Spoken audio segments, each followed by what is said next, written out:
Yes, hello, good afternoon, good morning, good evening, depending na uko wapi. Yeah, so today I want to begin with a very bad news for Ruto.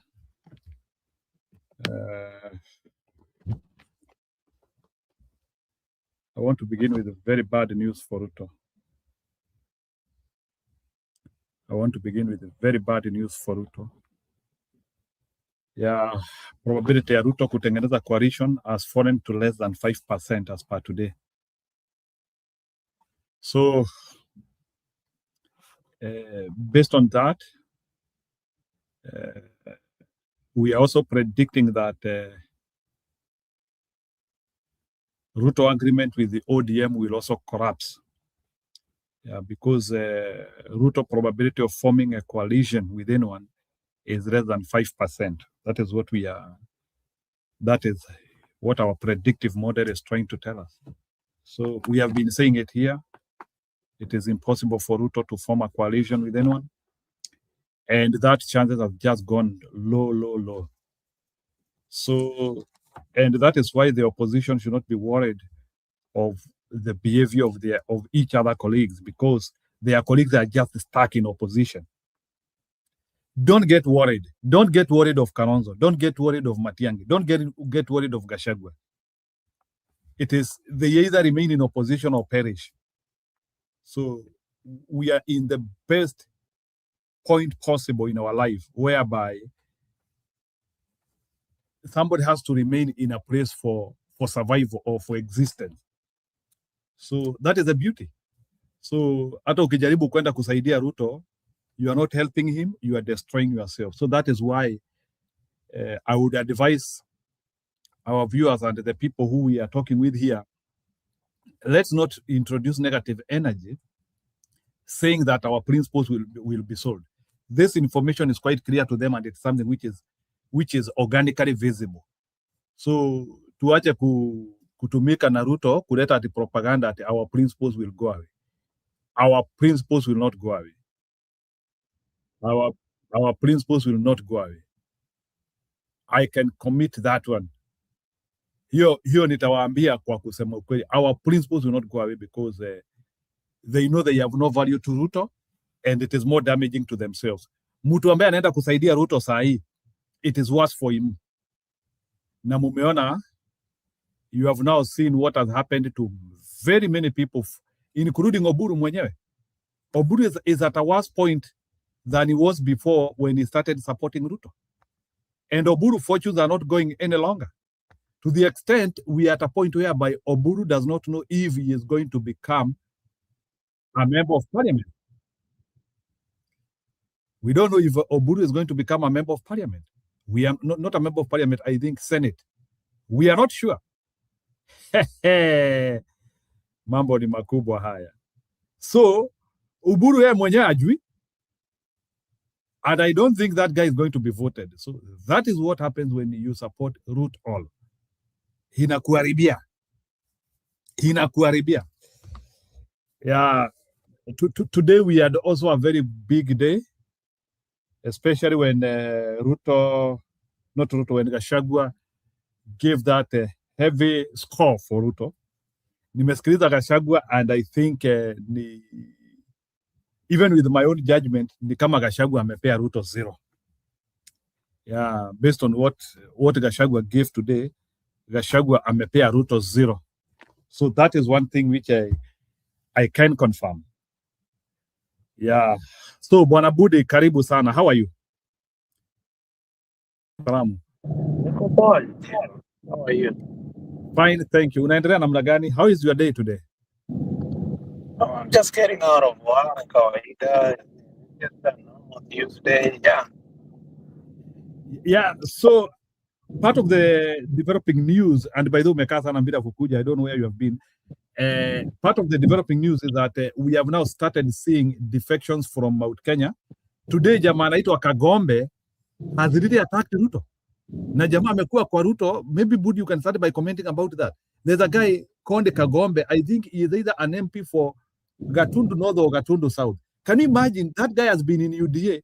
Na leo during his speech huko Gatundu anaanzia kusema we are tired of Ruto.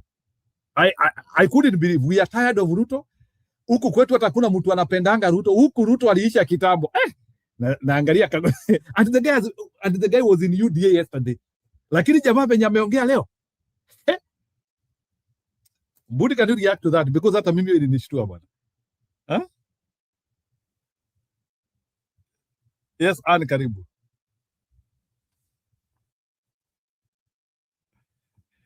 Yeah, Anne. Okay. Sometimes nachanganga kama ni emotions na kusumbuanga ama ni reality. Jiro, trust me, sometimes we have to look politics from the aspect of power, not of change and not of the common man.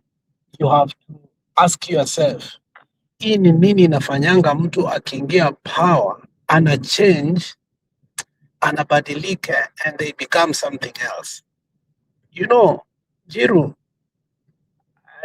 I personally have never been in power, but I'll guarantee you, I've been close to people who willed power, who literally willed power. Jiru, I'll confirm to you, there are times I came in Kenya and I was taken from that airport as if other people are not human beings. And I started understanding what power is. It's not what we see on TV. So, when you say that, there's a statement in nimefanya nikaingia hapa juu. Gani yo? Sema. Let me not even go there because hiyo itafanya tena tukuwe na show mbaya kama last time tulikuwa na show ingine yenye ilifanya tukakosana na kina Julia vibaya sana, because at that particular time I had to say what I needed to say. Because inafikanga mahali saa ingine tunataka kuangalia vitu from. Let me tell you, let me now handle it from a better perspective. If you want to know we are still in danger of losing this election, see who went to the wedding of mtoto wa William Samoei Ruto. It tells you how people are bootlicking the guy, and they want that guy to win by all necessary means, whether it means they steal from us, they kill us, or they destroy our democracy. I want you to agree from there, first of all, so that you can ask yourself, was that necessary? I'm not saying somebody should not do a wedding. I'm not saying that we should cajole ama to castigate mtoto wa William Samoei Ruto. But the way it was done, it was beyond just an introduction. It was power setting itself and showing off to the whole world that this is where the next government must be. Ruto used the opportunity not to help her daughter in terms of engaging. That was a pure show off. Okay? And the opulence we saw there was a sign that we still need to work so hard, because the danger we face is higher than just our votes. There are people who still believe that they can still be in power without being voted to. There are still people who believe that we are just yapping and making noise. There are people who still believe, in spite and despite of what the intelligence community has already communicated, that no, you will lose by a landslide. This group of people have made it very clear, and they are very confident that they will do anything to make sure they stay in power. Now, last time, we made many mistakes. We didn't know the current Aela member of parliament was a mole. We didn't know Sabina Chege was a mole. We didn't know Junet was a mole. So when you start us to discuss a mole within us, I don't know if you've ever learned enough that we shouldn't even talk about moles. If there was anything, Junet and Atuoli spoke so bad about Ruto that if somebody comes to speak more bad about Ruto, I shouldn't even talk about them.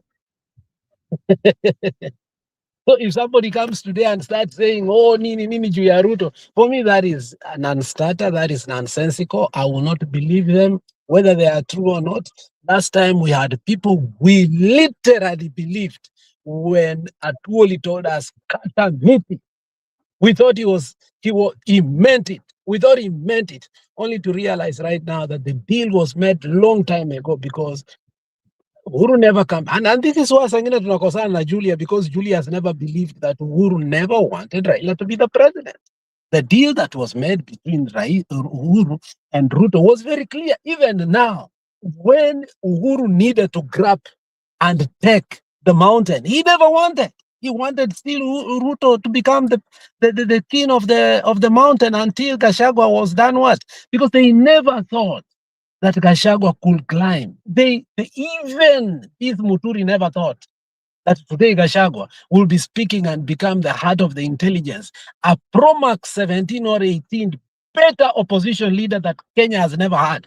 They thought that they were just eliminating him so that this club that you saw in Kilgoris will continue to rule Kenya. So the question shouldn't be that kuna mountain ime defect. These people in Jiru have not defected. Ruto put malls mpaka alituambia hatukuamini hata Oburu. Kumbe all along they've been with Oburu. How do you be? You are literally with somebody who cannot even read a speech. What does that tell you? They can do anything and everything in their capacity.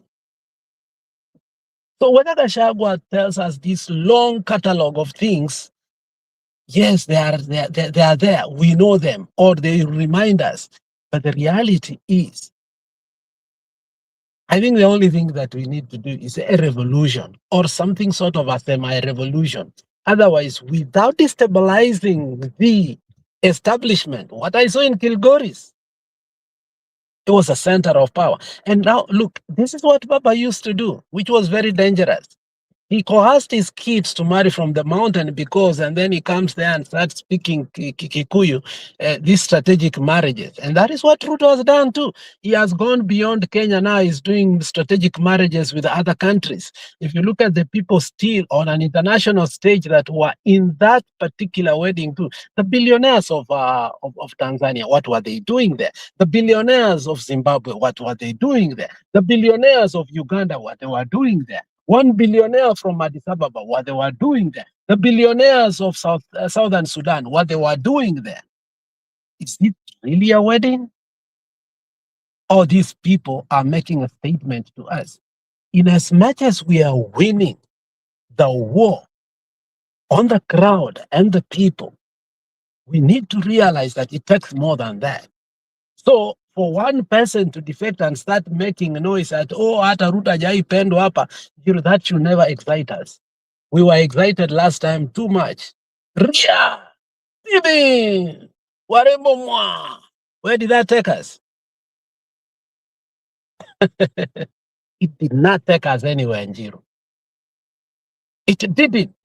Think about it, Njiru. If every day we come here being excited, mtu moja ame defect, Njiru, are we not losing it? Did you know that Sabina Chege was actually a mole? Look at her, pretty confident. Yeah. Sasa saini moro mwingi. Did you know that she was actually a mole and put there by Uhuru Muigai Kenyatta himself? The reason why nasema hivyo ni sababu hao watu ni wengi sana bwana.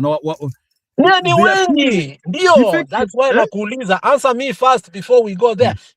Could you believe that Sabina Chege was a mole actually put there? Because he was actually supposed to be the deputy president. Wewe unasema nini?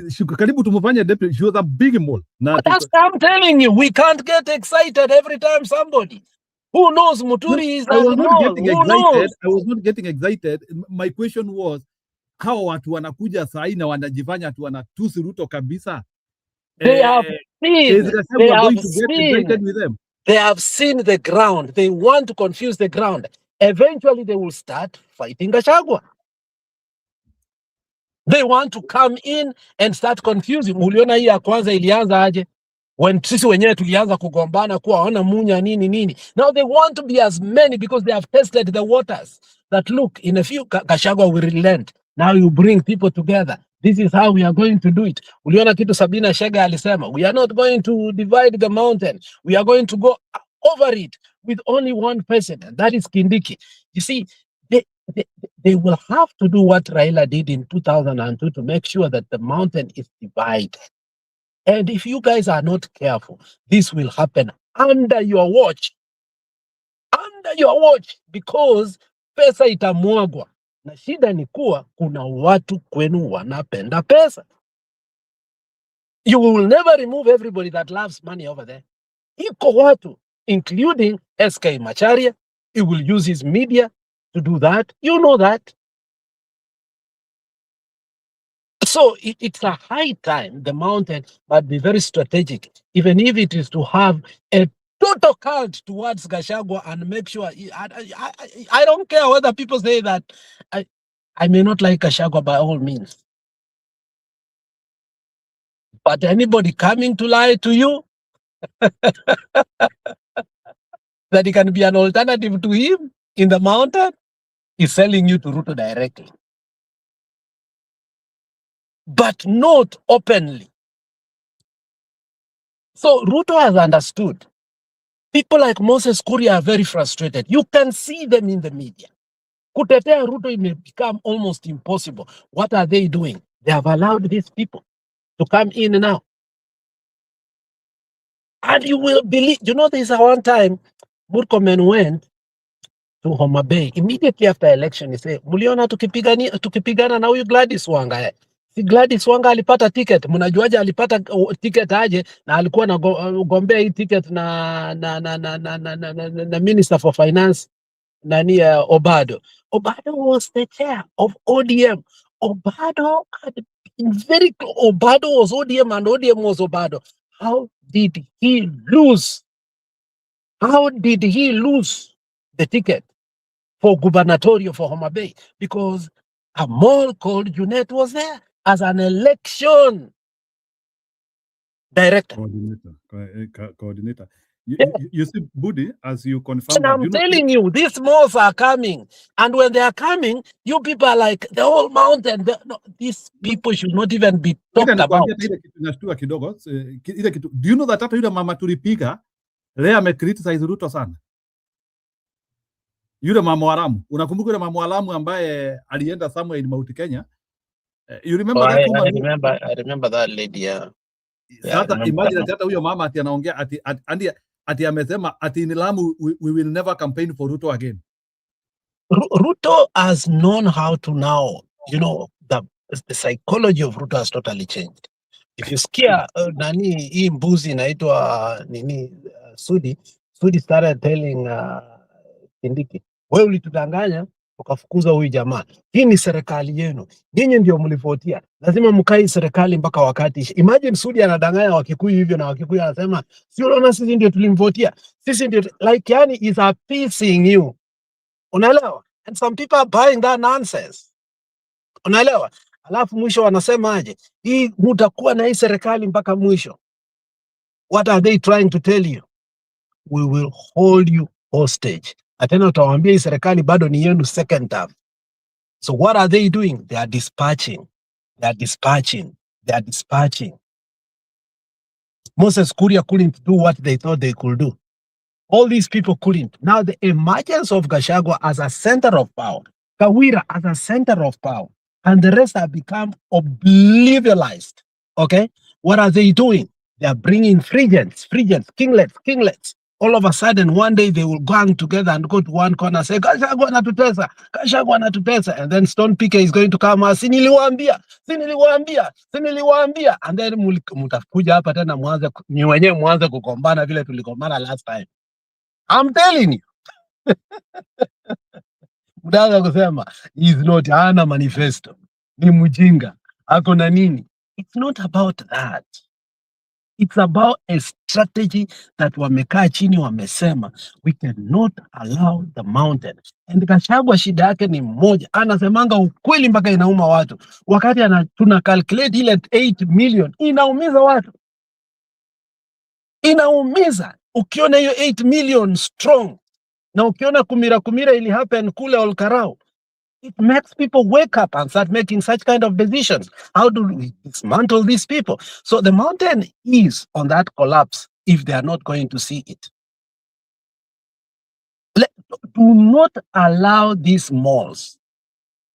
You already have a leadership that is established. Beyond there, anything, don't trust it. The other day uliniambia hao watu wakikuja lazima tuwapokee. You remember there was a time when I was very fired and nilikuwa nikisema watu there is politics is not static, dynamic. Okay? It is not static. Education is not static, it's dynamic. Life is transient. There is one mtoto mwenye ulikuwa naye nursery school alikuwa your best friend. Njiru hawezi kuwa best friend ati akue best man yako ya wedding just because he was your first friend in life. You get that? Even some of them, so many people have dropped them. You keep on renewing along the way. Life is transient. Every stage of life, every stage, there was a time. Ruto had cornered us before the win of Olkarau. We needed any association. Before Olkarau, we needed any association. After Olkarau, we must dub them. Sasa we are in shape and actually. Do you remember what I used to tell you, that just because of perspective, let us remain silent. And that's what I told you, our optical nerves and lenses needs to be sharp.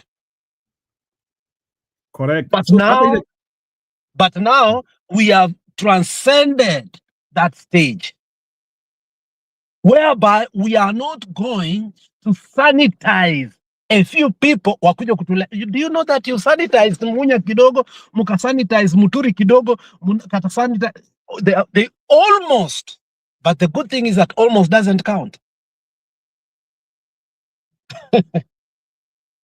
Ni vile nasikia Munya amesomoa sana na watu yao. It's only that he has not attracted, but the same way tunawasomea saa hii kuwa stop excitement. Kwanza wewe uwezi hata somea Munya. Wewe bado candidate yako ya Meru tunajua ni nani? Sio DCP. Candidate yangu ni nani? Ulituambia hapa the other day. No, of course. Nilisema ni nani? I feel Kawira Mwangaza could be our best candidate huko for now. No. Oh no, ni Embu ama ilikuwa ni wapi? That guy that you said Embu yeah, nani huyu Kivuti. Yeah. Such kind of characters watoe sahi. This is time to build up. That's why Gachagua said niko na Meru na Embu niko candidates. Alisema openly, but before he couldn't say that. Yeah, because you know they brought the war into his doorstep, and you know once you bring the war, the other guy nukes you. It's not the war. They revealed their moles in waiting. They revealed who they are too early. That was not a war. That's a revelation, Jiru. There is a difference between a war within and a revelation. Do you get me? Yeah, I get you. We can deal with a war within, but we cannot deal with a million. And I think Kivuti is unajua kama polls zake nimesikia zimeanguka sana bana. I'm even contemplating kumwacha. Sasa kama polls zake ziko mbaya. Kama hujamwacha hadi sasa with what he said, wewe bado ni two term. No, it's not that I'm two term, ni ile I am invested. No question, no. Kuna kitu unajua wacha nikuulize. I have supported that guy from 2013. Then you are rationalizing again. Let me ask you I'm not rationalizing. Wacha nikuulize question. Let me ask you a simple question. If you say something stupid, okay? And then after you say something stupid, you come, you say it openly in the media, okay? And then you come and say, I said something stupid, but I'm not stupid. What's the difference? The difference is the same. So you can't tell me what you said, and yet you say you are not two-term.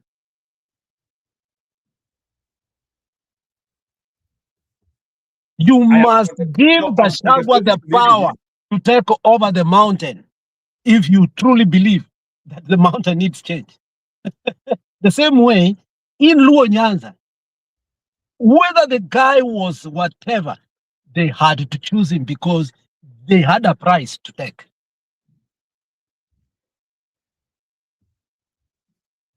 This petty democracy, munataka kusema we want as many parties in the mountain, it will be good for us. It will not work this time around. Because you are not within your own house whereby you are seeking for president.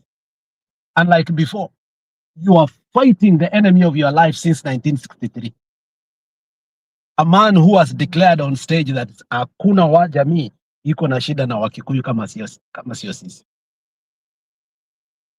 And now he's going to his last stretch whereby he will deal with you once and for all. Because this is the moment he has been waiting. Deal with you guys once and for all. So I get amused when you say, watu wameto, si ati watu ni mimi na wewe. Lakini these leaders who keep like chameleons, don't be excited when they change party to party to party to party. Wachana now. And they couldn't have changed were it not for you and me.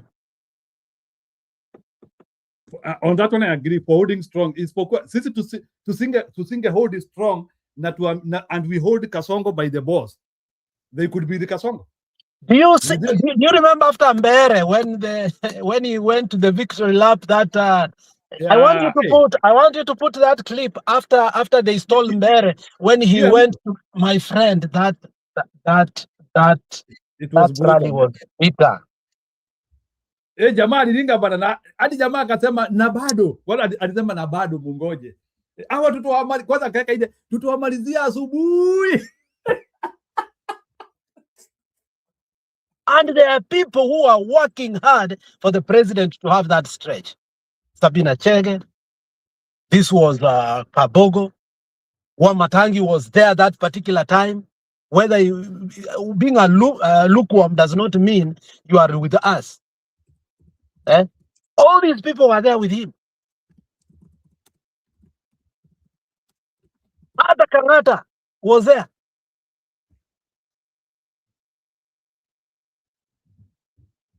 When the temperature has changed, that is when. So that's why you must not believe them. You must not give them relevance. Neither can you give them a podium.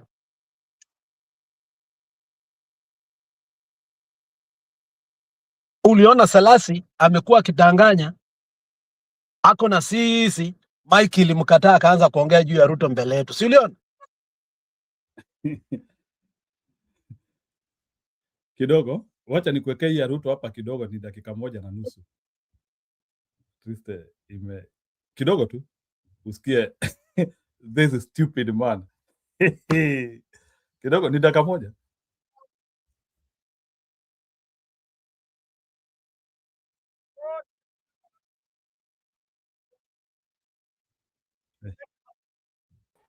Kidogo.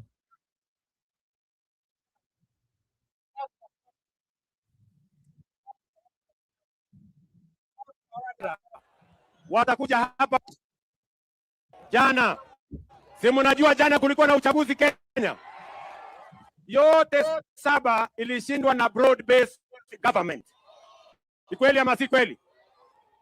Wakikuja hapa mtawasikia. Ni watu hawana agenda. Ni watu hawana mpango. Ni watu hawana sera. Watakuja hapa wawaambie maneno matatu peke yake. Hakuna kitu kingine watawaambia.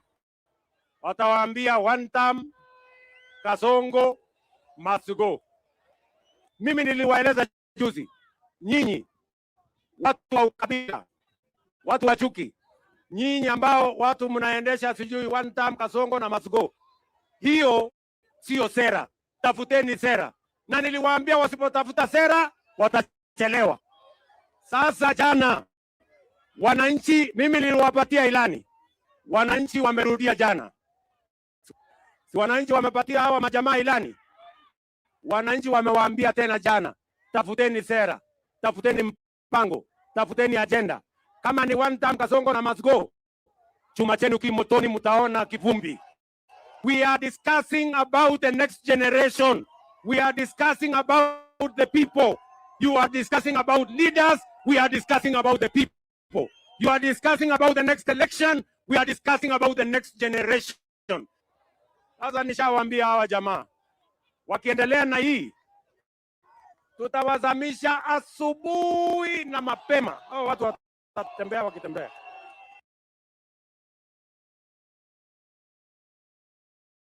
Budi, that was your speech. Anamalizia kale, tutamalizia asubuhi. Hiyo kitu That's why I'm telling these people were there ambao sahii wanakuja. These are people who made this happen. They created a false assumption. And then they ganged there. Then they overturned a win. Then they brought this guy. Now they want to come on our side. And then you want us to start being happy that kila mtu ana defect.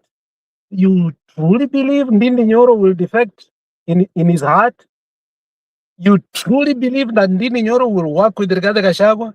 You truly believe Kangata is heart is with the Kikuyu people? I am not on the trajectory to criticize his development agenda. Yeah, he may have performed, but at times your development agenda is not honest.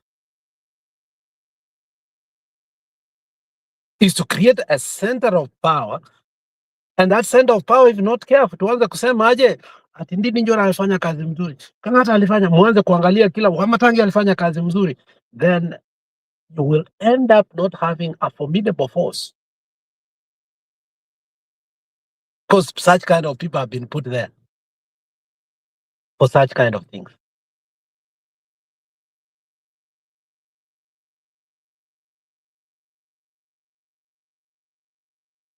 So for me, go ahead. So kwa hivyo juu Bwana Budi, hao watu wanakuja in loads. So hata wakikuja tu kazi yetu ni kuangalia. Unajua, there's a time we needed that perspective. The same way Ruto, to steal the election, he needed Mudavadi, Wetangula, a spectrum, a rainbow coalition, a country at heart. Kwa sasa hivi, tunauliza hivi, Kisii ako na nani? The Mountain ako na nani? Coast ako na nani? Western ako na nani? That's what we are asking. I'm now hearing, Bwana Budi, as you speak about that, I'm also hearing that there is a possibility that the ODM deal, wale walibaki, the ODM ilibaki na Ruto, I'm hearing that deal is almost collapsing. It's like they are not. It will not collapse. It will not collapse. It will not collapse because, one thing you don't know is, for heaven's sake, let me say something I will never have wanted to say. When people like Gachagua, Karoli Omondi, and other eminent people come to basically put Ruto on a judgment seat and ask him questions about how Baba died, and they reveal so much that we shouldn't. Private plane, doctors refusing, post-mortem, 72 hours, so on and so forth. There are people who honestly loved Baba that are there. They're sitting down and asking their conscious nature. That thing did not originate with Gachagua, the way they went to the press conference. Karoli Omondi said it. Orengo has said, and I want you to play those things so that people like Themba don't go there, start lying to people at Gachagua, he don't like Baba, Gachagua. We are talking about people who are his own PA for years. We are talking about one man who was speaking with him every day. All of a sudden, Sifuna has also started talking the same language. Just because Nani is amplifying it, Gachagua does not mean he was the author of it. He's also questioning the same way we are questioning. So the reality is, there are people within ODM who are really asking themselves, yeah, ukweli, this guy said we'll send Baba to Bondo. Yes, this guy said ODM will be a shell Luo party. Isn't it true today? Where are we headed? And they are the majority. So it's not about the leadership. Let's not have, ODM has no leadership at all. Those are forced mongrels who are speaking for a people they do not have. That's why that if you are pretty sure that your people are with you, why threaten people not to come to Homa Bay? Why threaten people not to come to Kisumu? Why threaten people not to come to Siaya? Why threaten people not to come? And yet, remember what Nani said, even this guy who contested in Kasipul Bondo that lost, Aroko. Aroko said, look, as you criticize, don't treat other communities that actually Baba rode their back for years and they supported him, that today you are saying they should not come in your backyard. You are putting us into risk. And you know that risk, they think it's a joke. I was staying in Kawasukari in 2007. Though when 2007 happened itself, I was not in Nairobi. We had gone to Kisii for election process and all those. Because my uncle was in the ballot box. Now, when we came later on, majority, remember majority, that's when Thika Highway ile Nakumatt ilikuwa imetolewa kule, and then the KU all the way Roysambu all the way to Juja was looking a little bit better. And on the side to side, kama ulisoma JKUAT, no, wewe ulisoma nini Moi University. So on the side, the good thing after the highway ilikuwa imekuwa constructed, we had very modern gas stations, and the recipients of job opportunities were mechanics, and majority of them were Luos. Majority of it, if you come from Githurai all the way to Thika, I could tell you without lying to you, because we ran a matatu business at that particular time, the Luo Brotherhood was thriving with mechanical shops, whereby they were doing the best. Post-election, most of them were left without jobs, because Wakikuyu pia walisema ikiwa tunafanyiwa hivi na sisi tufanyie hivi, because you couldn't find nini anywhere, you couldn't find Kalenjins anywhere. Like sasa today unaweza sema uende Utawala upate Wakisii, uende sijui wapi wapate Wakamba, uende sijui wapi upate Wajaluo Lang'ata ne. You couldn't. Wakikuyu wange kasirika Nairobi waanze kwenda state fulani ati wanatafuta Wakalenjins, you will never find them. They don't stay in one. So what happened? The Luos paid the price because of the leadership, and also the Kikuyu paid the price because of how the leadership played these things. Now, people like Kalume are putting the entire nation and Luos in a bad test. When you start saying you will not step in Homa Bay, we will see. Ng'ombe ingine inakuja, which a budget guy, anasema you will not step in Kisumu. Gladys Wanga anaambia watu, you will not come to mourn Baba in Bondo. Like, when did we start having a country whereby some people will tell us we will not step some places in this country? What if, Njiru, the reverse sides? Hatutaki samaki zenu huku Thika. What if? Do they have monopoly of violence? That's the question. And nobody is taking action. Kalume is on, we are seeing it. The Luya members of community, members of parliament have sat in a conference and have named him, called him out.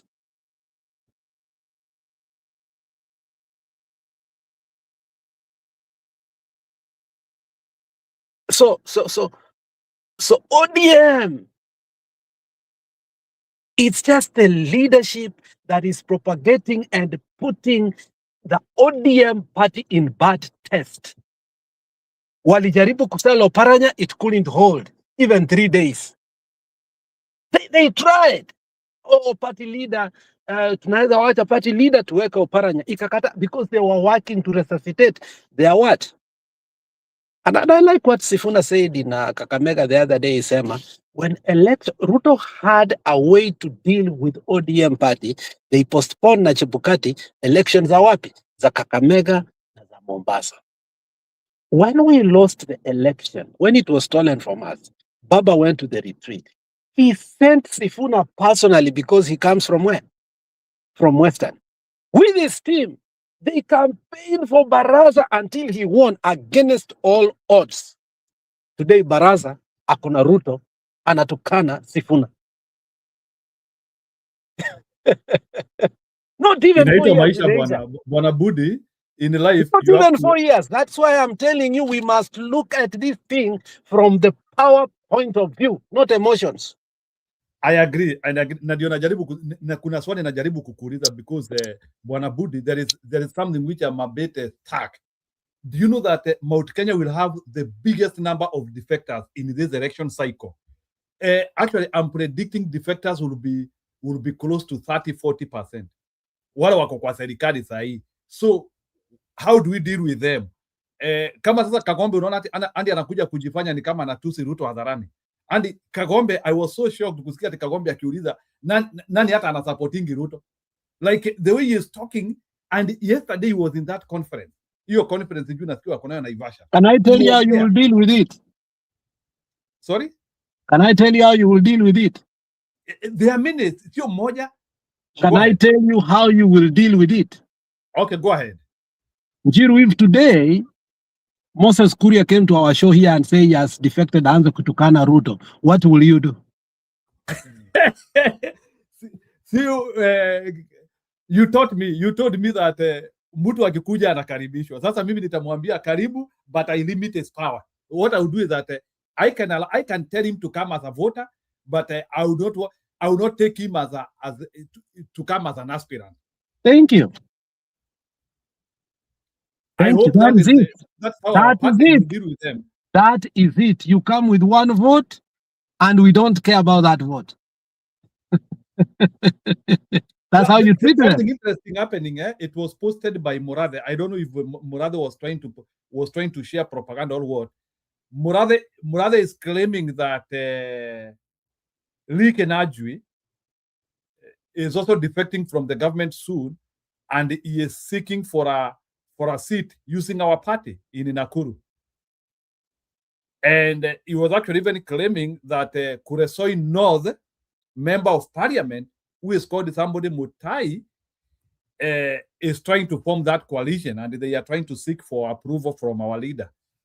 So how would you talk about that? Because it's a defection which I feel it might be imminent, because I think wanataka mtu wa kutoa huyu mama.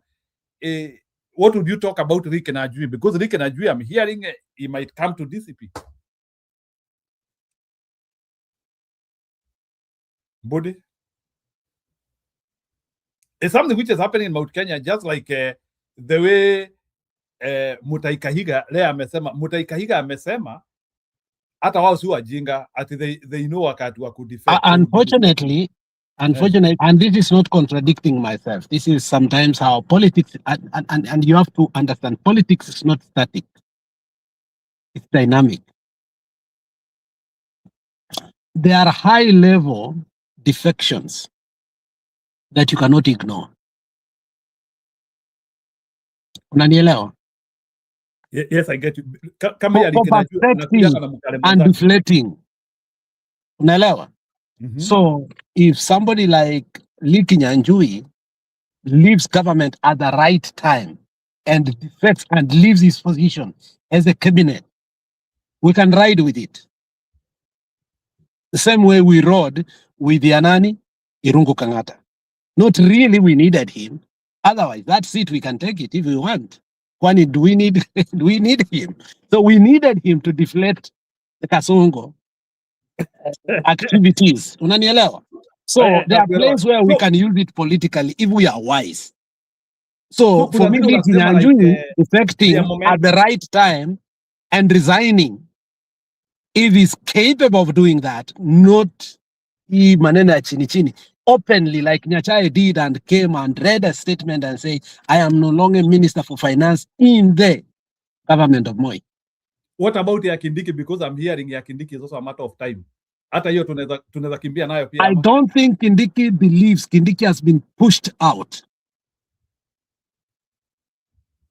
And whatever Kindiki will want again will cause more problem because Kindiki will divide against the mountain.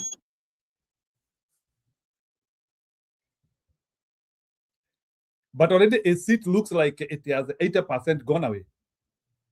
Yeah, but him coming to us is not of any value. Is it not high level bigger? In fact, he will be a liability instead of an asset. No, that he will be a liability more than an asset. Not my brother. Our leader called said he is not his brother. Yeah, and that is where I was going, because I wanted to tell you that Nani kusema hivyo, he knows the timeline, the way it has been planned. So he has started seeking brotherhood. Unajua, kuna kitu inaitwa experience is the best teacher. And there is a one time I told you to know why for me I embraced Gachagua. And many people do not know why I embraced Gachagua. And I want them to know, every time I want to remind them, the reason I embraced Gachagua, he went to hospital.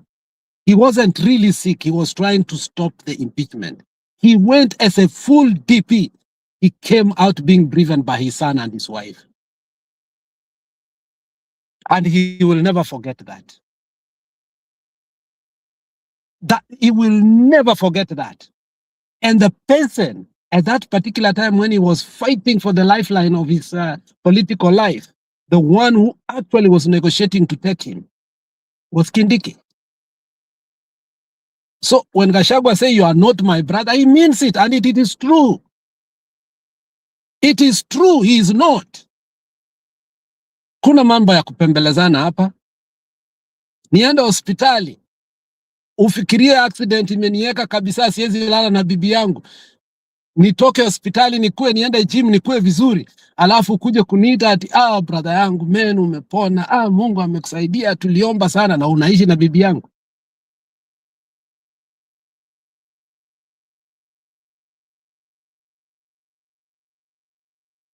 He went as a DP, fighting, even lying that nimekuwa mgonjwa to stop the impeachment because that could actually stop according to the laws of Kenya. But Ruto was brutal. Ruto was brutal. Nothing could stop him. Yeye na Kindiki, they had decided. So you want to tell me that tuanze kujidanganya Kindiki ati ndugu yangu? No, wacha Soprana wachane na hiyo jinga yake bwana.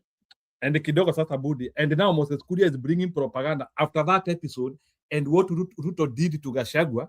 Now Moses Kuria is bringing propaganda and trying to claim that Gachagua will be working with Ruto at the post 2027. And he wants us to listen to him. He was there on the TV with the JKL. I think that's why I told you, somebody like Moses Kuria, his political usefulness, or no, let me say it this way. His political uselessness also has come to an end. Okay? He has never been useful. He has also been useless because he has been used. But now even his uselessness has come to the lowest uselessness. So we should not talk about those characters. But unaona anajipeleka kwa skrini kubwa bana, thinking that he is a political shaper. That's why we need to be careful with also Nani Jeff Koinange. He's the one who used to hype our nini, anapeleka huko atuoli mpaka tunavunja iPhone kule, tunajifahamu mzee anavunja iPhone, anatuambia vile hii tutachukua hii serikali. My friend, today hataki hata kusupport nani? His own son.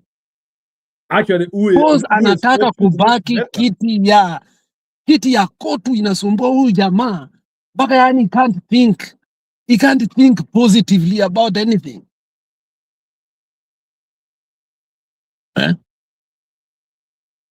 So people like Moses Kuria should not dictate the narrative of the politics of Kenya. People, it shouldn't be the heart button under which we can have talking points of the day. We shouldn't, because they are so desperate. The reality is today there is no seat Moses Kuria atasimama ashinde. Come rain, come sunshine. He can only be used as a conduit of disruption by the regime. And he knows that. And even that, ilijaribiwa wapi? Olkarawi ikaisha. Obviously, State House is not picking his phone anymore. Somebody was asking me a question and mimi nikashindwa na kujibu hiyo swali. Now that we have brought Olkarawi issue, Olkarawi they used 14 billion, which is approximately the amount of money which in the previous elections presidents used to use. Like Akina Raila Odinga used to use around 14-15 billion in nationwide. Now we saw that money in a single constituency. So does it mean that now Ruto has decided Wacha niambie Belfast hapo. Belfast, the mountain did its best to vote for Baba. It's only Uhuru Muigai Kenyatta who played. Belfast, let's be very honest. Uhuru never campaigned for Baba. He came very late to even the endorsement. It took so long for the negotiation for Martha Karua. Martha Karua was forced to become the DP. Uhuru was always the impediment of the Azimio. You know that. I know that. But Baba, with his grace and at his age, handled it in whichever way, and it costed him. So we cannot say the people, in fact, there are people in the Rift Valley, Belfast, who totally believed that their future was better with Baba. There are many Belfast. Let's not, it was a narrative of the Kilgoris. What you saw in Kilgoris, Belfast, is what we must fear. Njiru, lakini uliona who was who in Kilgoris? I said it here yesterday. Can you That imagine? is what we must fear. Those are our enemies. Let me put it in this way. And I want you to hii kijana ya CNN, I used to think is progressive. Huyu jamaa Lale Madowo. Ona mtu kama, I mean, it wasn't a wedding for Ruto. You might have gone there as a wedding, you as a personal or whatever it is, but for Ruto, he used it for political expediency. Post Olkarau, Ruto needed somebody to jumpstart. Unfortunately, it became her daughter. You still like I have heard like that Kilgoris. Kenya has 67 privately owned choppers, and 64 of them were in Kilgoris. Only 3 were not there. That's how serious that wedding was, Bwana Bundi. I don't know how true it is, or ama ni hype ya serikali. Kunasemekana zile choppers zetu 3 za Busia, they are the only privately owned choppers which were not there. And the majority of them are owned by Mudavadi, if you don't know. Most private choppers in Kenya are owned by Mudavadi, if you don't know. Yeah, so like there were 67 choppers in that wedding. 67, not 67, 64. Wow. So the question which I can ask you is like when you see that Madowo there, and I know he pretends maybe to be a friend to Shireen. That's what he would tell people. You know, it's like Charlene once said that I feel so bad. Ndindi Nyoro used to be the friend that should be. We spoke every night. My friend, Ruto is ruthless and very strategic.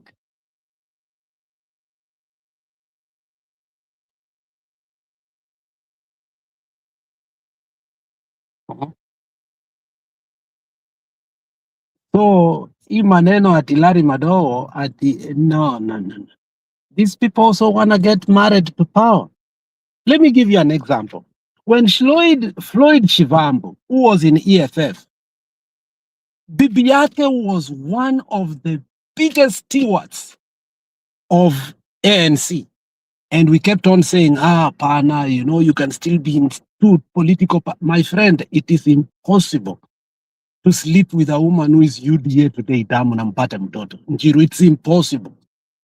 Unless uko na shida yako zingine sielewi. Saa hii vile uko Gachagua tosha. Njiru uende upate bibi yako ako totally.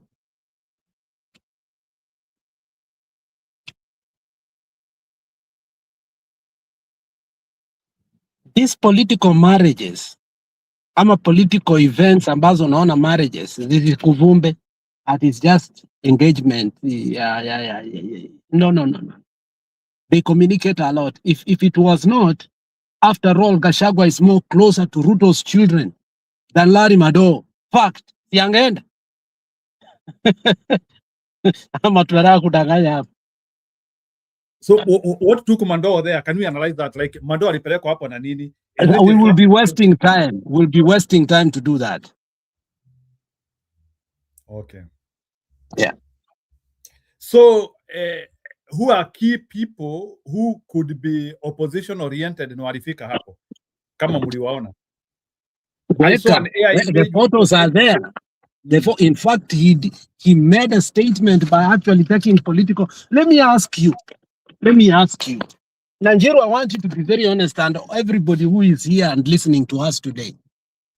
Did you see uncle za nani za Shalin? Ndugu za Ruto?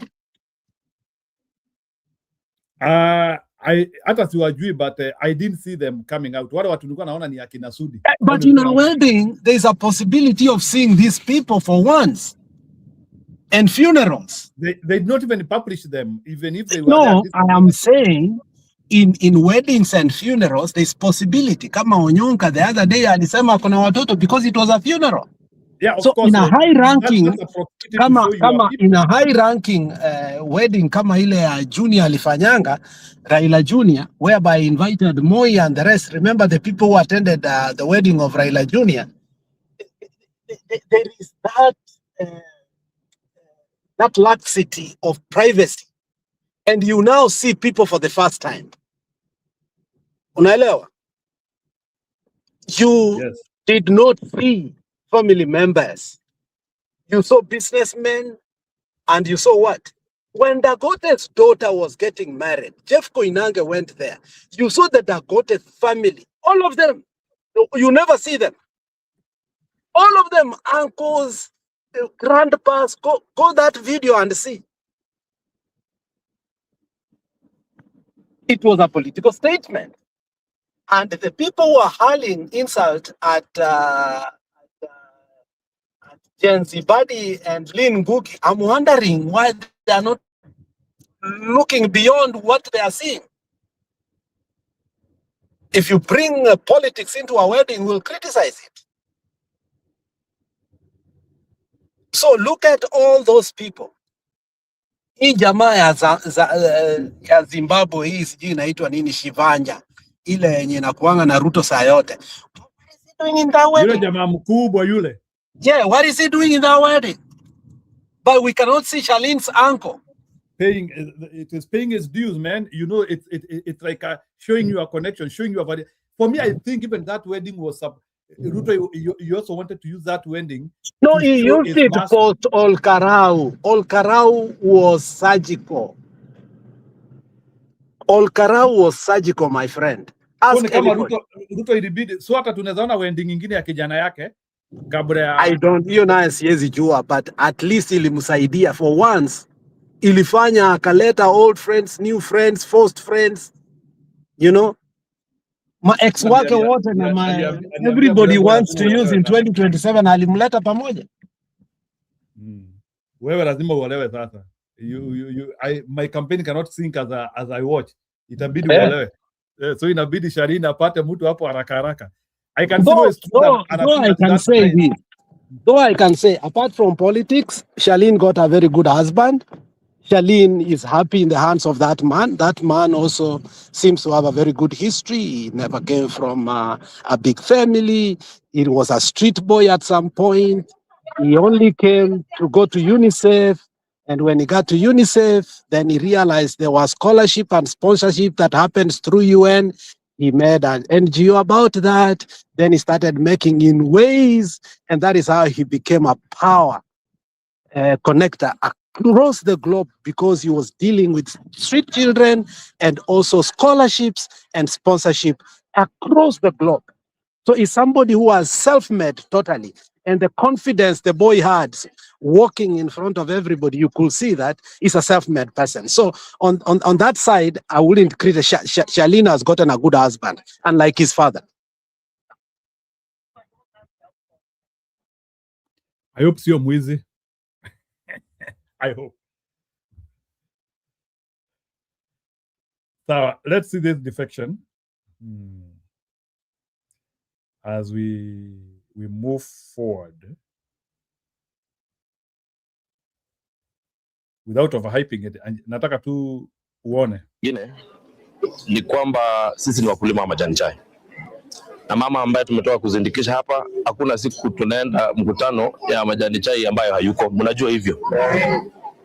Na mama kama huyo, kwa heshima yake, mama ambaye amefanya kazi ya kulima majani chai miaka yote hiyo ambayo amefanya, ikisemekana ati wewe kama serikali ati umeona hiyo pesa yake ni nyingi sana, unataka kuja kuchukua tea levy hapo ati 0.8% ya pesa ambayo imeuzwa huko Mombasa ati upatiwe wewe serikali, alafu bakshishi ndio sisi tunakuja hapa kulipa stima, kulipa kuni, kulipa wafanyikazi, na hiyo pesa itabaki ndio tunapatia mkulima.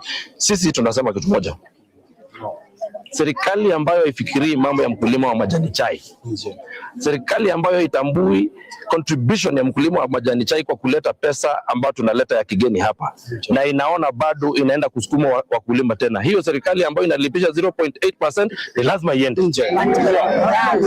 Hiyo serikali ambayo inatuambia kwamba itakuja kushughulikia wakulima, sijui atawapeana sijui kitu gani wanapeana, na ni uongo. Wanatuambia watatupatia subsidy ya fertilizer, wanatuambia twende tununue fertilizer, watatupatia pesa, iko 7 billion hawajalipa. Hiyo serikali ni lazima iende. Hiyo ni serikali ya hiyo serikali ngoja kidogo, hiyo serikali ambayo hiyo pesa inataka kuchukua hapa iweze kutumia kujenga barabara ya hao watu ambao wanataka kukata hizo pesa, ambayo haijajenga barabara hapa, ambayo haijatujengezea infrastructure ya value addition ya majani chani, hiyo serikali lazima iende. Hiyo serikali ni na kwa hivyo sisi msifikirie ati sisi tulikuwa tuoni. Tumeangalia hapa, tumekwama na hii serikali, na tukikwama na hawa watu wanaona sisi ni wajinga, wakae wakijua sisi tuliwapatia 47% hiyo serikali yao, na sisi hawatupatie heshima. Unajua, tumekaa hivi tukitulia kuangalia kuona kama iko mahali pengine kitu itapatikana, lakini sasa mwaka imeisha, tumebakisha miezi. Unaweza kujenga barabara, na miezi hii barabara vile iko inaweza kujengeka? Ni kumaanisha huyo mtu amekuwa kitudanganya, kutuzungusha, atuache vile alivyokuwa, achukue kura yetu tena, alafu tena aende. Huyo mtu aende tamu ngapi? That's the sound of an American oil company hard at work. Want to be a part of it? Listen up. Hello. So Njiru, wacha mi niende nikuache kidogo, I'm almost home. I was driving nikiongea na wewe, wacha nifikishe kwanza nisaidie.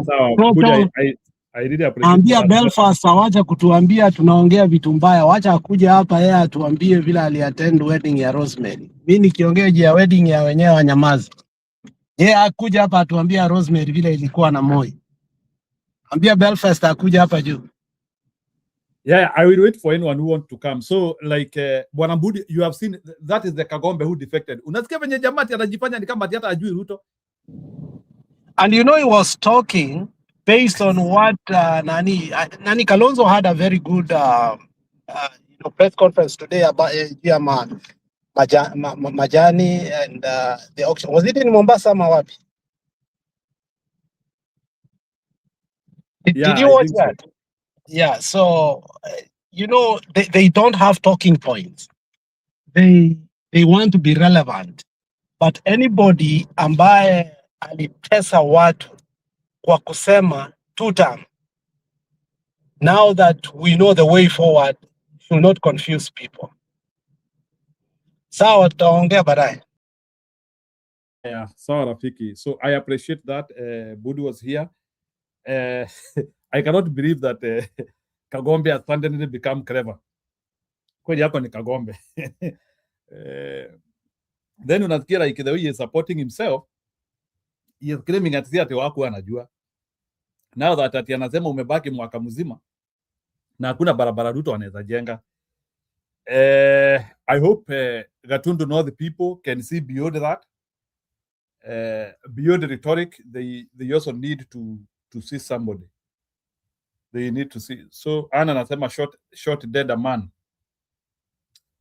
Huyo Kagombe huyo, I hope thanks for putting a reminder today. Lo, kulikuwa na reminder leo? Ama ni reminder ya show.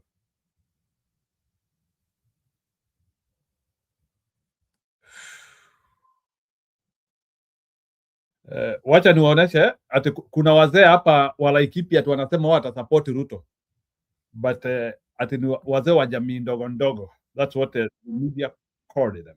So wacha niwaekee hao, we also react, tujiulize kama do they have any impact. Ati wanajiita ati wazee wa jamii ndogo ndogo. Sijui kama hii ndio ile mnaita tyranny of numbers. Ndio hawa. Kwanza ninashukuru serikali ya Samuel Ruto kwa kuweza kutambua ambayo minority katika Kenya mzima, na tunahimiza ya kwamba sisi tuko na haki na tunataka haki yetu. Haki yetu ni kama tumefinywa sana na wale majority katika Sasa huyu mzee anasema ati serikali ya Ruto ime-acknowledge minorities na ati anasema ati wamekuwa akifinywa na majorities, that is the big tribes. So I would like to know Ruto amewasaidia namna gani? Ama you were just late or it was pending labda. No, I had already set it a long time ago, ni vile tu niliweka. Yeah, I had set the show quite early today because I knew nitakuja nianzie. So huyu mzee nataka muniambie, when he is saying that serikali ya Ruto inaundumia minority, what does he mean? Ama tu ni propaganda? Laikipia ambayo wanasema ni watu wa milima. Sisi tukiwa watu wa Laikipia North ambayo ni minority, tumeamua ya kwamba tutakaa pamoja. Na sisi tunataka amani kwa sababu tunaishi na amani. Tunataka marafiki yetu ama mandugu tukae na amani na tuweze kuenda mbele, kwa sababu watu wasipo na amani hawezi kuenda mbele. Na tumeamua ya kwamba tukiwa minority tuko na serikali ya Samuel Ruto ambayo hatuami na tuogopi kusema tuko kwa hiyo serikali, kwa sababu na sisi sio watu wa milima. Milima iko kando na sisi. Laikipia North sio milima.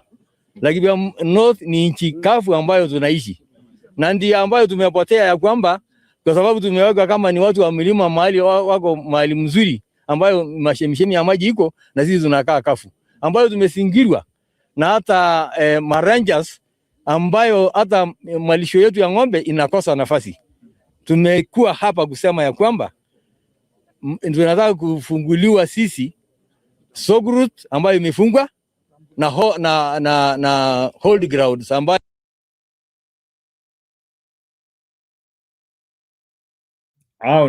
huyo ni mzee anasema ati wao ni minority na wanataka serikali wachunge. I wish he is talking of another government, lakini serikali ya Ruto. Wewe mzee bwana, you are following the wrong thing. Anyway, sijui kama nianze na Gachagua.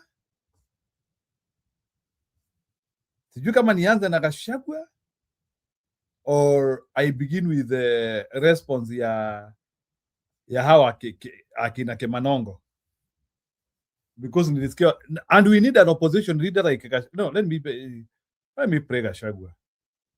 Let's hear what Gachagua said tonight. Chicken bacon ranch, Zaxby style. Chicken bacon ranch, whatever you want. Loaded fries. A divine instrument to refine, to redefine. Yeah, so let's listen to Gachagua. His speech nitaicheza in pellets. I'll play this speech in patches. Nitaicheza nikirukaruka. But today Gachagua gave the most consequential report in Kenyan political history. From time immemorial, we have never seen a politician coming up or coming forward to try and clinically give the verdict of that government. And I feel Gachagua has gone beyond Raila Odinga. Raila Odinga used to be an opposition leader. Raila Odinga hakufika hii level, frankly speaking. Mwai Kibaki didn't reach these levels. So I think for me Gachagua hii kazi ya opposition amechukua very serious. And I hope the next time when God will give him an opportunity to be part of the government, he has to make sure it is important to do the right thing. Sababu naye upinzani amegonga vizuri. He is doing it the right way. Hata kuna mtu alikuwa ananiambia, lakini siwezi taka hiyo maombi ifike. Kuna mtu alikuwa ananiambia ama huyu jamaa wetu bana tukwange tu tunamweka upinzani. Nikamwambia hiyo bwana, wacha bwana. Sema bwana, huyu jamaa anacheza upinzani vizuri, ama tuingize akina Gachagua, no, tuingize akina Kalonzo na akina Matiang'i na huko, alafu tubakisha Gachagua hii pande nyingine akuwa anawagonga. I don't know, but I don't think there is somebody who want to be in opposition forever. But there is somebody, so that person was telling me like Gachagua hii upinzani anaicheza vizuri sana bwana. Ama akaanga tu upinzani tuvukishe hao wengine. Sijui law is truth like. Sasa kuna mtu anasema tuvukishe akina Kalonzo, tuvukishe akina Matiang'i, akina Eugene wote tuwavukishe, alafu sasa tubaki na Gachagua hii pande nyingine. So that Gachagua can be working on them. Yeah. I think Gachagua has just realized his potential. He wasted a lot of his potential ili wakati alikuwa anafanya kazi na Ruto. Sijui kama ni Ruto alimunyima opportunity or time, but I do not see Gachagua utilize his potential when he was serving in the government. Na sahi I think they may discover the amount of work he can do when he is outside the government. So I think he has discovered himself. Hata akiingia pale ndani, he now knows what to do to make the government look good now. In Kenya, we never have serious opposition parties at all. No, the good opposition party. It is good in government, Kenya. Yeah, so calling out the government as he should. Yeah, he did well. His speech was laborious. It was good. It was epic, well organized. He gave the status quotient of the government. And I think kama kuna mtu amerara vibaya sana ni huyu Samoei Ruto, because nafikiria Gachagua alimugonga kweli kweli, hata sio kumgonga, is to say the right thing. So nitacheza hii speech ya Gachagua in patches and then we analyze it. So nitacheza hii speech ya Gachagua, then mumesikia hizo defection. Mimi hata ile kitu imenishangaza ni hiyo defection ya huyo mama anaitwa Muthoni. Kwa hiyo unajua alikuja siku moja kutetea Ruto akasema hata msiji mfanye nini, ile kiburi yake. I think nitatafuta hiyo video ya huyo mama. Oh my. Gachagua, go ahead. So I'm just here. So hata kama Gachagua anaongea, I hope you will follow it up with him. I would analyze it along the way. And by the way, we are still looking for visitors. Kama kuna mtu akona mgeni, he is welcome. Thank you. So I'm still here. Watu wasitoke kwa show. And to restore the dignity of all Kenyans by listening to the voice of the people, which is the voice of God. Thank you for establishment. Thank you, holy today. Jesus. Your Excellency, the Second Deputy President of the Republic of Kenya, Her Excellency, Dr.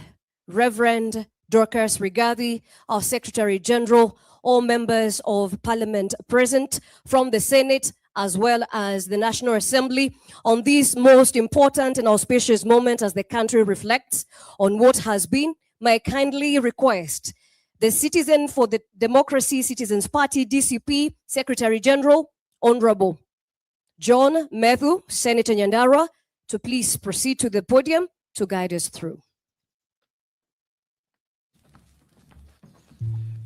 Thank you very much.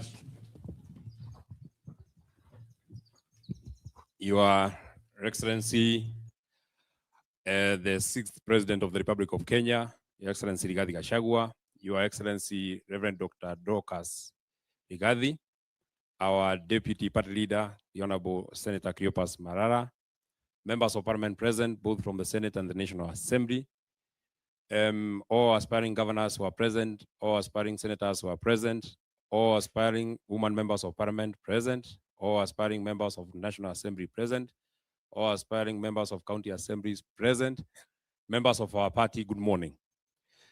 Today is a very big and great day. I've just been informed, Your Excellency, that the country has been waiting. And since you are the man of the moment, we do not intend to make any speeches because the country is waiting. The country has been waiting. I've been told that even our friends who have been elsewhere have also finished all their activities so that they can listen to you.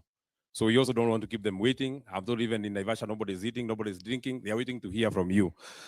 And so therefore, we don't want to keep the country waiting any longer. Please, may I ask all of us to be upstanding as we welcome our party leader, His Excellency Rigathi Gachagua. Kwa makofi, Your Excellency, karibu sana.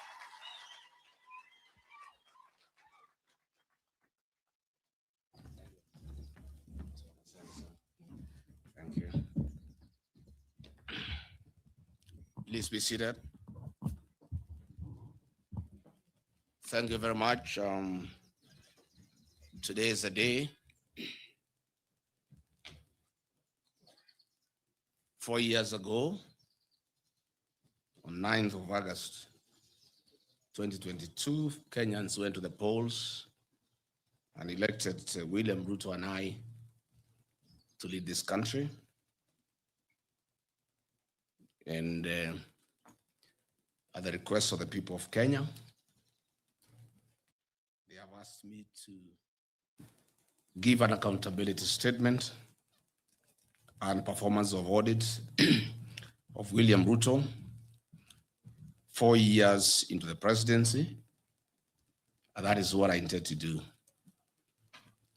There has been attempts by the National Intelligence Service, by William Ruto's handlers, to get to know the contents of my address before I do it, and they have been unsuccessful.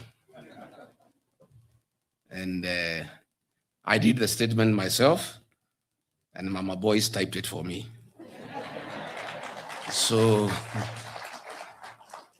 William Ruto and your people, unless you can get mnasikia hapo Bibi Gachagua ndiye alitype hiyo speech. That's why I wanted you musikie. That is the level in which Gachagua amefika ya kuficha information from most. Yeah, and I really appreciated that because who knows kama angepea some of the people hapa wamutaipia hii speech ingefika kwa Gachagua, kwa Ruto. I think that was very clever. Kama speech ni Gachagua na bibi yake tu waliona, I was so proud, nilijua hapa bwana. He knew how to fence a speech ili sasa mtu asishike. Gachagua, congratulations for that. You have now known how to handle power. That's how power is handled. Secrecy is a demand. Thank you. Through to Mama Boys, you cannot get to know the content of what I need to say, but what I'll say is informed by input from leaders, from the people of Kenya, and you will hear it for the first time. Fellow Kenyans, 4 years ago, the people of Kenya made a defining choice. On 9th August 2022, millions of Kenyans voted for a new administration on the strength of a bold vision known as a plan, formally presented as a bottom-up economic transformation agenda, better, for 2022 to 2027. In the spirit of Article 1 of the Constitution of Kenya, the plan was a product of 47 economic charters, input from religious forums, professional associations, and other stakeholders. The plan embodied the covenant between Kenya Kwanza and the people of Kenya. Kitu moja Gachagua alinifurahisha nayo hapo, it was he was able to recap clearly. Aliweza kucapture vizuri vile the way Ruto assembled his lie. The big lie, unajua Ruto ascension to power was through a lie. So he was able, sasa hiyo kitu yake alikuwa anaita the plan, which was some of the pieces was bottom up na hiyo vitu yote. So ukisikiliza Gachagua, or if you listen to Gachagua today, he was able to recap on how Ruto was able to assemble that lie. And that is why it has become very difficult for Ruto to assemble another lie, because hiyo uongo yake ya kwanza watu washaielewa. So on that one, explaining how the lie was built, again Gachagua did a marvelous job. So wale watu walikuwa nasema, nimesikiliza kina Kimanongo watu wakisema ati hakuna kitu Gachagua ameongea, nikauliza are these people not, enye nikajua when you hate somebody you don't hear what, but us who are follower supporters, people who wanted a status report, Gachagua started at a high note, and that was the exact point he needed to start, how Ruto lie started, and it was epic. Go ahead Gachagua.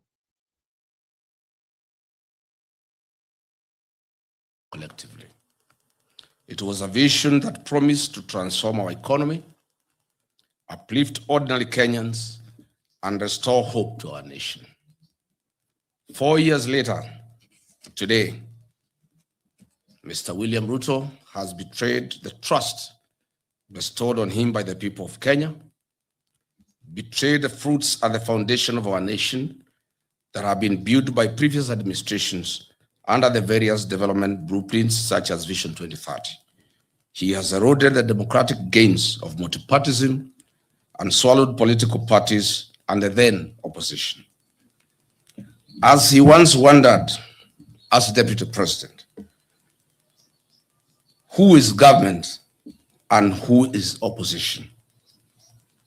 He then said it was a mongrel of a government. Today, we have a mongrel of a government. Today, as I issue an accountability statement and performance audit. That was another epic recall. Ruto criticized Uhuru government, calling it a mongrel of a government because ya vile alikuwa ameshikana na Raila Odinga na nini. So that's how he rebuked it.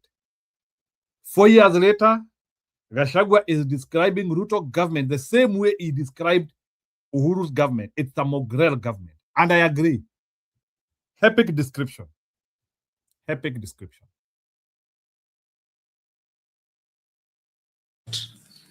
Of Mr. William Ruto's administration in the last 4 years. It is not about personalities. It is about evaluating promises with performance, commitments with the delivery, and expectations with outcomes. Patriotic Kenyans, our constitution recognizes the presidency as an embodiment of national unity, deriving its authority and legitimacy directly from the sovereign power of the people. For this reason, the performance of any administration must always be assessed with honesty, fairness, and fidelity to the facts. Mr. William Ruto premised his manifesto with these words, and I quote, "On August 9, 2022, you'll be called to choose between two routes. One leads to constitutional democracy, institutionalized politics, and opening the doors of opportunity to the many. The other takes us back to the imperial presidency, deeper into personalization of power, and the inevitable and practicable end of economic apartheid that we see so often around the world. The power is in your hands," close quotes.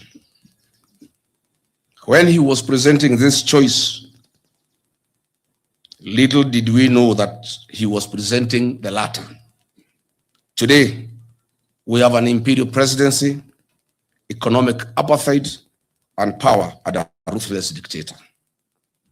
Fellow Kenyans, Mr. William Ruto committed himself to building a secure, just, and democratic Kenya founded on the Constitution and the rule of law. He promised to professionalize the National Police Service, safeguard human rights, protect every Kenyan regardless of political affiliation, strengthen the administration of justice, and ensure the security agencies remained accountable to the Constitution. He further pledged to guarantee every Kenyan the freedoms enshrined in Chapter 4 of the Constitution of Kenya. On this commitment, Mr. William Ruto has done a complete Yeah, hapo alikuwa anaongelea story ya constitutionalism. And you can see the epic description of Gachagua hapa ni ya kwamba Ruto who was saying that Uhuru was not handling the constitution well. He has been a president who has been sponsoring abduction. So you'll hear description ya Gachagua on that specific issue of abduction. 360-degree about turn on his covenant, and I'll proceed to summarize a schedule of injustices against Kenyans and foreigners. The Republic of Kenya is in a state of lawlessness and anarchy. In 4 years, William Ruto has achieved the unimaginable. There is total breakdown of law and order. Goons have taken over the legal mandate and the role of the National Police Service. The CS for Interior, the PS for Internal Security, who are duty-bound to secure Kenyans and their property, are the key planners and financiers of goons in the country. The rule of law has been suspended in the country. The DCI Director, Mohammed Amin, has been deployed by William Ruto to provide cover-up of extrajudicial killings and abductions in the country. I've just been told that the 2 police officers who were mentioned in the death of Dr. Victoria Mutiso, they were arrested and released on orders of Kipchumba Murkomen. They were never taken to any police station. I've just now, on my way here, been informed that the DCI has facilitated their relocation to our neighboring country, Uganda. Goons have become part of the command structure, rank and file of the National Police Service. It is now common to see goons being escorted by the police to carry out criminal acts against Kenyans. This was evident in the PCA Mweki attack, Kariobangi PCA attack, and ACK Witima Church attack. In fact, Mr. William Ruto carries out his development tours in Nairobi, accompanied by goons. Case in point, it has been witnessed repeatedly. The plan promised that no Kenyan will be evicted without following the due process of law and, where applicable, compensation. Unfortunately, over the last 4 years, Kenyans have not been spared the wrath of Mr. William Ruto's brutal regime and have been violently evicted from their homes and business premises. Mr. William Ruto has established an assassination network in Kenya to deal with political dissent and to assist Kenyans having an issue with one another to eliminate those they don't agree with. For example, in the 2024, during the Gen Z and Sabasaba protests, the government told us that guns were stolen from Kikuyu police station. The truth of the matter is that no guns were stolen. They never left the police station. Those guns were removed from the police records to be available to goons and rogue police officers to carry out illegal attacks and assassination of Kenyans.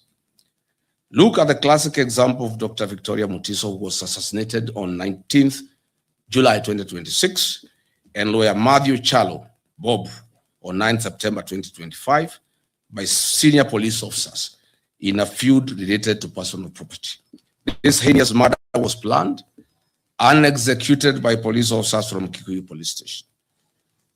This police station, as I've said, is a crime scene and an assassination empire.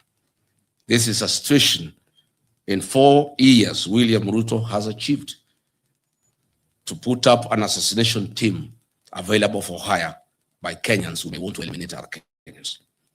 Rachel Wandeto was doused with petrol on the allegation of having a tattoo on her breast. CS Kipchumba Murkomen, IG Douglas Kaja visited the High Hospital. William Ruto vowed that the killers would be arrested. They said her death was motivated by certain political leaders. The scheme was planned and orchestrated by CS Murkomen and a nominated senator. Despite William Ruto having instructed that the killers be arrested, 3 months down the line, nobody has been arrested. Nobody will be arrested because she was killed by the police. The Reverend Dumia Kariuki of PCA Nakuru, a vocal church leader, was killed by Nairobi Sierra, a squad formed by Kipchumba Murkomen to intimidate the PCA church to agree to sell their properties in Mombasa, Nairobi, Kajiado to William Ruto. The US State Department Bureau of Democracy, Human Rights and Labor, the Kenya National Commission of Human Rights, and the Independent Medical Legal Unit have documented over 700 cumulative cases of extrajudicial killings and forced disappearances across Kenya since late 2022 when William Ruto came to power. And with, of course, notable surge tied to the 2024 Gen Z protests, where 60 young boys and girls were killed. Mr. William Ruto, it is also important to note that alcohol and drug substance abuse is on a record high in the country. And the climax was when William Ruto appointed 2 known drug barons into his cabinet. William Ruto has therefore deliberately allowed the menace to grow in sections of the country that are not politically aligned to him. While serving as the country's deputy president, I ensured and chaired a multi-agency stakeholder meetings across country to exhaustively examine the root causes, extent, and impact of this growing disaster, with the aim of offering solutions. The initiatives were aimed at informing major government policy, measures, and prescribing interventions and actions to address alcohol and drug demand reduction, supply suppression, and harm reduction.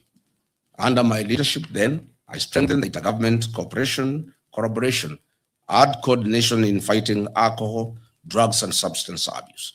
I proposed several amendments of national and legal and county legal provisions on alcohol and drug control, coordinated and multidisciplinary licensing regime of alcoholic outlets where all stakeholders were involved, and proposed establishment of county treatment and rehabilitation centers.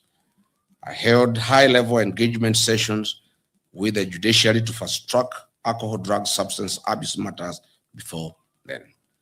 William Ruto's 4 years have achieved unwarranted, excessive availability of drugs to our young people, killing them and leaving others as zombies. I'm confident that on August 10, 2027, we will revisit this program and eradicate this vice in totality. The following are some of Kenyans who have been abducted and disappeared recently. Mark Million Carey, he was abducted in Nairobi. Mike Olo, abducted in Nairobi. Families wept in the Milimani High Court demanding his release. His last location was along Kagudo Road. Evans Omondi, abducted alongside Olo and Carey. Abdulaziz Duba Molu, alias Zizo, abducted in Kiamaiko on June 23, 2026 by armed individuals in civilian clothing and police uniforms. Davis Lichuma, a rights activist seized by the masked operatives outside Parliament, later traced to a hospital heavily battered. Omwancha Clifford Evans, listed among the recent abductees by local human rights groups. Manyura Morisori Douglas, still missing following a wave of clandestine security enforcement operations. Jimmy Mtava Mwanzi, abducted in Mlolongo, not seen to date. He was abducted at the instructions of DIG Langat.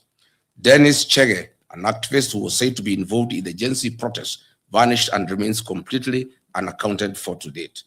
Brian Stigo, an Nakuru fisherman, who mysteriously went missing in 2022 under similar contested operations at Lake Nakuru National Park.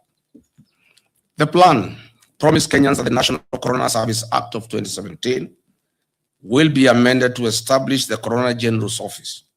The objective and aim of this amendment was to remove the burden of investigating suspicious and police action deaths from regular police channels and DCI. Further, the amendment of the Act was aimed at removing potential conflict of interest and ensuring absolute transparency in handling and explaining deaths, enforced disappearances, or fatalities resulting from the law enforcement operations. 4 years later, this promise has not been fulfilled. National Coroner Service Amendment Bill 2026 was officially published in the Kenya Gazette on April 16, 2026, and received by the Directorate of Legal Services in July 2026. It is currently at the introduction and pre-reading stage in the National Assembly, awaiting formal first reading and committal to the relevant departmental committee. Mr. William Ruto has also facilitated acts of transnational repression against foreigners in Kenya. More specifically, on July 24, 2024, 36 Ugandans, members of a Ugandan opposition political party, as part of a joint Kenya-Ugandan security agency operation, and were forcibly returned to Uganda. On October 18, 2024, 7 Turkish asylum seekers were abducted in Nairobi by masked men. Kenya later confirmed it forcibly deported 4 of them to Turkey in a joint security operation, citing bilateral ties, drawing severe condemnation from the Office of the United Nations High Commissioner for Refugees and Human Rights. On November 16, 2024, Kiza Bisinje, leader of another Ugandan opposition party, was kidnapped by Ugandan agents while visiting Nairobi. Kenya government officials claimed they were unaware of the abduction, but the Ugandan authorities maintained it was a coordinated action between the two governments. Tanzania journalist and human rights activist Maria Sarangi was on Sunday, 12th January 2025, almost abducted here in Nairobi. Prominent Zimbabwean constitutional lawyer and human rights defender Brian Kagoro was detained and deported from Kenya on February 22nd, 2026. Intercepted by immigration and national intelligence officers at Jomo Kenyatta International Airport in Nairobi, he was held for over 10 hours and subsequently put on a flight back to Johannesburg, South Africa. In March 2026, 2 officials from the China Civil Engineering Construction Corporation were deported from Kenya amid a high-stakes dispute that arose in Kenya shillings 30 billion Kenya Railway City tender. Upon seeking a statutory review of the procurement process, William Ruto and Kipchumba Murkomen deported the complainants' local agents, clearing the way for their preferred entity, China Road and Bridge Corporation, CRBC, a company that has bagged procurement tenders worth 1.2 Kenya trillion since 2022 when William Ruto came to power. China Road and Bridge Corporation is the international conduit for corrupt proceeds in Kenya under the personal and direct supervision of William Ruto. I must say Kenyans are not safe, our children are not safe, investors are not safe, tourists are not safe, no foreigner is safe.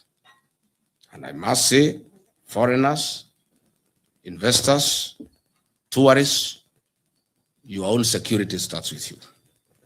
I ask the members of our development partners and foreign embassies accredited to Kenya to ensure that their staff and citizens are safe within the boundaries of Kenya. On protecting the liberties enshrined in our Constitution, William Ruto has breached the freedom of expression in Article 33 and the freedom of media in Article 34, Constitution of Kenya 2010. On 26 June 2026, 4 police officers from the dreaded Killer Squad, armed with AK-47 assault rifles, attempted to abduct the Standard Group Nakuru-based associate editor, Mr. Alex Kiprotich. This attack is a defiance to truth and total on the freedom of media, as stipulated in Article 34 and 35 of our Constitution. In the last 4 years, several media houses, including the Nation Media Group, the Standard Media Group, MediaMax Network, and several journalists were subjected to online campaign and disinformation campaign by the government of William Ruto. Reports show that 24 cases of violence towards journalists were recorded during the 2024 Gen Z protests. The Kenya Kwanza Covenant pledged to root out corruption, guarantee financial autonomy for key oversight bodies, and enforce Chapter 6 of the Constitution of Kenya on leadership and integrity. Mr. William Ruto has broken this covenant to the people of Kenya and instead orchestrated outright plundering of the country's resources for his personal benefit and enrichment. On 31st December 2024, Mr. William Ruto was ranked as the second most corrupt president in the world by the Organized Crime and Reporting Project. Transparency International Corruption Perceptions Index ranked Kenya number 130 out of 108 countries globally, with a score of 30 out of 100, reflecting persistent stagnation and public mistrust. Mr. William Ruto's administration has entrenched corruption as a way of life, and it remains systematic, pervasive, and deeply rooted in public service delivery and high-level governance. Mr. William Ruto's Western Hotel has been the leading recipient of government hospitality and catering tenders, securing 37 public contracts valued at hundreds of millions for the period ending June 2026. Contracts have come from state corporations, state departments, and county assemblies. It is clear that William Ruto is in competition with local entrepreneurs, where he flexes his executive powers and gives priority registration that enriches himself and his cronies at the expense of other hardworking Kenyans. I want to bring to the attention of the people of Kenya some of the biggest scandals that we have witnessed in the last 4 years. In the current financial year, State House budget has grown from Kenya shillings 8 billion to 18 billion Kenya shillings, an increment of over 10 billion Kenya shillings. These are the funds that are used to bribe the people of Kenya. And lately, sheikhs, private security officers, village elders, teachers, chiefs, etc. Under the e-Citizen, a special audit report by the Office of the Auditor General exposed major financial and governance weaknesses, noting that over Kenya shillings 11 billion in collections lacking clear documentation or routed through non-designated accounts alongside irregular payments to private entities. The functionless chief system was procured at a cost of 104 billion Kenya shillings, and an independent assessment of this system shows that it is worth 800 million, leaving theft and plunder of public resources of 103 billion Kenya shillings. SHA makes a loss of 6 billion shillings a month. Hospitals and faith-based organizations and counties are owed 105 billion to date. As I've said before, SHA is insolvent and everybody knows it. On the affordable housing program, the Office of the Auditor General reports that have flagged major legal and operational risks regarding fund utilization, including untraceable international development loans, low fund absorption, and missing land ownership documentation for ongoing projects. Further, the levies deducted from Kenyan pay slips are invested in a third-party financial service firm licensed by the Capital Markets Authority. How are their fees determined? How much has been paid out to date? What is his association with William Ruto? On the restoration of Nairobi rivers, Mr. William told Kenyans that on December 25, that Nairobi River will have fish. Can members of the press visit this river tomorrow and bring us one piece of fish? This government committed itself to protecting public assets, strengthening governance, eliminating corruption, and ensuring that public resources would be managed solely in the interests of the people of Kenya. It promised a government founded on transparency, accountability, and prudent stewardship of national resources. On the divestiture of the Kenya pipeline, has Kenya surrendered its ownership and control to a neighboring country? What was the rationale of forcing Kenyan state corporations to invest public funds in a public entity? Who is the mysterious lead transaction advisor, stroke investment banker that was the face of the IPO? How did he acquire his Kenyan citizenship, and whose interest does he represent? Mr. William Ruto and Senator Aaron Cheriot must come clear on their relationship with this mysterious dual citizen investment bank. On the sale of government's equity stake in Safaricom to Vodacom at 204 billion Kenya shillings, it was a ripoff. Each share was grossly undervalued at 34 Kenya shillings.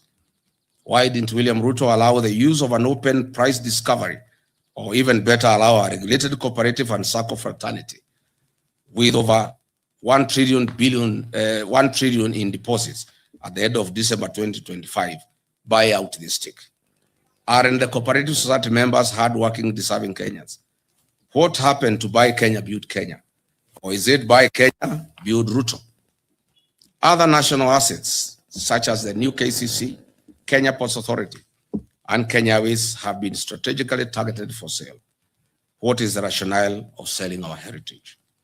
Had hardworking Kenyans remit over 100 billion Kenya shillings monthly to the National Social Security Fund, NSSF.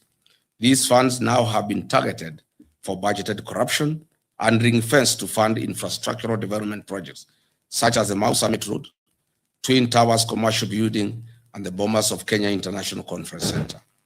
Is this really prudent? Our pensioner fund safe?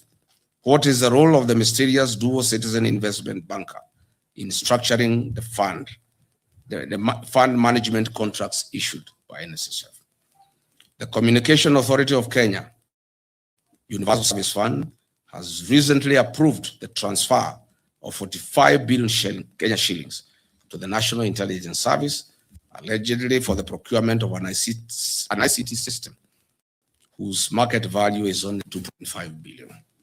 This approval was given by the then chairperson of the Communications Authority in the hope that her business loan would be repaid from the proceeds.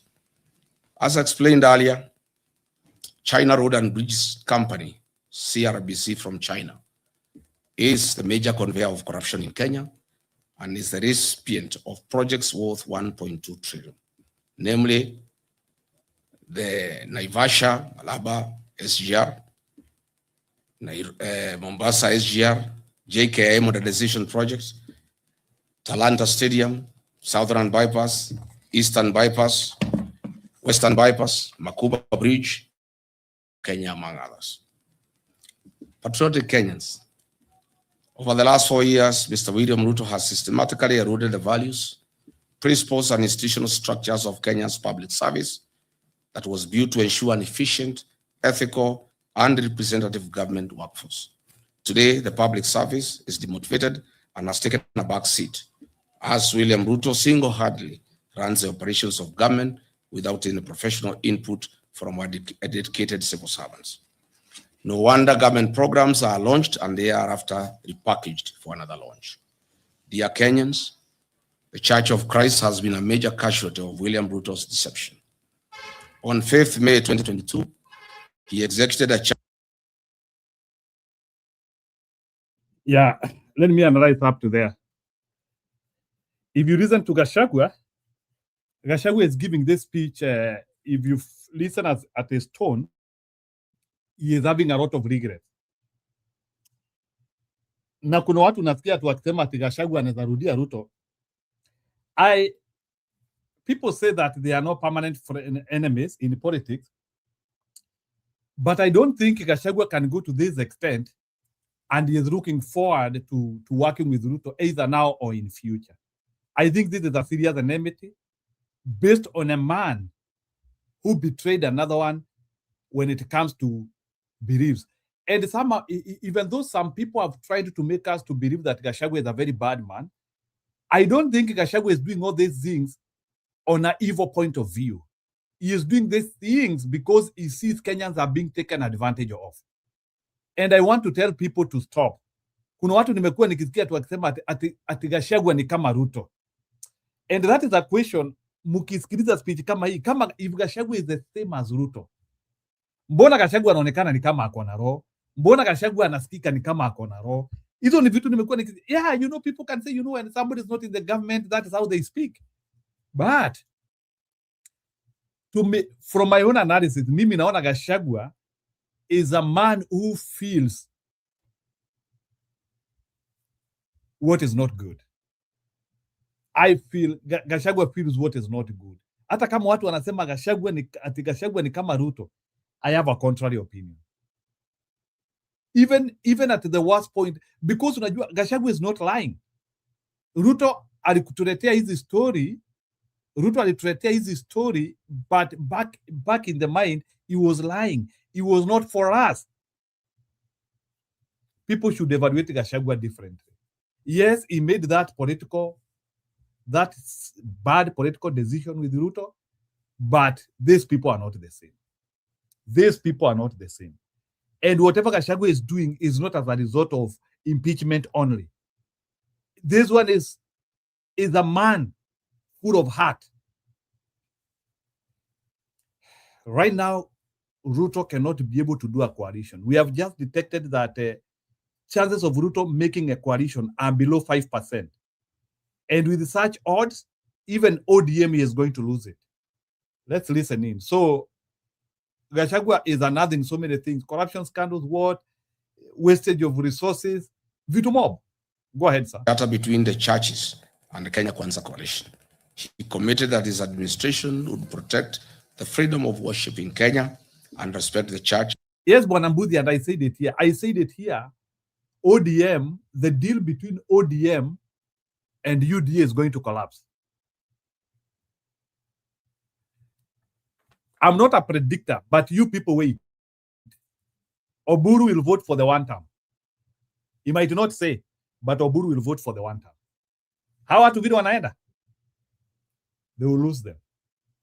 Ruto atabaki peke yake. Actually, Ruto is going to lose the election before it is done, before it is conducted. As a societal partner in national development. Fast forward to 2026, he has introduced punitive legislation through the Religious Organization Bill 2024, aimed at controlling the activities of the church. He has also increased fees required to carry out official activities. Who can forget the 2026 brutal murder of Reverend Julius Dumia of Nakuru PCA? Who will ever forget the attacks on Wetima ACK Church? Who will ever forget the attack of Osin's Cathedral? I like that talk line. Who will ever forget? You know, ukisikianga politician anaongea with those repeated statements. That's a well-polished politician. I now agree Gachagua is a political scientist. Who will ever? You can hear those repeated sentences. Ukisikianga politician anaongea and he is able to recap. We call it recapping. Huyo ni politician na nusu. Because you are now connecting. That's a speech with connection. And I'm not saying that one out of psychopathy. I'm saying that out of listening to that speech. That speech, it's hard Rigiji to tell lies. He know what he can. I was impressed by Mr. Gachagua numbers, detail concerning young Kenyans recruited to work on the Russia versus Ukraine frontline. Was this Uhuru or Ruto mistake? Was this Uhuru or Ruto mistake? Yeah.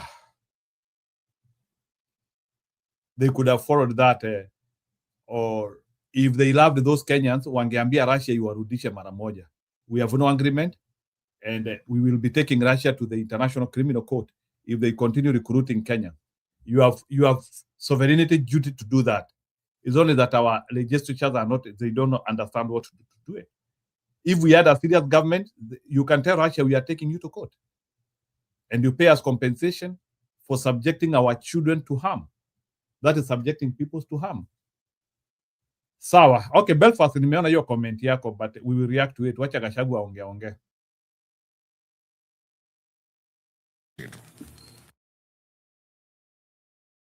The reason why I'm allowing this speech to proceed, because it was very rich, and I think Gachagua was able to touch close to 90% of much of the information which was needed. Thank you. On 4th October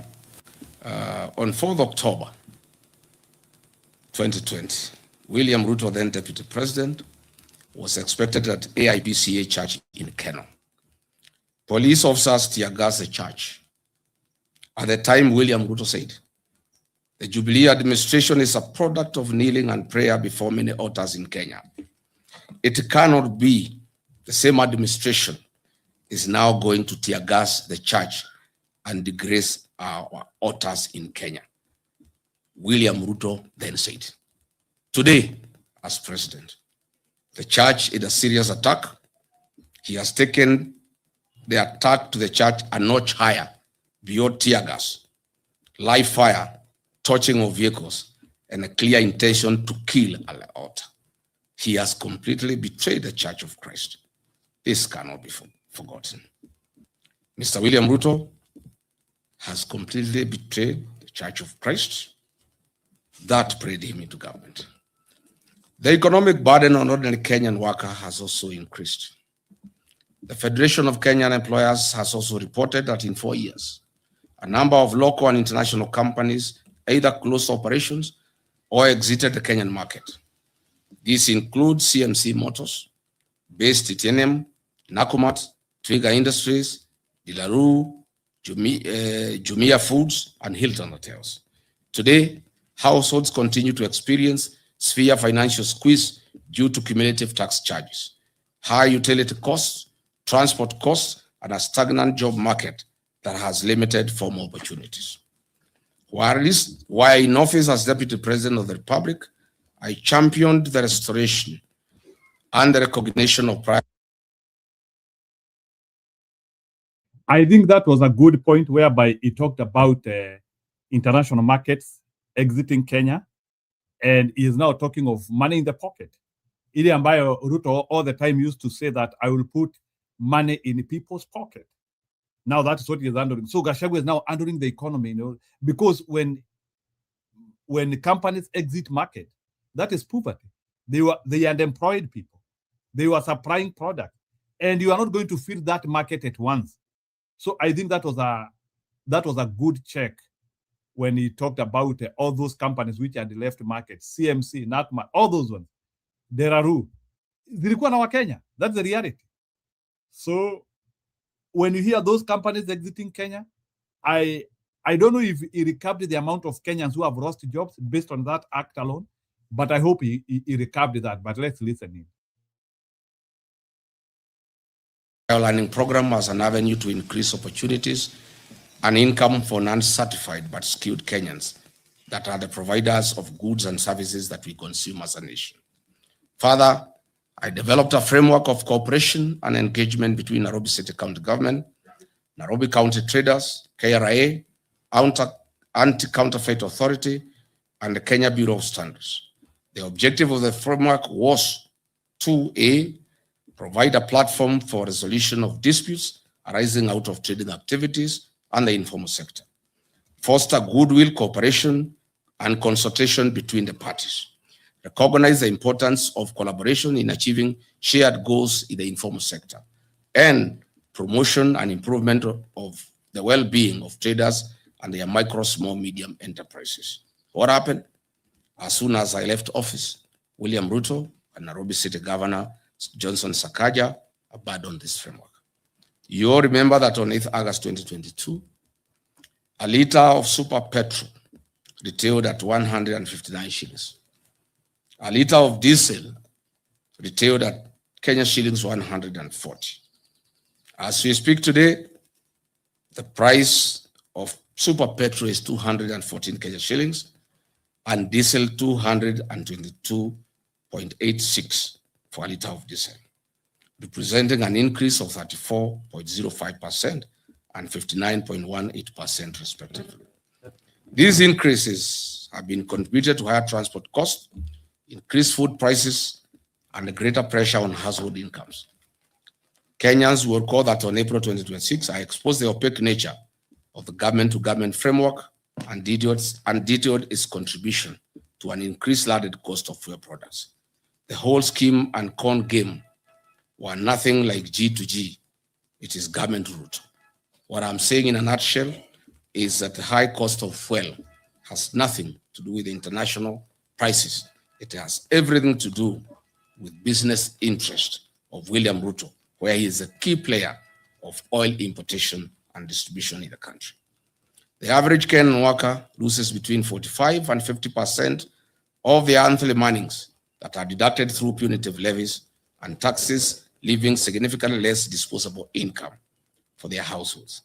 For example, a teacher in Wajir earning a gross salary of 50,000 in 2022 took home approximately 42,000 Kenya shillings. Today, under William Ruto, the same teacher who is making 50,000 takes home 38,000, while facing substantially higher food, fuel, transport costs, reduced school capitation, and increased challenges in accessing healthcare.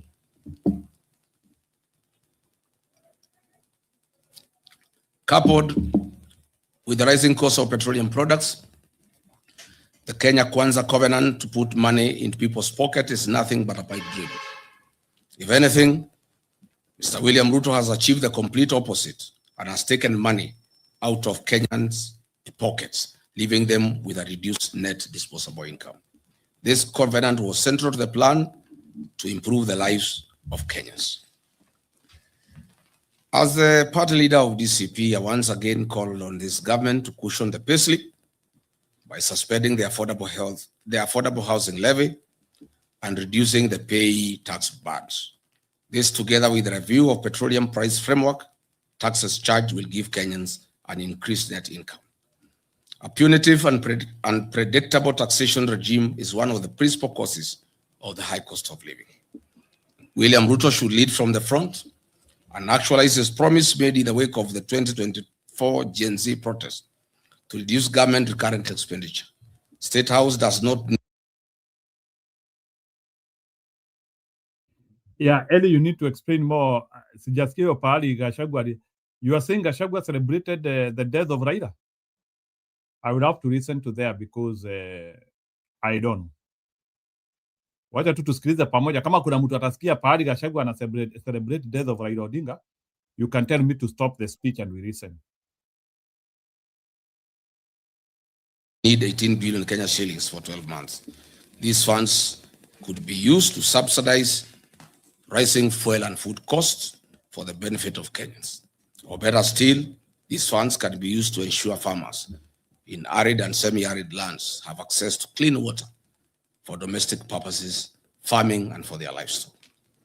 Patriotic Kenyans, Mr. William Ruto promised to build a disciplined, transparent, and accountable government founded on prudent public finance management, constitutionalism, and the rule of law. He pledged to reduce the cost of government, manage public debt responsibly, eliminate corruption, strengthen institutions, and uphold the Constitution while protecting the rights and freedoms of every Kenyan. 4 years down the line, the government introduced new tax measures, expanded statutory deductions, implemented changes to public finance management, and undertook toxic borrowing to finance government programs. It also introduced reforms affecting public institutions and the administration of government. Instead of easing the financial burden of citizens, the tax burden has increased significantly. Households have experienced reduced disposable income while facing higher prices for food, fuel, electricity, and other basic commodities. On the debt management, why is this regime in open violation of Article 211 of the Constitution of Kenya 2010 and Section 15(2)(c) of the Public Finance Management Act 2012 that strictly prohibits the financing of recurrent expenditure using debt? Looking back, we know that the Grand Coalition government borrowed an average of 200 billion shillings annually. The Jubilee government of Uhuru Kenyatta borrowed an average of 700 billion shillings annually. This regime of William Ruto borrows an average of 1.4 trillion annually with no corresponding development. Since August 2022, Kenya's debt growth has entered a dangerous pattern of continuous triple-digit or near triple-digit expansions. As we speak today, every citizen of Kenya and every child born as of this morning has a debt of Kenya shillings 221,000. This country has a debt of 13.02 trillion, up from Kenya shillings 8.6 trillion in August 2022 when William took over. Mr. William Ruto has borrowed in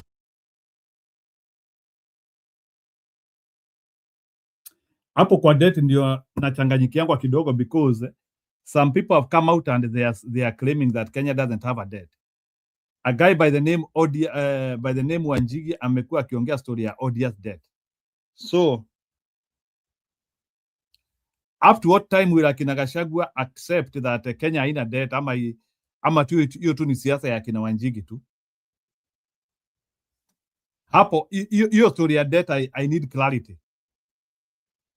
Because kuna watu wameclaim tu ni kuibua, tunakuanga tukiibiwa. So kama kuna mtu akona information about Kenya's debt, please I would want to be furnished well about that kindly. Gachagua is explaining about debt here. He didn't mean celebrating it. Sympathize with the Ruto. Okay. Belfast anasema ati Gachagua alicelebrate kifo ya Raila. In excess of 5 billion in excess of 5 trillion over the last 4 years. This regime on a borrowing spree borrows an average of 3.5 billion Kenya shillings daily and steals 3 billion shillings daily. Why borrow to steal? On average, this government steals from the people of Kenya. Sijui kama umesikia hiyo line hapo. Kenyan government, na I think it is almost ni vile wameongezea ile pesa wanaiba, because during Uhuru regime walikuwa wanaiba 2 billion per day. Now Gachagua is saying wanakopa 3.5 billion per day na wanaiba 3. So meaning 3.5 tukope, wanaiba 3, kumaanisha only half a billion is left to work in Kenya. No wonder things are not working. Kopa 3.5, iba 3, bakisha half a billion. So half a billion per day ndio tunabakisha. Na half a billion per day kama ndio tunabakisha, if you multiply the 365, hiyo inamaanisha ni kama around 170 billion. Hiyo ndio pesa tunabakisha tufanyie kazi. How can 170 billion do? Odious debt means it was taken without approval of parliament. Okay. Lakini Wanjigi amesema in some extent that Kenya haina ndeni. We also need to what is that? Sio siasa, the debt factor is real, and I think that's why Wanjigi is banned from USA. Not sure if it's ongoing. Yeah, so Gachagua 125 million shillings every hour. Calculated, this government is stealing every minute 2 million shillings from the people of Kenya. Dear Kenyans, the National Treasury has delayed disbursing the equitable share of revenue to counties. These cash flow delays have routinely stalled county operations, delayed staff salaries, and inflated pending bills to over 156 billion, despite legal mandates requiring timely monthly transfers. Misplaced priorities such as funding State House budget by 10 billion, building state lodges and airstrips has caused cash flow constraints. The strengthening, devolution, and improving the timely disbursement of funds was at the core of the Kenya Kwanza covenant with the people of Kenya. Once again, this promise has been broken. Patriotic Kenyans, ladies and gentlemen, measured against the promise to lower the cost of living, improve access to affordable credit, and strengthen small businesses, the evidence presented suggests that many Kenyans have yet to experience the relief that was promised. Mr. William Ruto made an ambitious commitment to the people of Kenya. The promise was to place young people at the center of Kenya's economic transformation and restore hope to millions of young people seeking meaningful work. The population of Kenya is 75% youthful. The African Union has long urged African countries to harness this demographic dividend by investing in young people. It is therefore fitting that we assess one of the administration's flagship commitments, expanding credit opportunities to Kenyans' youth. The Kenya Kwanza administration promised to establish a 50 billion hustler fund to provide affordable credit to mama mboga, boda operators, mkokoteni operators, and other small-scale entrepreneurs. This commitment was to ease financial constraints, promote enterprise, and improve the livelihoods of ordinary Kenyans. Mr. William Ruto established the Hustler Fund, whose head and tail cannot be traced. As it were, the financing programs intended to support micro, small and medium enterprises. The Hustler Fund is said to have disbursed 87 billion Kenya shillings to 28 million people. What a paradox. What a lie. I am wed to hear of anyone Kenyan saying that they have expanded their business courtesy of the Hustler Fund. Limiting the disbursement of funds to registered cooperatives would have probably made a greater economic impact and would have reduced the mobile loan default rate that is very high. I have raised fundamental questions on the effectiveness of the Hustler Fund in meeting its stated objectives.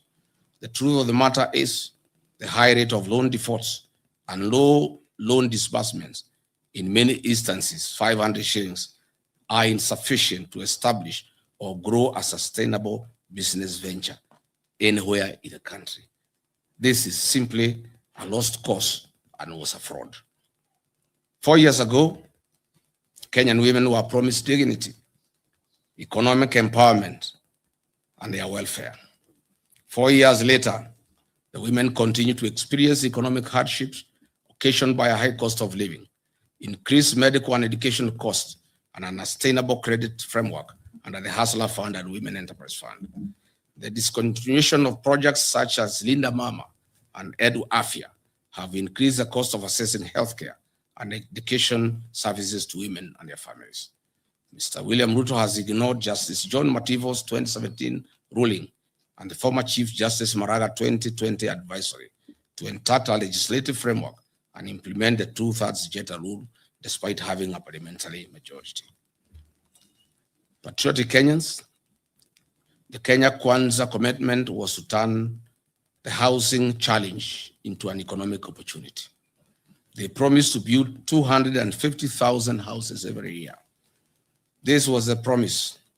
However, 4 years later, Mr. Ruto has fashioned and turned this into a conduit to steal public land and be the sole supplier of construction inputs, cement, steel, tiles, nails, and MDF panels that manufactures factories he has bought and acquired. The Affordable Housing Fund has collected over 1. Mmesikiza material zote ambazo Ruto ndiye anasupply mwenyewe.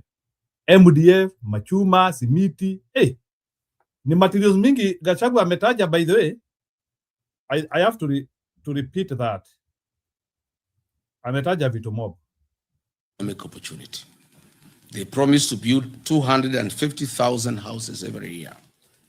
This was the promise. However, 4 years later, Mr. Ruto has fashioned and turned this into a conduit to steal public land and be the sole supplier of construction inputs, cement, steel, tiles, nails, and MDF panels. And MDF that panels. Manufactures factories he has bought and acquired. The Affordable Housing Fund has collected over $1 billion since its inception. The State Department of Housing and Urban Development has conveniently ensured a low absorption rate of roughly 25% due to the staggered nature of construction phases and investments of proceeds in treasury bills, bonds through CDN Bank. CDN Bank is today classified as Tier 2 medium-sized bank. It has graduated from Tier 3 status after achieving a market share of over 1% driven by deposits mobilized from Government of Kenya State Corporations, Social Health Authority, Nairobi City County Government, and the Affordable Housing Fund levies. CDN Bank is worth 95 billion in asset value, Kenya shillings 74 billion in customer deposit, and a reported 1.7 billion net profit in the year ending 2025. Compare this sudden change in fortunes with the 2022 financial year results. This bank had 42 billion Kenya shillings in assets, 30 billion in customer deposit, and a reported loss in the financial year ending 2022. Since William Ruto bought it, you can see the transformation. This housing scheme is nothing but a personal business that guarantees the exclusive single source offtake of steel, MDF panels, nails, iron sheets, tiles, cement by factories owned by William Ruto and his allies. The levy proceeds are the reason why Syrian bank deposits have increased tenfold for the 4 years. If it were a genuine program, why is it being forced down citizens' throat? There was no promise to raise the payslip of the Kenyan worker in the name of a punitive housing levy. Private businesses must be left to do their work as the government does its work. It's important that the workers of Kenya know that monies deducted from their payslip is invested in Syrian bank owned by William Ruto, who is collecting the profit. In my view, and as expressed before, the affordable housing scheme should be made optional to Kenyans to allow them to participate at their own free will. Fellow Kenyans, Mr. William Ruto had promised that within 30 days of his presidency, he would establish a quasi-judicial public inquiry to establish the extent of cronyism and state capture in the nation and make recommendations. Unfortunately, over the last 4 Yeah, hiyo story ya state capture, it was a big thing to Ruto. I remember akisema it was one of the big thing actually ilifanya hata watu wapende Ruto sana. Hiyo story ya state capture. Sijui you do what na mafuel levy, sijui you have 13 taxes. Yeah, hiyo state capture was big. 4 years, Mr. William Ruto himself has captured the state. He has focused on centralizing control of independent constitutional commissions, state entities, public sector procurement, and unwarranted sale of strategic national assets. All these measures are aimed at achieving the sole objective of enriching William Ruto at the expense of 55 million Kenyans. It should be noted that William Ruto has achieved the milestone of being certified as a US dollars billionaire in a record 4-year courtesy of looting Kenyan public coffers. According to Gachagua, Ruto amefika klasi ya kukua utajiri yake ni $1 billion. So he is now above $1 billion. So kama Ruto is above $1 billion, inamaanisha his wealth is above now 130 billion Kenya shilling. So he is not saying if it is $5 billion or $3 billion, but amesema tu Ruto ashafikisha, he is now in the levels of $1 billion. Yeah. So ameingia hiyo level ya kina Elon Musk ambao utajiri wao pia unahesabiwa in $1 billion as well. Makubwa haya. There's nothing he has invented. He is not like Elon Musk who is selling computers and other things to us, or he has shareholders. He has done all that courtesy of stealing from us. Mr. William Ruto's 4 years in office has accomplished a mission of driving Kenyan entrepreneurs out of business. Contractors are out of business. Traders are out of business. William Ruto has captured all businesses and he's in competition with the Kenyans that he leads. He has used his office to flex muscles on traders. Where he has not pushed, his conduit CRBC has come in. Mr. William Ruto has investments in virtually every sector of Kenya's economy, namely banking and finance through Syrian Bank, investment banking through Rock Investment Bank, a CMA license issued in 2026, and is a fund manager of NSSF and PSSF pension funds, insurance through Amaco, capital markets through ZD platform, hospitality through Weston Hotel and Leeds Caraton in the Mara, cement through the various companies that he bought, including Baburi and East African Portland Cement, betting through SportsPesa, Sportbet and Betika, aviation through Kwale Island Development, healthcare through Nairobi West Hospital, telecommunication through East African Device Assembly Limited, oil and energy through Gulf Energy and oil marketing companies, energy gas through Taifa Gas, construction, farming, currency security, he has recently bought Daru, transport, he has even gone into the matatu in business. He now has over 100 matatus in Nairobi, agriculture, poultry, minerals, gold prospecting in Aboseli, Logorian, Transmara, DRC, including in Darfur.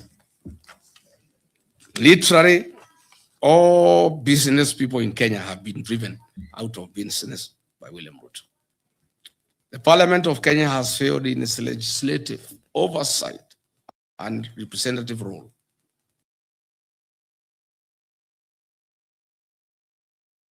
Its members, except the few who hang around with me, are on record boasting how they are paid for everything that they pass in Parliament. I must remind all parliamentarians that they are accomplices to criminal acts. Under the archaic leadership of the UDA with winger Moses Wetangula, the National Assembly is one of the major causes of the suffering of Kenyans by passing bad laws like the Finance Bill 2024, whose provisions were later sneaked through amendments and omnibus legislation. Mr. Williams Ruto's attempt over the last 4 years to undermine the office of the Auditor General has been frantic and uncalled for. He now wants the Auditor General arrested for resisting theft of public funds. The people of Kenya will not allow it. Mr. William Ruto has made IPOA non-functional. In the last 4 years, an attempt was made through a Gazette notice to put it under the Ministry of Interior so that they can cover all the crimes against Kenyans and the police.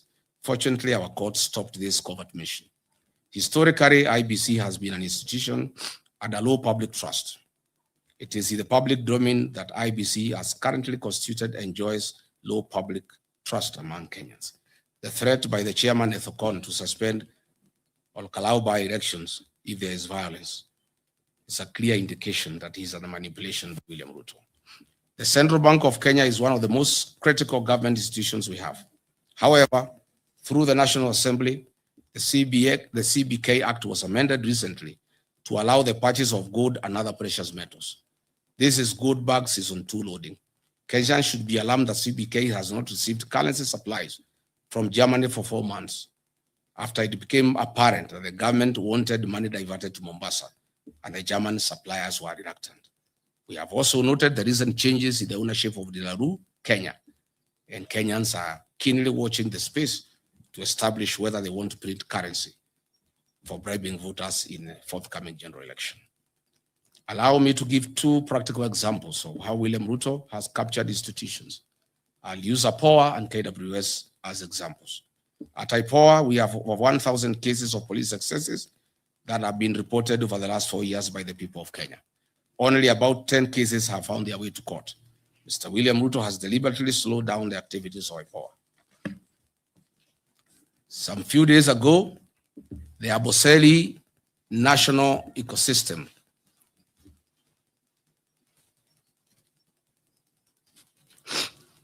the Aboseli National Park ecosystem, 15 elephants died and some lions died later. We were cheated that they were died through suspected cyanide poisoning from pesticides. Tell the Kenyans the truth, Mr. William Ruto. Doing cyanide lynching to extract gold prospects. And this warning goes to the people of Ikolomani in Kakamega, where Mr. William Ruto is eyeing your gold deposits. Be very careful.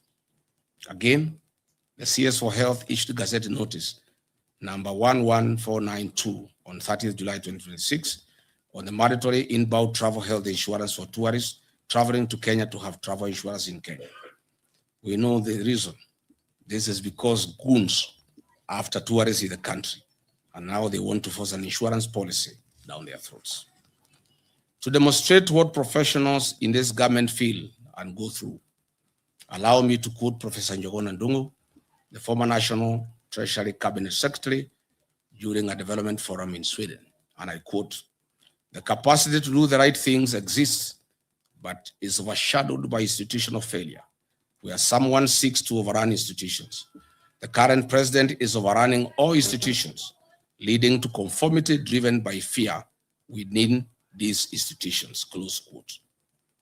What is this if not impunity of the highest order? Patriotic Kenyans, historically, land is one of the most emotive issues in Kenya. Mr. William Ruto has promised to settle all historical land injustices in Kenya and resettle millions of squatters across the country. Unfortunately, he has scored the lowest in this matter and created many war fronts on the land question.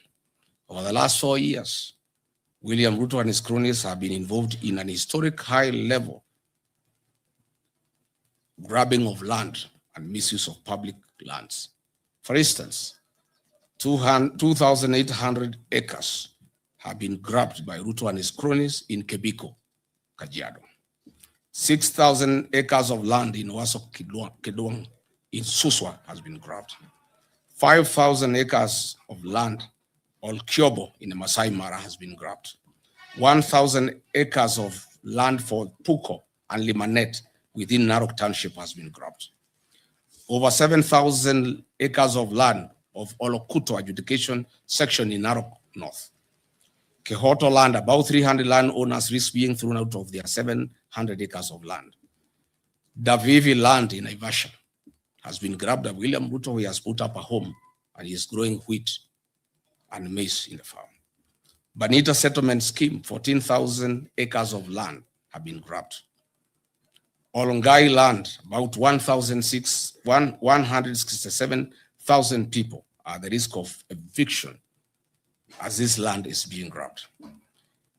Egerton University land, Oscar Sudi, Samburu, and William Ruto have grabbed 2,000 acres of land meant for the university where they are doing wheat farming.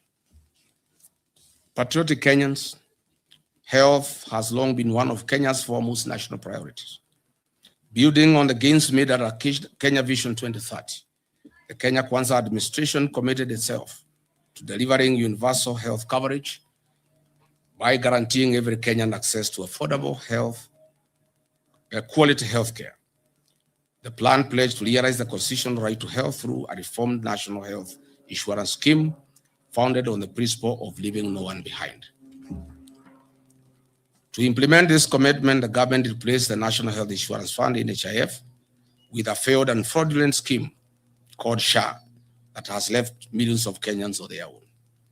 The discontinuation of Linda Mama and Edu Afia on December 31st, 2023, has left significant gaps in healthcare coverage.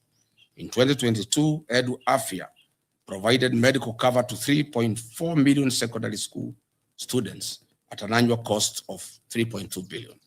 Today, approximately 4.1 million secondary school students no longer enjoy that medical cover, leaving parents to bear the full cost of treatment. Mr. William Ruto had committed to addressing the inequities in Kenya's education system so as to level the playing field for all children, irrespective of their background. He further committed to equitable universal basic education defined as 12 years of schooling.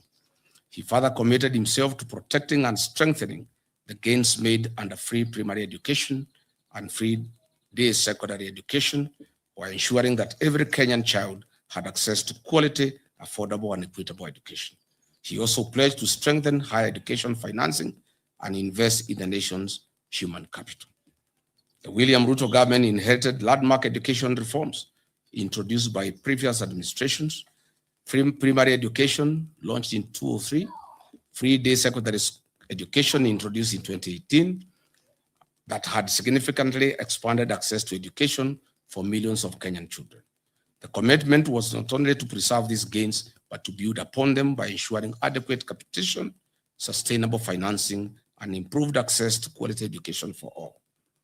In the words of the third president of the Republic of Kenya, the best president we have ever had, Mzee Mwai Kibaki, and he said, and I quote, "Education is the ultimate means of ensuring an equitable society.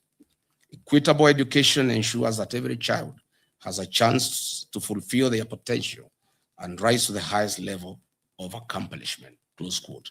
4 years later, the government has caused irreparable instability and confusion in the educational sector. The gains made by the previous administration under free primary education and free day secondary education have been eroded to dust. Secondary school parents now shoulder substantially higher education costs, while the level of government capitation has failed to keep pace with inflation and rising operation costs. The capitation rate established in 2017 was 22,000 per student. However, today's schools receive only 9,000 per student. During the previous financial year, creating a significant funding gap. Our public universities are facing unprecedented financial distress. University debt has increased from 60 billion in August 2022 to approximately 100.3 billion Kenya shillings, representing an increase of Kenya shillings 40.3 billion, or about 67% increase. As a result, many institutions are experiencing severe financial challenges that will affect the delivery of quality education.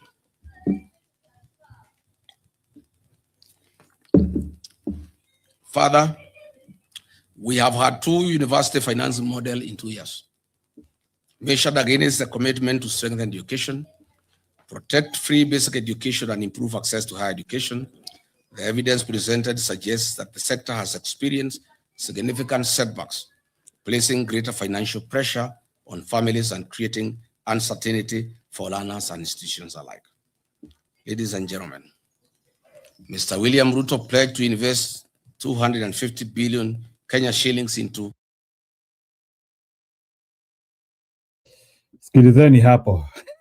Ati Ruto alipledge kuinvest 250. Hiyo ndio ilinichekesha kabisa. No, that one was. But I'm here, I'm listening because I want us to do the postmortem. Nadhani ili ujue Ruto wako na wajinga, instead of those people reacting to this speech with humility and looking at what akina Kimanongo ameanzia kuleta propaganda. Like, it is like Gachagua did not say anything. Walianzia sasa to react on his anyway. Hapa. The agricultural sector to shift the country from food security to surplus production. Recognizing its strategic importance, he pledged to transform the agricultural sector by increasing productivity, improving farmer incomes, and revitalizing key value chains. The administration committed itself to revamping underperforming export crops, expanding emerging high-value crops, strengthening the tea value chain, supporting food security, and promoting agro-processing as a driver of economic growth. Despite the commitments made, our farmers have experienced increased economic hardship. Net incomes have reduced due to increased cost of inputs, higher taxation rates, high transport and distribution costs due to reclassification of VAT status. Agriculture continues to receive approximately 2% of the national budget, significantly below the African Union 10% target under the Maputo Declaration. The tea sector has faced considerable challenges over the past 4 years. This is due to the deterioration of Kenya's economic and diplomatic relations with Sudan. Historically, one of the largest buyers at the Mombasa tea auction. Sudan's annual consumption of Kenyan tea declined from approximately 10.7 million kilograms to about 1.7 million kilograms, leaving substantial volumes of tea unsold. But why has this happened? Mr. William Ruto's appetite for business and money has failed Kenya. His close association with Sudan's RSF warlord, Mr. Hemeti, in illegal trade of gold in exchange for weapons, has reversed the gains we have made. These internationally sanctioned war criminals live in Kenya under state protection and have been issued with diplomatic passports and ID cards by Kipchumba Murkomen. U.S. Senator Jim Risch, chairman of the Senate Foreign Relations Committee, while noting Kenya's NATO ally status, criticized William Ruto during a May 2025 hearing. Senator Risch questioned Kenya's loyalty following its facilitation and hosting of Sudan's paramilitary rapid support forces, RSF. Rice farmers in Ahero, West Kano, Bunyala, Bura, and Mwea have also faced significant challenges. Although rice was identified as a strategic import substitution crop, import volumes approaching 1 million metric tons annually have depressed local paddy prices, leaving many farmers with unsold stock. Just recently, on 6 July 2026, William Ruto authorized the gazettement of duty-free importation of 490,000 metric tons of grade 1 milled white rice before 30th November, June 26. It estimates that this represents a missed economic opportunity exceeding 100 billion Kenya shillings if domestic production had been given priority before this duty-free window was open. Even though state sugar mills have been leased to private sector players associated with William Ruto, their principal business model is to import sugar instead of purchasing locally grown sugar from farmers.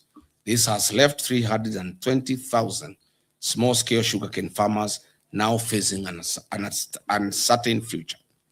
The targeted turning of 2 million poor farmers from food deficit to surplus producers using input finance and agricultural extension support. To date, show me one farmer in Kenya who can come forward as a testimonial. Instead, this farmer has nothing. In fact, small-scale farmers in Moya and Ahero are currently in court trying to salvage their crop after government gazetted the importation of 490,000 metric tons of rice for importation. Tea farmers are crying. A 0.8% levy has been introduced, and this year's bonus will reduce from 45 Kenya shillings per kilo. Sugarcane farmers in Western Nyanza and Kisii, the government is unable to pay 270 million owed to them. Cane per ton has reduced from 6,500 to 5,000. One thing which I liked about Gachagua, wale watu wanasemanga anaongeanga story ya milima peke yake. Can you imagine Gachagua leo aliguza kila kitu, hata miwa anaongea story ya miwa. Enyewe, you need to have kilotons of hate to hate Gachagua. Huyu Gachagua anaambiwanga tu anaongeanga tu story ya mlima peke yake. Leo alikuwa anaongea hata story ya miwa. Miwa. Lowest truth. Gachagua aliongea story ya miwa leo. Like, I'm expecting Mudavadi and other stupid people in Western ndio. Gachagua aliongea story ya miwa categorically. Miwa, a product which is an product in Mlima Kenya. Anyway, ni sawa. Anyway, he is our worthy opposition leader. Unauliza venye Gachagua aliongea leo, hii ni maneno ya mlima anaongea. Because unajua people have, I think people, watu wako na kasumba mbaya. Sijui huyu jamaa anaongea tu story ya hiyo, hii speech yote vile mnaisikia ni mambo gani ya mlima. Unajua there is something I've come to understand with Gachagua.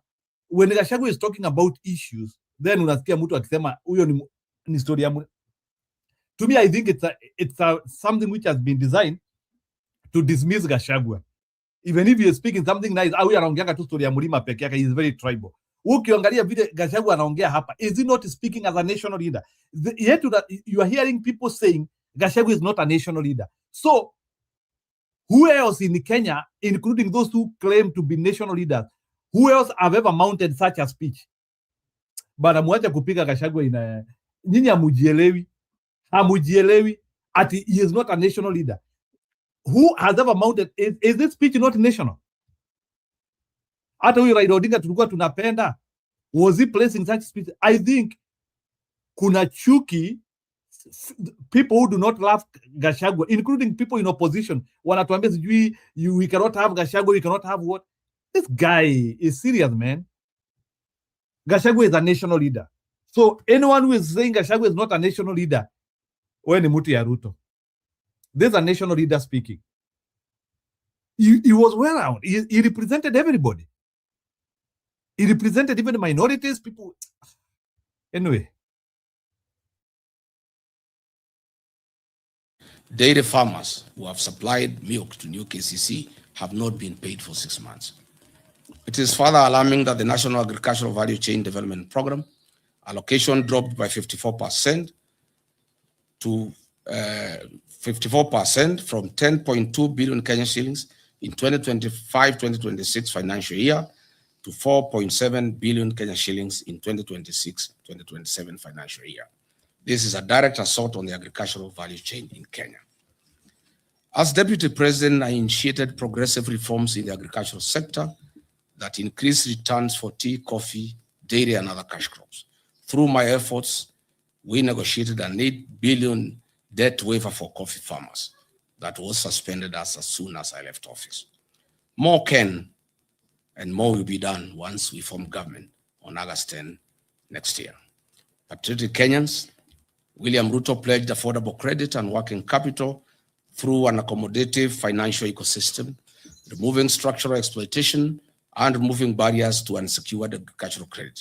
To date, the Agricultural Finance Corporation is underfunded. It has a demand of 15 billion Kenya shillings per year from farmers, but the promise to fund it by 10 billion Kenya shillings per year was a hoax. Instead, those who borrowed are being auctioned. Dear Kenyans, William Ruto pledged to revive collapsed cooperative factories and processing plants such as sugar and dairy sectors, and guaranteed minimum returns for farm products. Show me any revived sugar factory. Instead, they have been sold, and they have been bought by Ruto and cronies. Where is the cashew nut factory you promised in the coast? Where is the value addition centers you promised in 47 counties? Where are the county industrial and aggregation parks you promised? Where is the state-of-the-art slaughterhouse you promised at Bachuma for animals in northern Kenya? Where is the nitrogen fertilizer factory you launched in Naivasha? Where is the marble factory you launched in Vihiga? On value chain investments, he designated a specific capital infusion, including 250 billion for tea value chain, and expanded the investments in dairy farming and coffee cherry funds. Where are these funds? Nowhere. On blue economy and fisheries, funding for fisheries and the blue economy decreased by 30% from Kenya shillings 11.15 billion to Kenya shillings 7.83 billion. Livestock sector allocations of livestock fell by 14% from Kenya shillings 13.6 billion to 11.6 billion. On eradication of hunger and improved food security, the country was promised prosperity by Ruto. Unfortunately, the number of undernourished people in Kenya increased from 10.1 million in 2004-2006 to 19.7 million in 2023-2025. It is more troubling when you look at the costs of a typical household food basket. A food basket is estimated to have risen from Kenya shillings 15,000 in 2022 to over 19,000 shillings today, an increase of more than 26%. Essential commodities such as electricity, chicken, beef, sugar, kerosene, bread, and milk have all become significantly more expensive here in Kenya over the last. Hiyo ni ingine. Gachagua ni Wakikuyu anasema he is talking about bread, milk, meat, basic commodities. Ni Wakikuyu peke yao anatumianga hizo vitu. Let me repeat there. When people are saying Gachagua tu ni milima. Nataka musikie ama ni Wakikuyu anatumianga hizi vitu. 1 minute back. To Kenya shillings 7.83 billion. Livestock sector allocations of livestock fell by 14% from Kenya shillings 13.6 billion to 11.6 billion. On eradication of hunger and improved food security, the country was promised prosperity by Ruto. Unfortunately, the number of undernourished people in Kenya increased from 10.1 million in 2004-2006 to 19.7 million in 2023-2025. It is more troubling when you look at the costs of a typical household food basket. A food basket is estimated to have risen from Kenya shillings 15,000 in 2022 to over 19,000 shillings today, an increase of more than 26%. Essential commodities such as electricity, chicken, beef, sugar, kerosene, bread, and milk have all become significantly more expensive here in Kenya over the last 4 years. Patriotic Kenyans, 4 years ago, this government promised the people of Kenya dams and water. 50 mega dams across the country were promised. 200 medium-sized dams across the country were promised. 1,000 small dams were to be constructed across the country. These dams included High Grad Force Dam along the Tana and Mutonga rivers to serve Kitui, Tharaka Nithi, and Embu counties.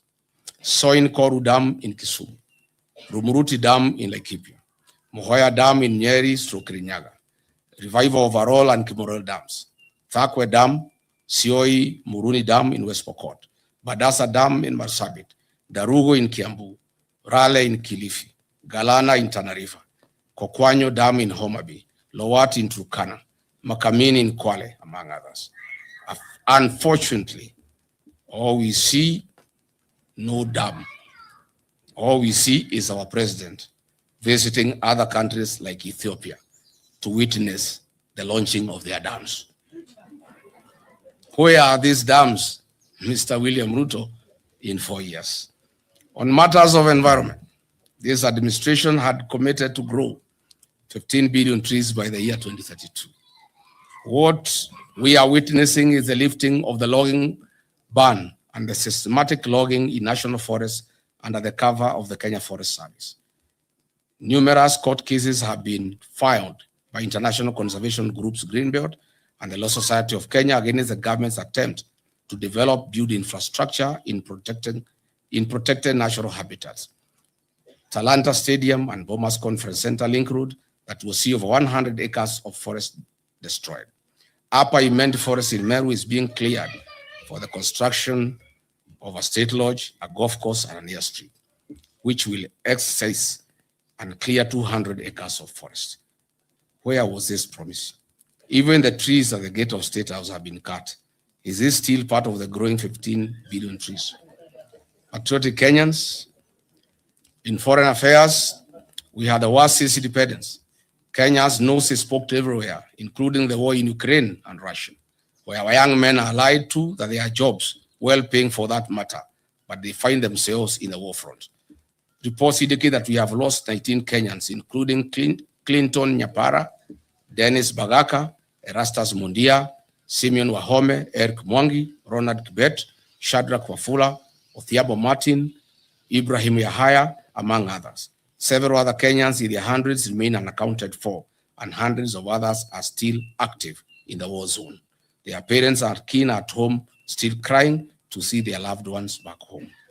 A person who was in Kenya in 2022 would wonder whether the Kenya Kwanza commitment to a creative and robust foreign policy whose pillars will be economic and commercial diplomacy changed into converting our young Kenyans into war fugitives in far countries.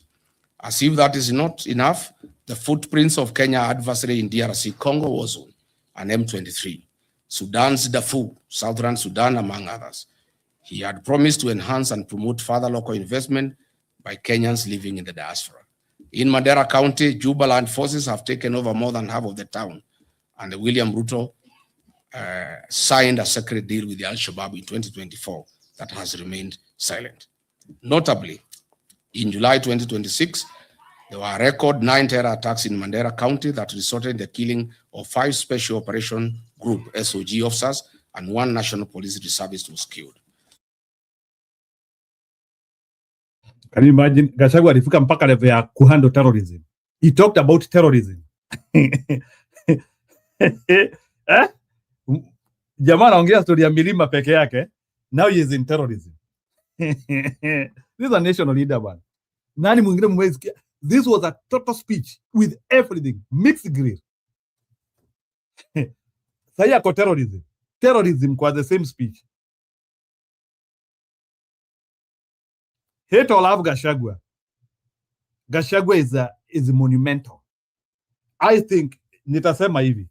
This is what I will say, and I think one of the mtu mmoja anasikilizanga issue yetu hapa aliniambianga Gachagua ni mwaki, ni moto.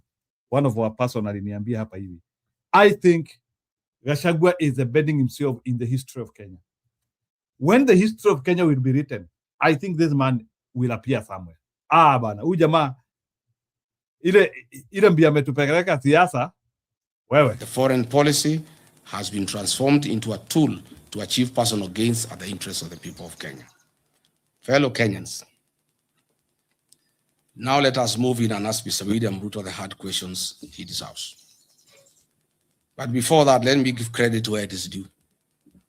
There is one promise Mr. William Ruto made to the people of Kenya, and he has delivered 100%. Congratulations, Mr. President. Mr. Ruto, you promised to permanently retire the late Prime Minister, Right Honorable Raila Odinga, in Bondo and finish ODM. You have succeeded in both. Odinga is permanently retired in Bondo and ODM is no more. There are many prominent deaths that have occurred in Kenya and they have not been resolved. Kenyans would... Sijui kama hapo ele ndiye anataka kusema hapo ndio ati Gachagua alikuwa anaenjoy kifo ya Raila Odinga. No, It is not true that Gachagua alikuwa na enjoy. It is known. Ruto alisema atasafirisha Raila Mbodo kama ajiski, ama mnataka tutafute hiyo. So Gachagua was just recapping what Ruto said. And very many people have echoed. Raila Odinga was killed. But sababu some Luo people, they really want to support Ruto. They cannot imagine they can support Ruto and call him a murderer. Hiyo nile kitu inasumbua some, not all Luo, some Luo guys who are supporting Ruto. They wanataka kukula mali yake, lakini hawataki kumuita muuaji. Raila Odinga was killed, but they have to still eat with the python. So utazamaji mkubwa sio ulifanya hivyo. Huyu amekufa tu, as long as he is dead, tuache story mingi. Alishakufa, tuache story mingi. Now they are eating on top of grave of Raila Odinga. That guy was killed by Ruto. To know what happened to Raila Odinga. Why were the medical doctors of the late Prime Minister denied access to him at the last hours? Why did he have doctors from Nairobi West Hospital? The big question is here. Gachagua is just asking questions. And I wish our Luo community can objectively observe this issue. Waangalie tu. Hata kina Aida Odinga, Raila Odinga Jr., Oburu Odinga, Ruth Odinga, all those people within, please, musiruhusu baba yenyu akufe kama sungura, musiruhusu baba yenyu akufe kama ng'ombe, please.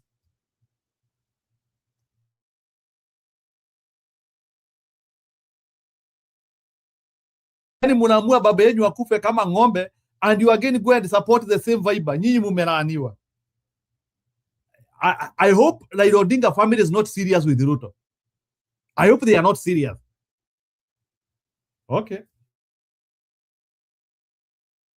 A hospital closely associated with William Ruto than his own doctors. Why were the instructions of Raila's doctor ignored that Raila should in trouble? Raila Odinga was a respecter of Luo traditions and custom.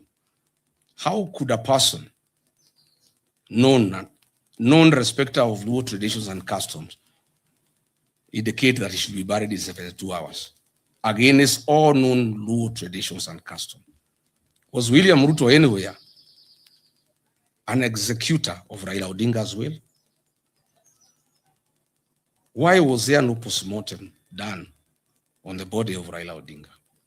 Why was he forced to go to India through a private jet? Why did the president force Raila Odinga to go to India?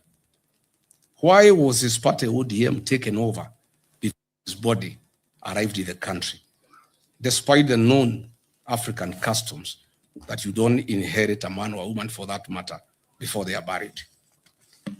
Who are these doctors who accompanied Raila Odinga against the wishes of his personal doctor, Professor David Oluocholunya?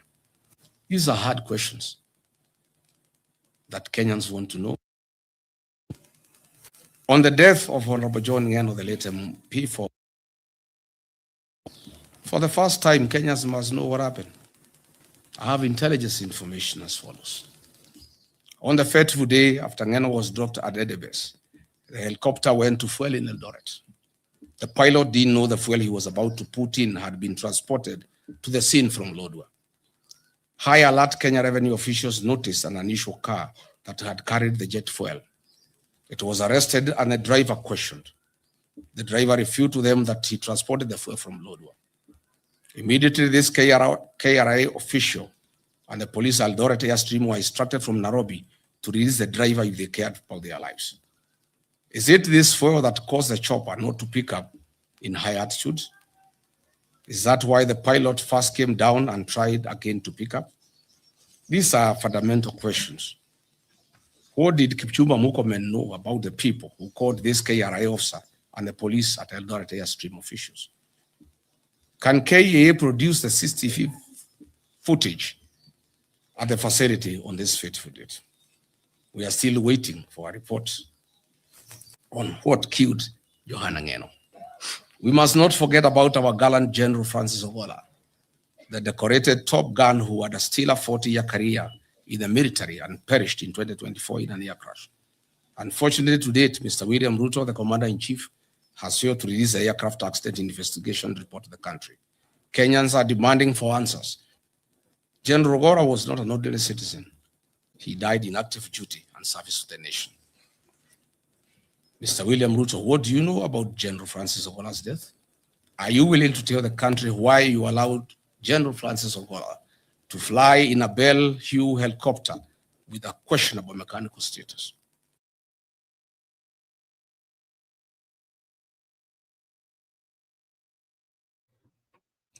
Eri, sijui umekuja kureact ama? Ni speech imebakia kidogo, but I will not want to overkeep you. Kama if you want to react to the speech or maybe to place a statement, you are welcome. Go ahead. Nitaka pia different Kenyans with their reaction and what they were saying. Eri, do you want to react to Gachagua's speech and maybe helping us to decode what you think we are not getting? Especially kama hiyo place umesema Gachagua seemed to celebrate Raila Odinga death. Is it still your take up to now? Go ahead.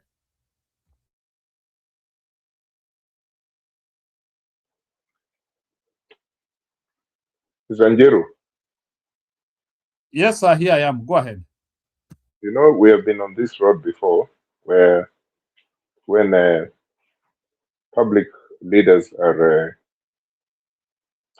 when they exit controversially, it is assumed that they have been assassinated. We've been there before and nothing was ever solved. You know, we've had commissions of inquiry. You know what happened to J.M. Kariuki? Some people said he was in Zambia. See what? Kumbe, they were busy killing him in Ngong Forest. There is some facts and there's some fiction about the death of Raila Odinga. One thing I know is that for his age, he was carrying a lot in him, that his life expectancy was debatable. I mean, he was diabetic as well. He had lots of things going. But the fiction, which Rigathi said there, that in the last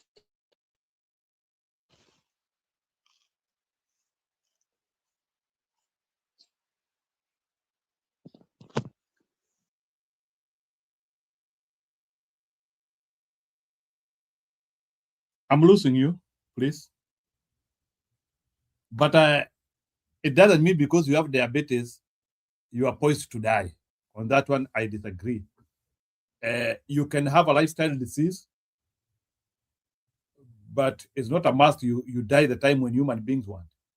You can get your own natural death. But here, Ruto was determined to kill Raila Odinga. That speech was not isolated. Go ahead.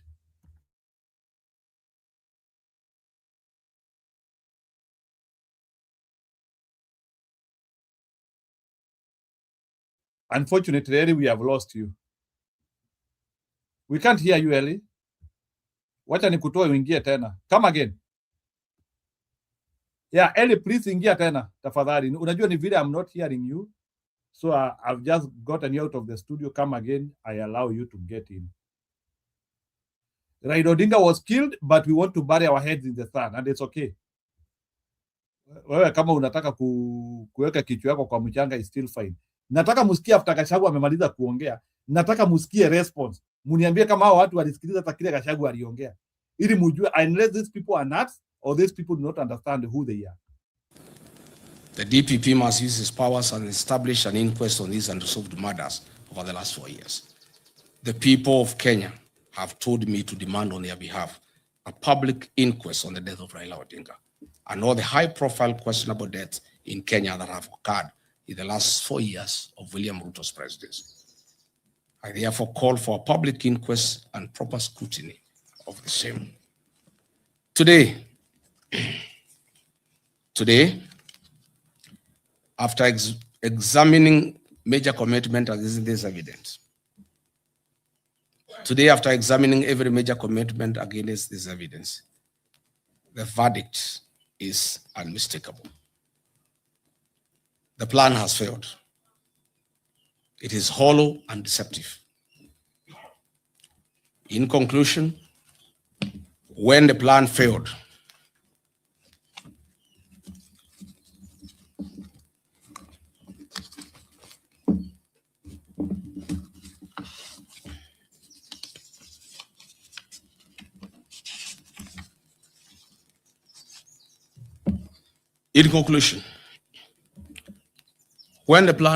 Kenyans were told that the answer lay in Nadiko.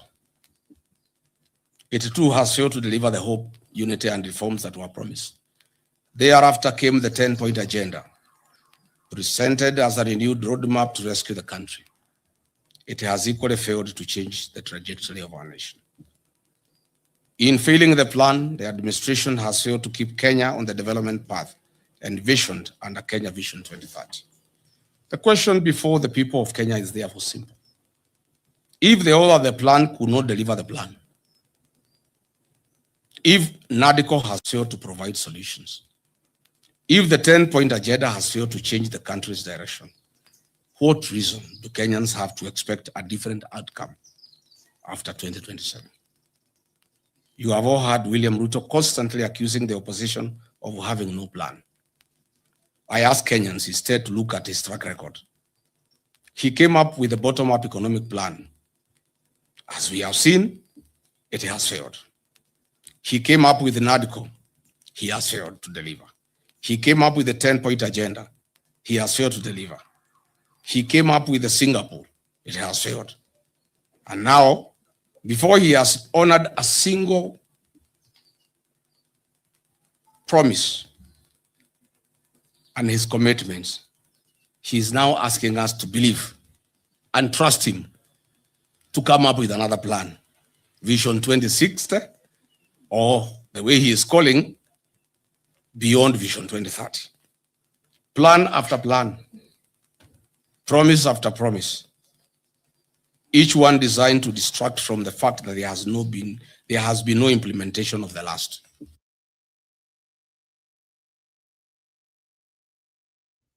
Bwana Mbudi, propagandist na wale watu wapende Gachagua, they have been telling us that Gachagua is not a national leader. Some people have been selling propaganda that Gachagua is too much Mount Kenya. Anaongea tu story ya milima peke yake.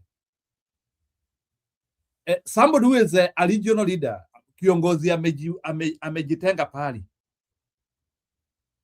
Does he have capacity to give such a speech which Gachagua gave today?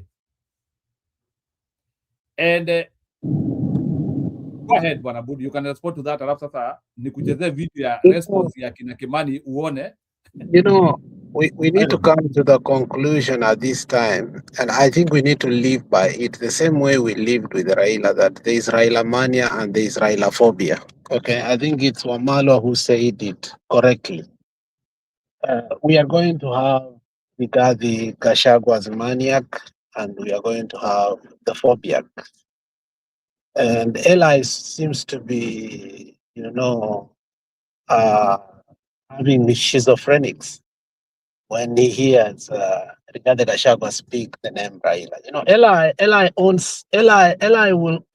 will own Raila. He will tell you he went even to the funeral of Raila. He will tell you that he even went to the daughters. It doesn't matter. Yes, you did that, but Raila was in politics of national arena. And whether it is true or not, a politician will be remembered, will be mourned, will be rewritten through politics. You can't stop that.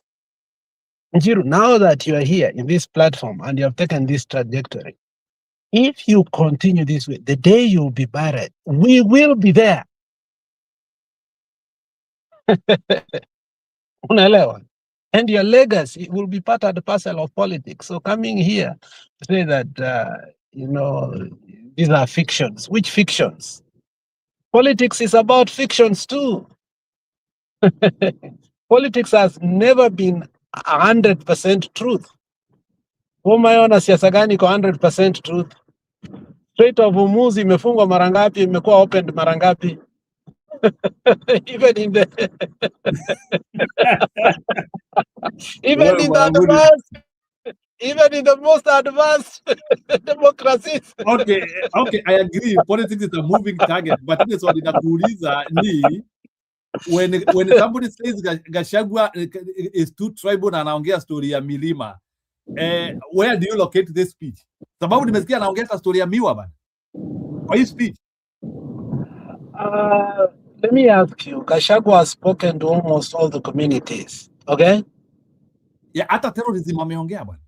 No, before we come to this speech, right, Gachagua has gone on social media, on dialectic radio station and spoken with the people, with actually the best of the best journalists within that community.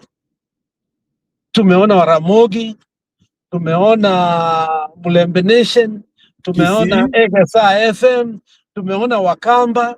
So, I mean, where did you deduce yours to come here and tell us that he only speaks for the mountain?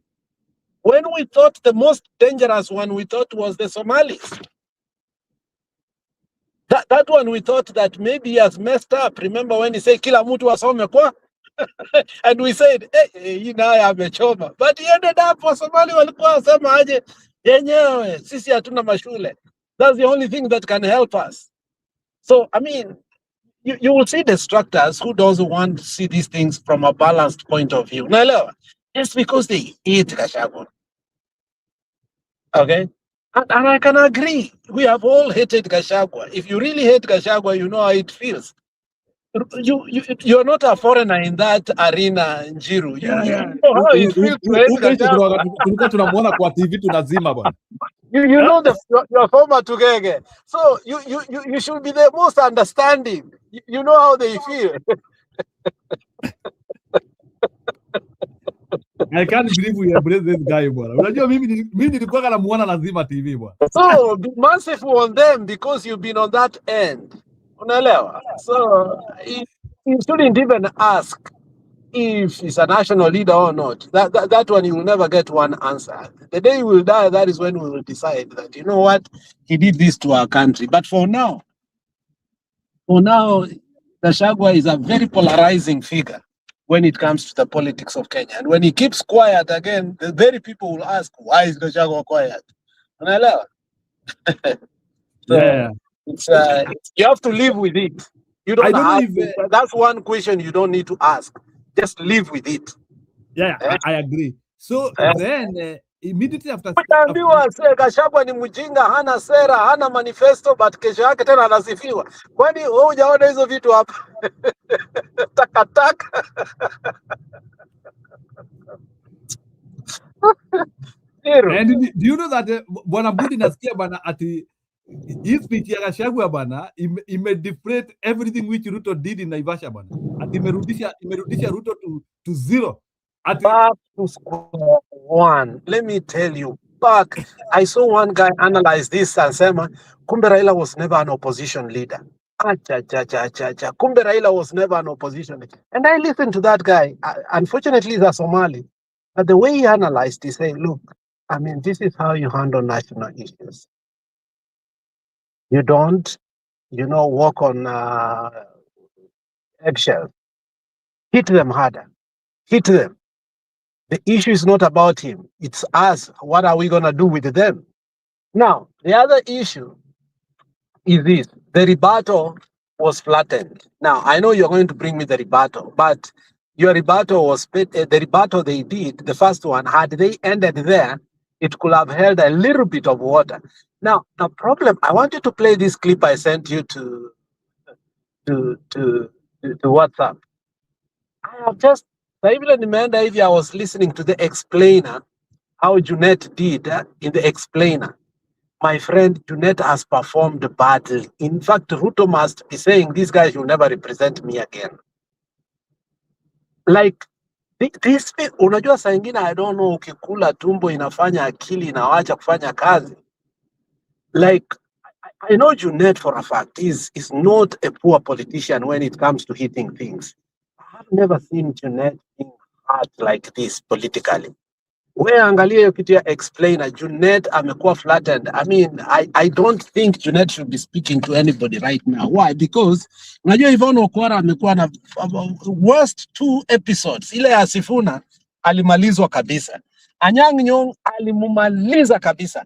Today Yvonne Okwara have like the best of his days. You watch now the battle that they have sent people to do. It's just petty. Now listen, I want you to listen the first 10 minutes uniambie how petty this is. Actually, the first 10 minutes, I open you may share hapa because I just got it from your WhatsApp and displayed it. Yeah, that's the one. That's the one. Yeah, let me do it. And it was being distributed. Listen. So kitu ni pesa? Listen. Okay, whatever that kitu was, tell us what was that kitu that was? It's a part of lobbying, you know, kitu can be.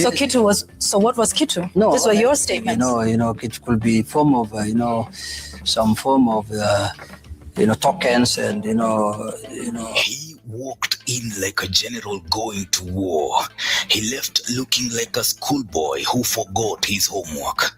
Junet Mohammed sat down to defend William Ruto's government, and in 15 brutal minutes, Yvonne Okwara stripped him bare on live television. 5 times, 5 separate moments where his own words came back to choke him. Quote, I did not receive any money, he stammered, after he was the one who told a rally in Kakamega that kitu kilitembea during Gachagua's impeachment, attacking Edwin Sifuna. Wakati tulikuwa tunafukuza Gachagua kazi, kuna kitu ilitembea hapo huko bunge. Wacha niseme ukweli. Kuna kitu ilitembea nini? Kenya, grab your popcorn.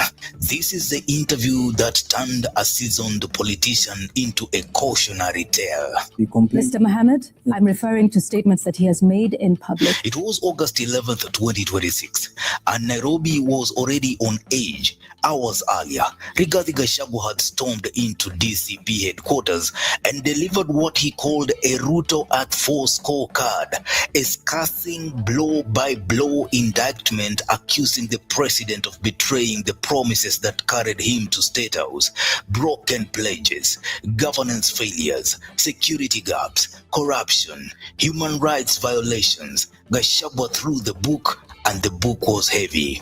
The ruling coalition needed a firefighter. First, enter Junet Mohammed, National Assembly Minority Leader, ODM heavyweight, and one of the most seasoned street fighters in Kenyan politics. He marched into Citizen TV studio ready to hose down the flames and defend the broad-based ODM-UDA marriage of convenience. But Yvonne Okwara wasn't holding a horse, she was holding a scalpel. And what followed wasn't an interview, it was surgery. Live on national television with no anesthesia. You said that Aaron Cheriot, who is a senator, was the one distributing the money. That's a serious allegation. So presumably the lobbying was coming from the government side? No. Based on your explanation now? No. You know, Gachagua was impeached. Okwara opened with receipts, literal video receipts, back on July 26th at an ODM-UDA rally in Malava, Kakamega. Junet had stood before a crowd and boasted in his own words that kuna kitu kilitembea, something moved around during the 2024 impeachment of Gachagua. He even named names and pointing to Senate Majority Leader Aaron Cheriot as the man who handled the cash and told the crowd that Senator Edwin Sifuna failed to build a beautiful home in Bungoma, yet what they got was big, grumbling that the money hadn't even reached Bungoma yet. Wakati tulikuwa tunafukuza Gachagua kazi, kuna kitu ilitembea hapo huko bunge. Wacha niseme ukweli. Kuna kitu ilitembea nini? Na accounting officer alikuwa mtu naitwa Aaron Cheriot, ndio alikuwa accounting officer. Wengine nimeona wanarukaruka hapa, walikamata hizo vitu na hawakujenga boma. Bold talk at a rally, A different story in the studio. When Okwara put that same quote back in his face, Junet folded like a wet chapati. I did not receive any money, he insisted. Mr. Junet Mohammed, Minority Leader of the National Assembly, did you personally receive money to induce you to vote the way you did for the impeachment of former Deputy President Rigathi Gachagua? No, I have not received any money. Hi, American parents. I am offering a free class of my best-selling math program. Here, your child will master. So, and I did not need any money to impeach Gachagua. So, but you know about money that was being distributed. How did you come across this? No, you see, Yvonne, you have to look at some things in the context of politics. You know, Parliament all over the world, in its nature and creation, has lobbying systems. People lobby each other and, you know, lobbyists. In fact, there are places in the world where lobbyists even are registered with Parliament. So I was talking about in the context of people lobby. Some people who are lobbying and talking to other people so that they can impeach. So I was, that's the context I was speaking on. No. Budi, it cannot be this way. I'm telling you, it was surgical without anesthesia. Unajua jamaa, you know Kenyans are sensitive. Hawezi sema alipokea do. Sasa hapo ni anatafuta sasa story ya kuruka sasa. So hebu nikuulize, au malobbyist anasema, do they even exist in Kenya? Those lobbyists anasema. No, we don't. I mean, Kenya does not subscribe to the political tenant of lobbying. Because now, like Ati anasema, you remember at one time, one of the only scandal that Martha Karua has is the lobbying of BAT tobacco. Do you know that? Yeah. Hiyo nilisikia. And do you know what was the court rulings? You know, sometimes people think we read things and put them on the side, and we forget our history and even the court rulings in terms of how our August House, you know, operates. That was a blatant lie, and that is why I like how this guy is saying. You know, he went there; it was surgical, without he became like a boy who is not circumcised, in terms of what we can call in areas where circumcision is basically the norm of manhood. This was literally a boy speaking in front of an audience. Yeah, because when you see a seasoned politician, you know. I mean, how do you start saying you know? I mean, you should know. You are here because we want to know what you know, not you see. You know. And you know how many times he used that word? Somebody has analyzed in the entire interview. He used it almost 2,000 times. No, this was so bad. Mimi hata vile tu nimesikia ati akisema ati lobbying is available. So ati alikuwa anasema ati ni watu. So he is not trying to he is trying to defend pesa haikupeanwa kwa bunge, ati pesa ilipeanwa nje ya bunge. So let me ask you a question. How watu walipewa pesa wa nje ya bunge? What was their importance in impeaching Gachagua? You know, your problem is you are so excited, Maka, you don't want us to listen to everything. No, neither. No, you have to also allow me to get excited. Unajua bwana Budi saa zingine ibuprofen, you need a constant ibuprofen. Be moderate. No, bwana lazima mtu akijigonga kidole bwana lazima did you just say Budi, you need to allow me to be excited? Yeah, you have to allow me. Oh, man, did you just say that? No, lazima uniruhusu bwana. History like Hiru, let us give you excitements today. We have allowed you that. This is not somebody lobbying. You said that Aaron Cheriot, who is a senator, was the one distributing the money. That's a serious allegation. So presumably the lobbying was coming from the government side? No. Based on your explanation now? No. You know, Gachagua was impeached in a bipartisan manner. People are tired of him. Personally, as ODM, we had a meeting and we discussed Gachagua at length before even we started appending our signatures. And what we remembered were a few things, like when he was having meetings at 5 a.m. in his office with policemen to go and deal with us in the streets. Those are the kind of things that motivated us to impeach him. Okay. I'd like us now, to... No, because allow me to step in. My question specifically was in that clip, and there's a reason I played it so that it doesn't sound like these are my words. You said, ilikuwa inatembea, and it was being distributed. Listen. So kitu ni pesa? Listen. Okay, whatever that kitu was, tell us what was that kitu that was... It's a part of lobbying, kitu can be... So kitu was... So what was kitu? No. These were your statements. It could be form of, some form of... tokens and, anything. You can be induced in many ways. Okay, so what was the inducement then? So tell us what those inducements were. Who are now making noise in the streets here. Me, I was just relating information of what I have been told. I'm sorry, no. Characters who are making noise here. Mr. Junet Mohammed, some kitu. We are not going to do that on this show. Yeah, and they never used it. Bwana Buda na kama utaki nifurahie. Sasa hadi Wacha hapo sasa ndio nani Ivona anamleta chini. Just relax. Mr. Junet anamnyamazisha. Just listen. Let's go ahead. Usianzishe tena. You are not going to deflect. Because I would like, please, I would like you to answer the questions very specifically. Which one?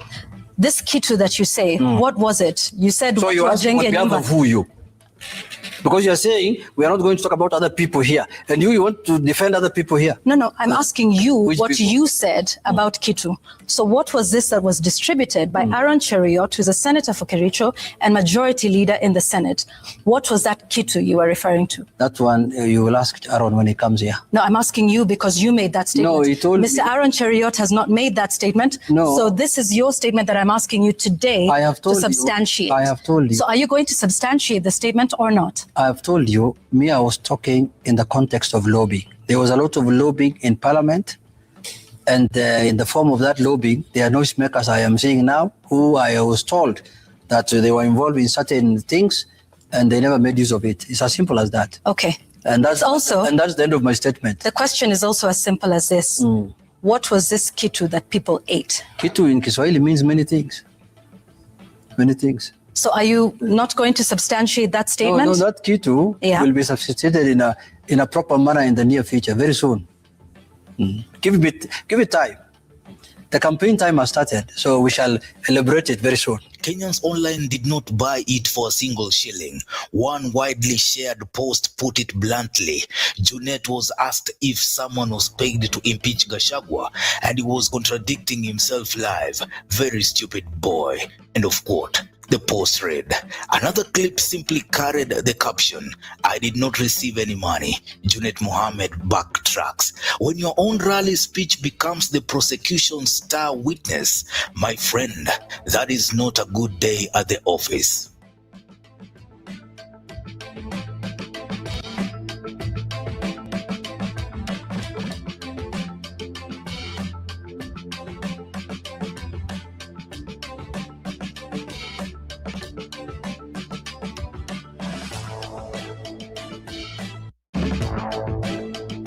And never even realized it until the cameras had already caught everything. What do you think about Junet Mohammed interview on The Explainer on Citizen TV? Out of 10, rate it in the comments. Newsroom.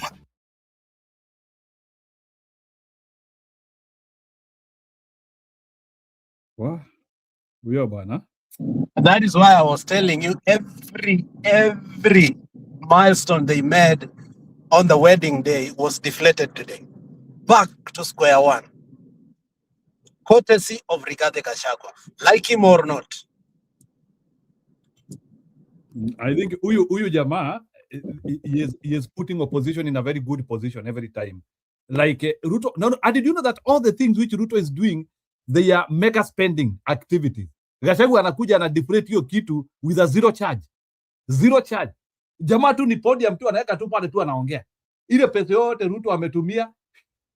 You can imagine like that Naivasha thing. I'm double sure those were millions of money being used there. the wedding, those are millions of money being used there. And like one man is spending a lot of money to, to even build a front which is not working. Another person is just presenting himself. Bana, I want you to do us a favor. I want you to go to Google in bullet points and name all the promises and what he had not achieved. Because he said the only achievement he made, there are 2 achievements. He said he's going to send Raila to Bondo and also to put ODM back to the Luo party. So apart from that, go and see the allegations. Leave the dates alone because those are sensational. Hizo zitaleta wakina Ella here to kupiga kelele yenye haina shida. You know, we for the first time tumejua kuwa hiyo fuel ililetwa, watu walishikwa, watu walikuwa released. There are CCTV things that we want them now to go and retract and say Rigathi Gachagua is lying. If the jet fuel was never, transported, why was the jet fuel that was in the airport never used? Why were the people who brought the jet fuel released without, that's the issue just of Ngeno. So, I mean, those are mega allegations. The issue of Ogola came in again. So, I mean, if we go on and on, I mean, the reality is what he said.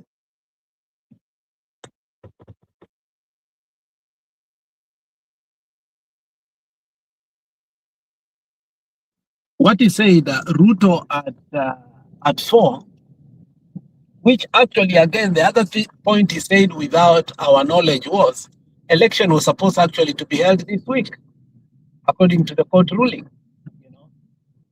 The guy should have gone home this year. The courts are so corrupt, they don't give us the opportunity to express our views. So, I mean, those should be our focus, because people want to come and focus issues that Raila. It's okay, they were mentioned and they need to be mentioned. And it's not only him who has mentioned the issue. Karoli Omondi has mentioned those issues. Anyang' Nyong'o has mentioned those issues. Orengo has mentioned those issues. There are a bunch of people have mentioned and questioned the issue of 72 hours of Raila's will. And I mean, just because Gachagua says it, don't deflect it. There are people who have said and I think Budi Gachagua aliuliza vizuri sana, because Gachagua alisema, which I agree with him, Raila Odinga, a person who respected Luo norms, mtu ambaye tulikuwa tunamuonanga hata na ile kitu ya Wajaruo pale mtu akikufa. Inawezekanaje Raila Odinga could have even if he was atiangeacha will ya kuzikwa na 72 hours. He buried his father. So he knows it doesn't take 72 hours to bury him. He buried his father. He knew how the bulls were to be slaughtered. He knew all these things. He knows the impact he has had across the Luo nation. So when Gachagua questions that, you shouldn't say that, oh, he hated Raila. And that's an intellectual, Yeah, I mean, the fact that they never got along politically. In fact, to the credit of Gachagua, there's a day they met in the airport in Mombasa. I don't know why they met.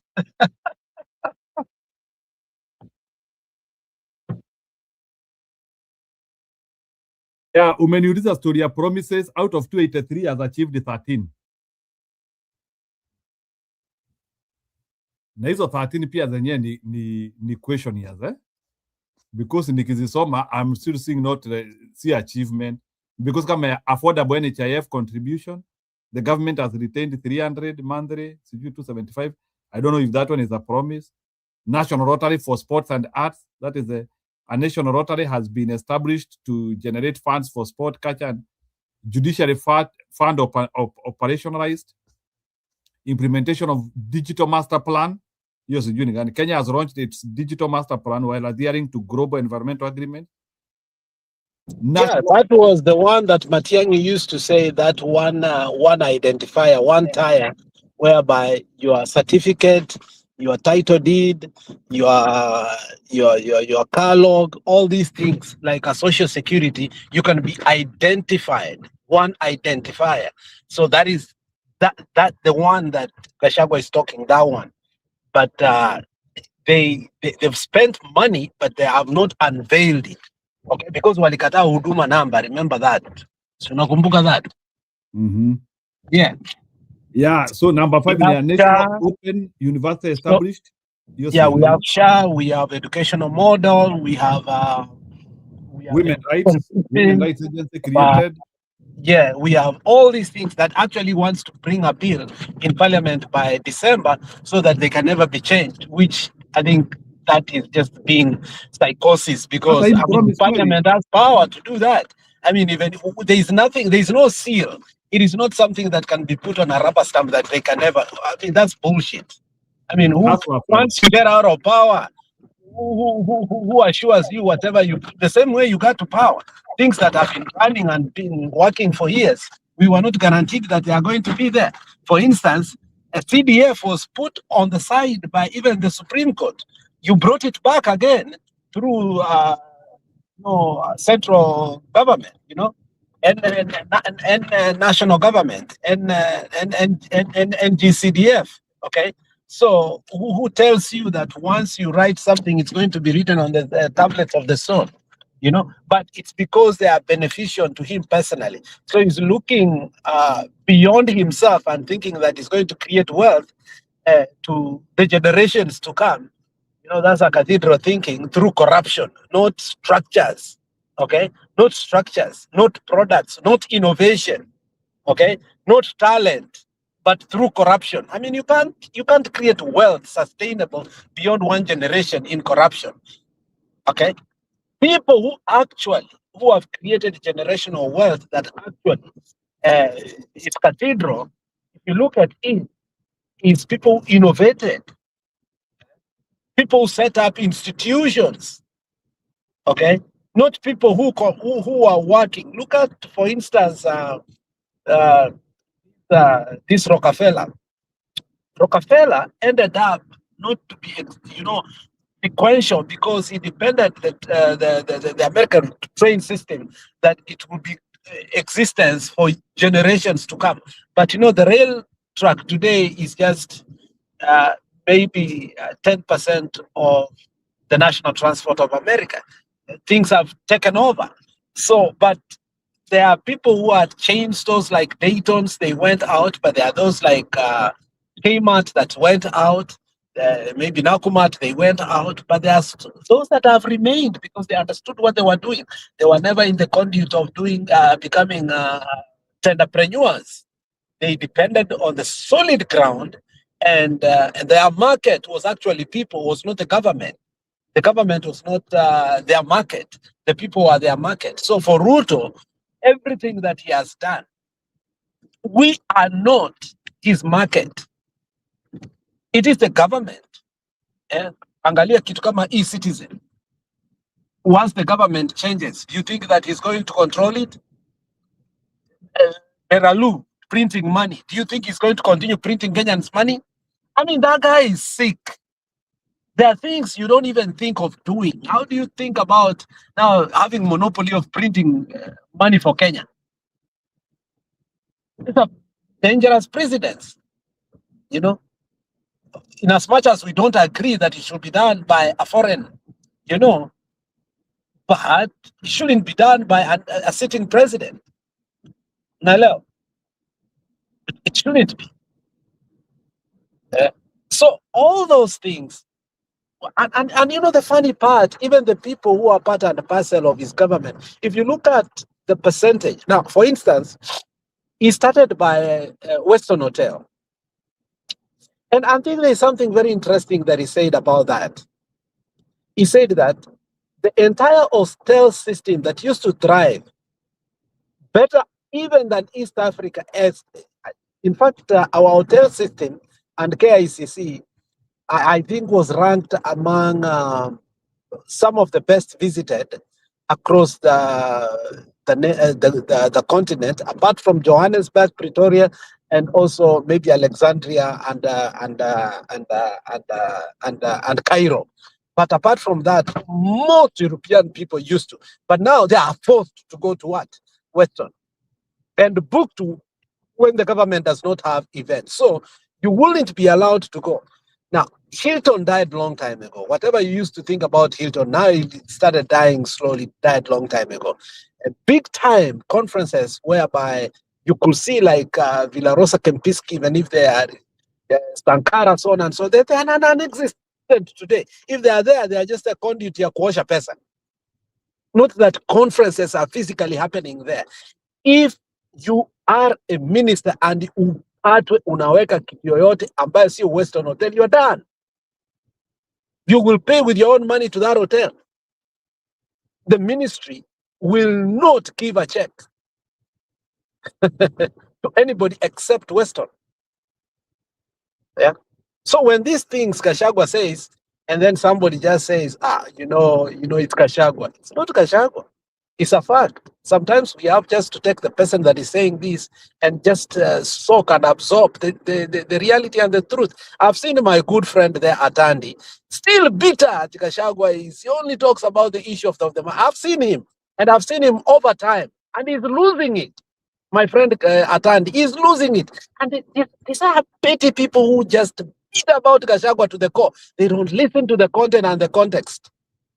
They cannot debate about Western Hotel. They will debate who said it. And it comes from the mountain. They would rather debate who said it, and it comes from the mountain. So he's talking for the mountain. Can you imagine? That's a sad reality. But if you look at holistically, whatever Ruto at 10, I mean, it was a wake-up call that, are you going to let this guy again become the president the second term? And what will be the expectation if this is what he has done in 4 years? You know? And obviously, there are many more other things we may not have known. Obviously. But across, you can see he has destabilized everything that you can imagine. Our education system, our healthcare system, our security system, things that we should not actually leave the rest. But there are things we should never play politics with. You know, today education system in Kenya, one of the, Jiru, let me tell you, in all mistakes that we have made in Kenya, I'm a recipient of education in a foreign country, 3 of them. And I will vouch for our country that we thought our education system wasn't one of the best. But I can tell you that once we go out here, we are competitive. But do you think our children will be competitive the way we were? You're a recipient of education in this country. You have seen how Americans struggle with calculus, algebra, and all these things. You've seen it. Something we took for granted. Matiang'i fixed it. The Gen Zs are recipient of some of the best education we have ever had. Look what Ruto did again. Cheating rampant. You know that if we had to talk about the cheating of last year examinations, in fact, the exam was taught in school before children went to do the exam. And nobody cared because they knew that the Minister for Education, if I asked you today in Jiru, tell me who is the Minister of Education, tell me his full names. You know his full names.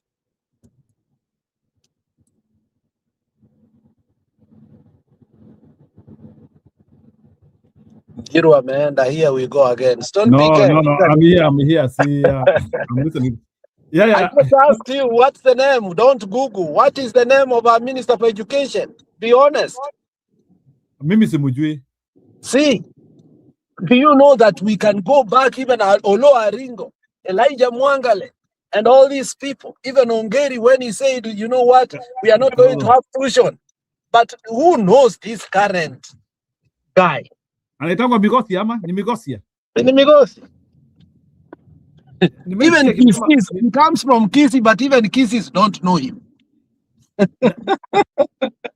Kwani amewekewa mkale hapo na sababu na nilisikianga unawekeangwa block ya mkale huwezi I fanya mean, kazi. it's the way Ruto handled the education sector. I mean, he has just generated everything that even if our country was not in the right path, we had hope of fixing that. But now we may not even have what to fix. That is my take. Wacha tukaribisha. Hata huyo kijana anaitangwa ni Eric kama ni nani huyo jamaa alipewa maji. What does he do? Kuna kijana nasikianga kutoka sijui Meru anaitwa Mugama ni nini? Wewe sasa ndio utatuambia. Hata ujiji wako unatuambia kijana. You are the one who's supposed to know. Yeah, there was a boy sijui walichukua na huko sijui Meru sijui ati. Yeah, the only way you can describe him ni kijana kutoka Meru, but you can't even describe him through his name. I don't know him. Imagine that is this is now the kind of guy. Wacha tukaribisha Stone PK. Sisi tumeongea kutosha. Yeah, it is true. Yeah, Stone PK, we have been here for almost 4 hours. Karibu sana. Tumeongea kutosha. Let him come with fresh air.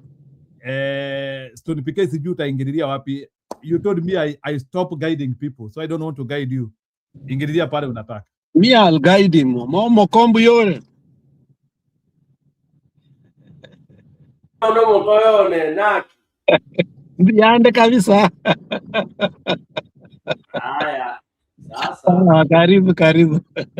Sasa Njiru anarepeat hiyo kitu kama poem. Ati nilimwambia asinigaidiki. Si unajua mimi kuingia kwa show huwa kwanza naangalia what is the topic of the day based on what he has posted. And then of course you listen and you follow into what generates out of exactly that topic, because topic is guiding, and then of course you enter into the exemplary issues that are happening, which is that's the beauty of what we are actually supposed to do, and especially addressing the very pertinent issues. Otherwise watu wanatakiwa basi kama hakuna discuss pertinent issues basi tukae manyumbani ama watu wafanye mambo mengine, because of course this is expensive. You guys have been here for long. I see it's 3 hours something. It's not easy. So our aim is to be able to be very productive in either way, in whichever direction, but the conclusion should be productivity and people should be picking something that we are saying. That said and done. And you nimeingia mkiongea about issues hapo ambazo nilikuwa naona ni kama zimeteremka kutoka kwa the dominions, the Rutos manenos, the cartoons za Ruto out of what has transpired today. And I think, yes, part of our job as those who present themselves as bandits, I don't know why ni Mokoyone ameenda. Mokoyone, for those who don't know, is Sheneji in Kisii. Part of what we need to do is to kind of ponder into some of these issues. Right now we are now on the decision 2027. Anything that is going to be happening now has to be informing the destination that ile tunalenga decision 2027. We have that 1 year to decide, and those of you who may not have decided by now are supposed to be very keen to look and evaluate anything that we are being told. Mr. Alex Kumbe, Mr. Stone ni korera wetu. Kelvin. Mimi ni korera wetu Kelvin. Anyway, so basically we need to very keenly and objectively address some of these things. Sasa mimi the latest nimeona accountability. Nimeona watu wakijaribu kuweka this is kwa hii miaka yangu yote, this is what there is. Na mimi I think kwa hiyo miaka hiyo yote ine, this is what has happened. So we have all that now coming into play. And then Kuna mwingine anakuambia hata achana na hiyo mambo ya miaka 4. Kuna 60 years to come. Inaitwa Vision 2060. So Kenyans are being thrown, which is very typical, being thrown into a state of confusion, not to be confusion and diversion, intention, confusion, diversion, and pretending a predator. In a situation whereby now we are being told there is an enemy in the house, that is one, that we should not all, we should be aware of. An enemy is coming, a monster is coming to finish us. All right? And then a situation also where we are being told, Achana, don't even think about what has been happening now.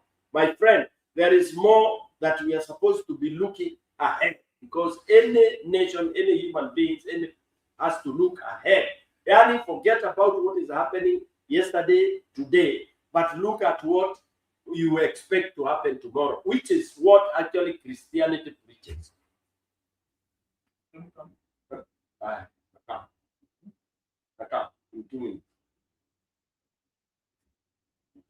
So basically now, when you are being told forget about what is happening today and what happened yesterday, kuna kesho, is distraction. Now that is the game that is being played now, and I hope Kenyans hawataingia kwa hiyo. Now, either forget about what has happened, kuna kesho, that is the government, whatever. They are coming and they will quote it in so many, super quote, super sugar, yeah, so that tuachane na hiyo. Halafu kuna huyu naye ambaye anasema this has not happened and all that, but again, it has not happened, and yet you are part of why it never happened. All right. Then we have these other forces who are saying either of these two forces are fake, they're useless. We need a whole new kind of approach into this situation. So it's upon us now, as podcasts, as commentators, you know, program holders, is my podcast. What do we, pundits, what do we present as our analysis of the situation? And that is where I would want to come in. Jiro, I'll pause there a little bit for 2 minutes as I attend to an issue here.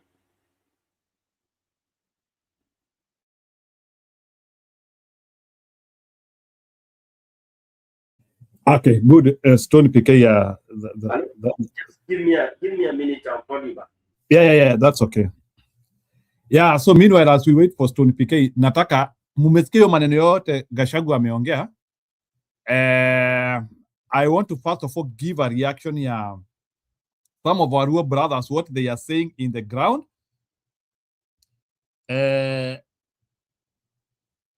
Na sijui kwa nini Oburu wasikilizi hawa watu. So hii nimeicheza courtesy of our Ruto brothers, what they are saying, and I know this is the ground. Hawa ndio vijana, nataka musikie vile hawa ni vijana wa Jaluo vile wanasema, and you will be shocked. So then after huyu kijana amemaliza kuongea, nitacheza watu wa mlima wakireact to Mount Kenya legislatures wakireact to Gachagua speech. Again usikie venye walienda off, but nataka msikilize huyu kijana Mjaluo the way anasema. Mimi ni Rosti Kabiro. Yes. Na ninaambia watu mara si moja. Yes. Mimi ni Jaluo original. Original. Wanasema ati Wajaluo wana support Ruto. Mimi number 1. I say no. No. No. Ruto ndio mtu mwenye aliibia Raila kura ya mwisho. Yes.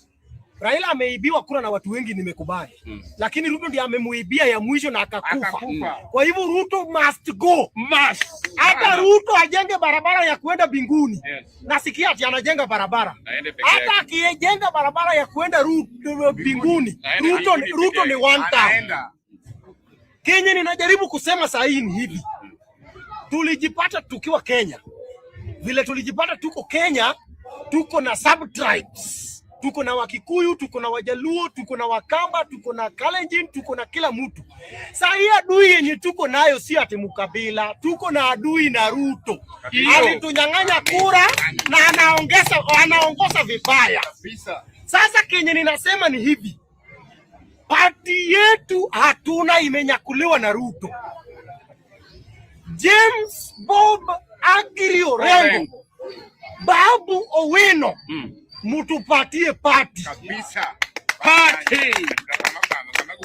Hii vita yote ya gunisum yenye unaona ikifanyika ni makatels yenye wanang'ang'ania mambo ya ODM. Tumechoka. Orengo, unisikize kwa makini. Babu Owino, unisikize kwa makini. Orengo party leader, Babu Owino chairman, Sifuna kuwa secretary general. Party imejaa Kenya. Party imejaa. Tuko nyuma yenyu kabisa. Na vile wenzangu wamesema, tuko iga, tunataka sisi pia tusimame. Tunatosha bwana. Sio mchezo. Tunangojea hiyo party. Mtu tangazie party hata kesho asubuhi. Tuambiwe registration ni pesa ngapi. We gonna do it. Na pay bill mtupatie. Babu mtupatie party. Orengo mtupatie party. Sifuna mtupatie party. Hii gunisum inakuja kwa sababu ya kung'ang'ania ODM. ODM tulipenda na Ruto alipenda kutushinda. Sasa tumewachia Ruto abebe mzigo yake. Ruto stole our elections. Mtu hawezi kukunyang'anya ng'ombe na ndama. Alafu anakamua maziwa anakupea kwa kikombe kidogo kama sahi anapewa wakina Wanga na Uburu na Wandai na kiasi jui nini. Alafu anapiga makofi. Ruto mimi sitapigia makofi. Ruto ni one term. Mutupatie party. Mutupe party ndio tuanze kufurugana na hawa. Lazima kuna kuwa na furugu. Lazima kukue na furugu. Hata binguni kulikuwa na furugu, ndio shetani akaanguswa hapa chini. Haikukuwa na amani. Mutupatie party, tufurugane na hawa for some time. Rak. Party yetu na party yao. Ruto ni one term. Tunangojea party. Mimi ni Rosti Kabiro. Mimi ni Rosti Kabiro. Na ninaambia watu mara si moja. Mimi ni Jaluo original. Wanasema ati Wajaluo wana support Ruto. Mimi number one. I say no. No.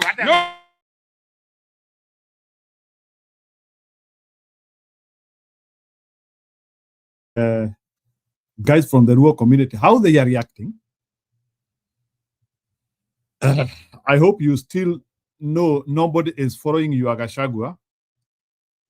Okay.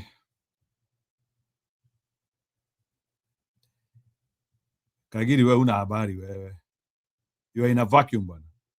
If you go to any rally where Mbadi is there, you go to any rally where Opiyo Wanda is there, of course, they are always talking about Kikuyus. I saw it coming, saying that the reason why these people, the reason why when people hate us, people, they mean the mountain. They mean the Kikuyu. Yes. The reason why you people have not been enjoying development for all this time, it is because of Uhuru Kenyatta and it is because of Gachagua.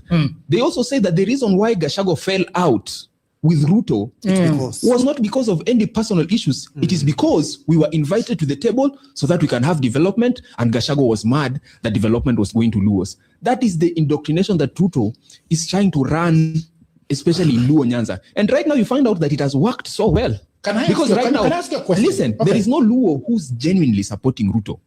There is no Luo who's genuinely supporting Ruto. In fact, the support of Luos is majorly coined on the fact that they hate Gachagua. And on the fact that the narrative that has been driven successfully is that Kikuyus have never wanted Luos to become in power, and the fact that Ruto had appointed a few seats to Luos. Luos are now in power and Kikuyus are mad that Luos are in power. That is the narrative that has been driven. There is just the other day, Gachagua was giving a very interesting story about him telling Ruto that uyumze usikange na yeye. And he said also at some point in his when he was deputy president that ya kwamba mimi nimeweka mtego pale State House na hawezi ingia huko. Now it's very interesting because I am a Luo. Yes. Okay. And the issues that you raise are very interesting. Because when you speak, people have to put interpretation on what you speak about. Of course. Generally, people understand, and I never supported Raila Odinga. I've never supported in my life, but I can understand the amount of respect and the amount of following that the people of Luo Nyanza gave him. If you go to any rally where Mbadi is there, you go to any rally where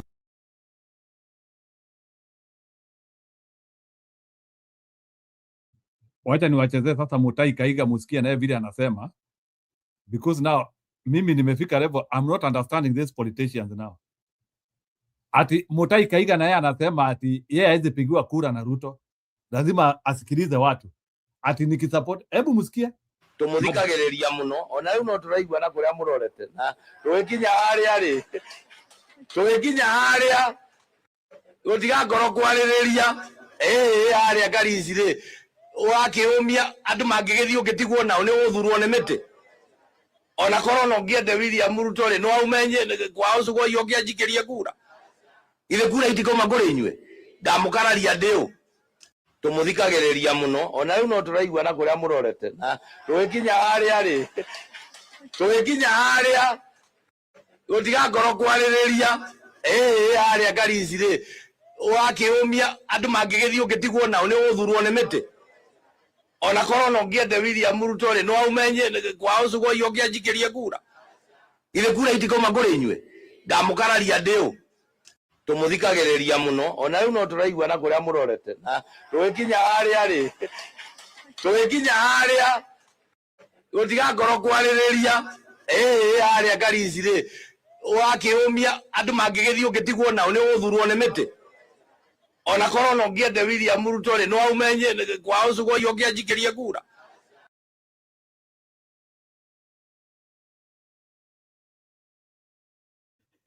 Hawa sisi waelewi.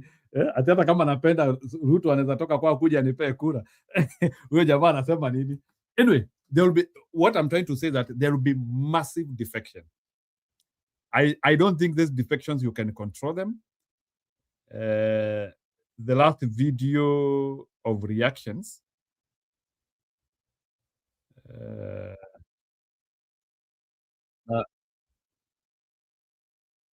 So these are people now outside Murima, or maybe people's reaction concerning Gachagua. Let's see this one.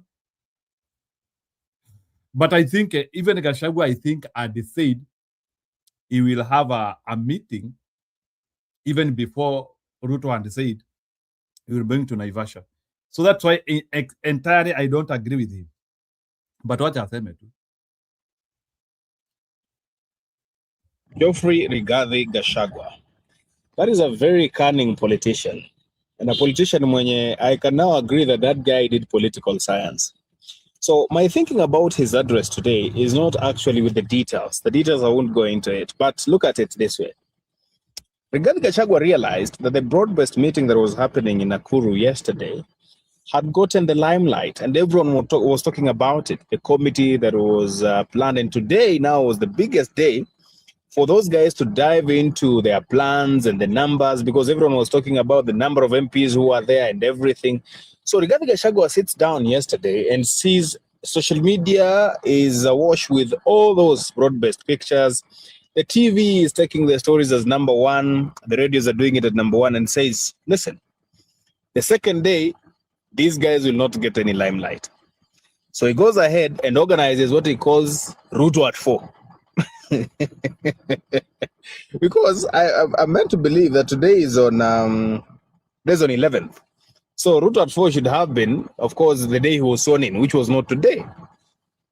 So he decides to come up with a State of the Nation address, but talking about the Ruto achievements, in quotes and quotes, of course, for 4 years. So that the attention can shift from the broad-based conversation to his conversation. And guess what? The guy achieves it, because look at it. Everyone is talking about the allegations about Ngeno's death, allegations about Raila's death, allegations about the CDF's death, and all the other things Rigathi Gachagua has said in the presser this afternoon. Did he achieve that goal? Yes.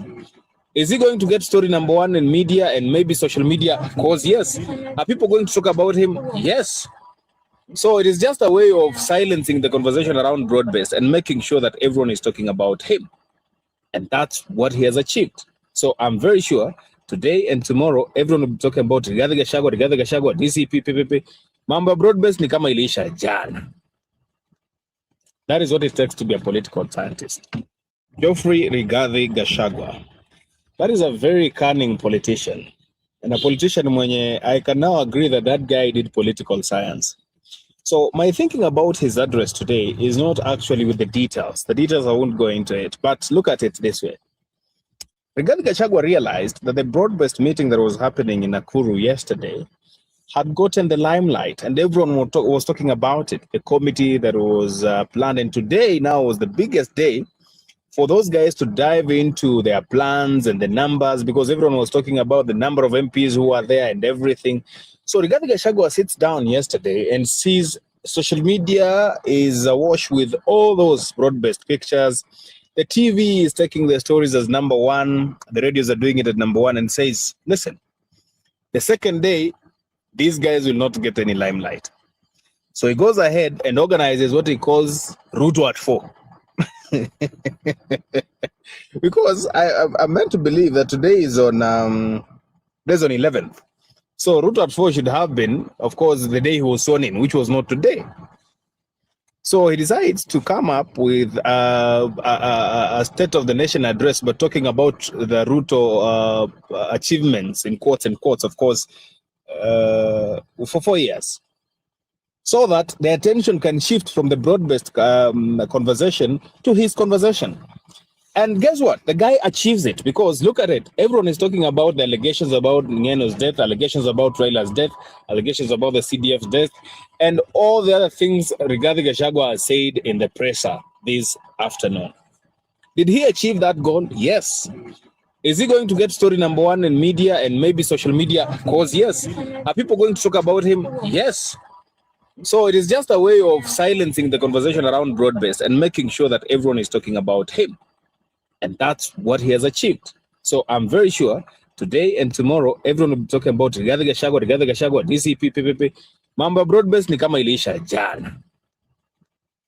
That is what it takes to be a political scientist. Geoffrey Rigathi Gachagua. That is a very cunning politician. And a politician mwenye, I can now agree that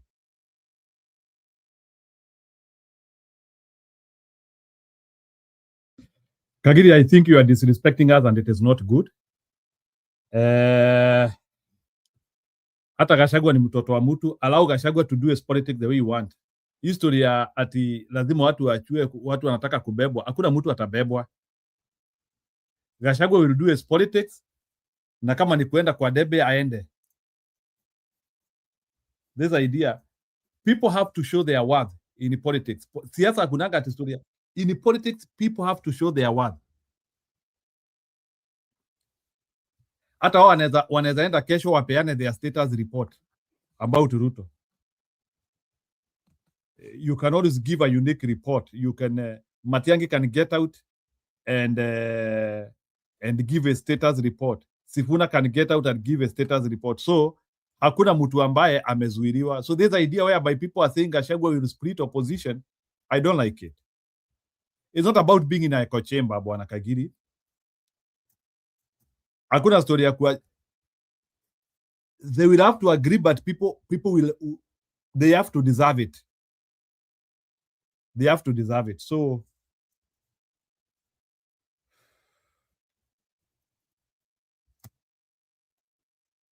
some of us, we have learned to love Gachagua. And na kwa hiyo opposition, by the way, the most reliable person ni Gachagua. At least tunajua hawezi fanya kazi na Ruto. That is the most reliable one. And for your information, compatibility ya Ruto na kila mtu is below 5%. So Ruto cannot form a coalition. And we have been saying that. Even our poll now is showing. We have less than 5% compatibility. So hata watu wanajua ukienda kufanya kazi na Ruto umeisha. So, but they can go if they want. If they miss to work with Ruto, is well and good. We will not force them. But it will not work. So, wacha niwaeke akina Kimani Ichung'wah musikie how stupid people respond. But even Kenya, niweke musikie vile Manongo alisema, like, instead of answering to the details, this response was like, Andrew, surely how do you respond? Yeah, you can respond to somebody's speech, but this is not how you respond.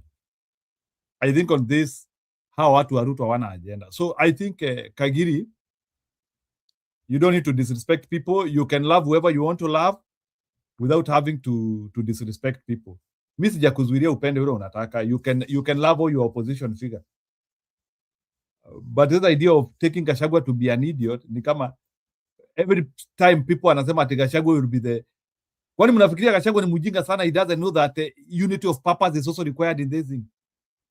Vile hao watu wanasema wasupportiwe, why can they also not support Gachagua? Yani people are so determined lazima wasupportiwe na Gachagua. Kwani hata Gachagua hawezi supportiwa? This idea where people having entitlement lazima I'm the most electable. Who told you are the most electable? You can also support other people. Why is it that lazima msupportiwe? If you have to be supported, sure, you need to be supported. Huwezi kuwa na watu wawili and you need support. You have also to be serious in wanting to be supported. Wacha niwaekea wajinga musikie like how they place an argument. I was shocked. Na hawa ni wale watu wanataka kuunda serikali inayokuja. Hawa hawezi hata kwa dawa. Hawa kadi yao imeishia hapa. The best they can do is, I think Kimani Ichung'wah, anaitwa Kimani Ichung'wah, the best he can do ni pale alifikisha. I don't think Kimani Ichung'wah will ever become anything in life.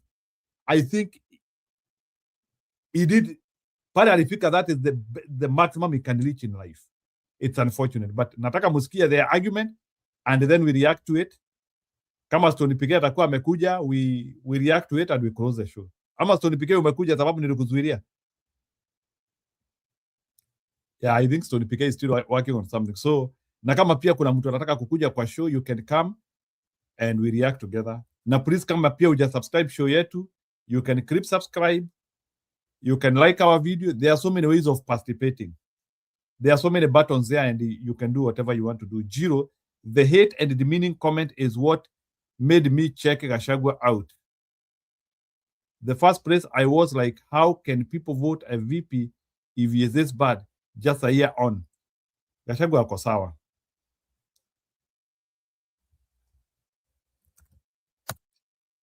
Gachagua is okay. Go ahead. Deputy President Rigathi Gachagua made a statement designed to malign the Kenya Kwanza administration and our broad-based government. Quarter-term former Deputy President Rigathi Gachagua made a statement designed to malign the Kenya Kwanza administration and our broad-based government. His unworthy efforts to bring the government to disrepute must not pass without a response.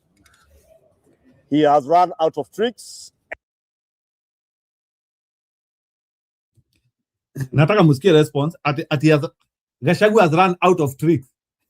This guy is sick. He has run out of tricks. My friend.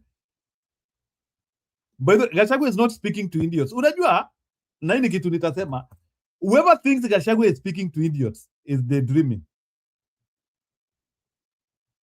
Unajua kuna watu wanafikiria Gachagua listeners are idiots.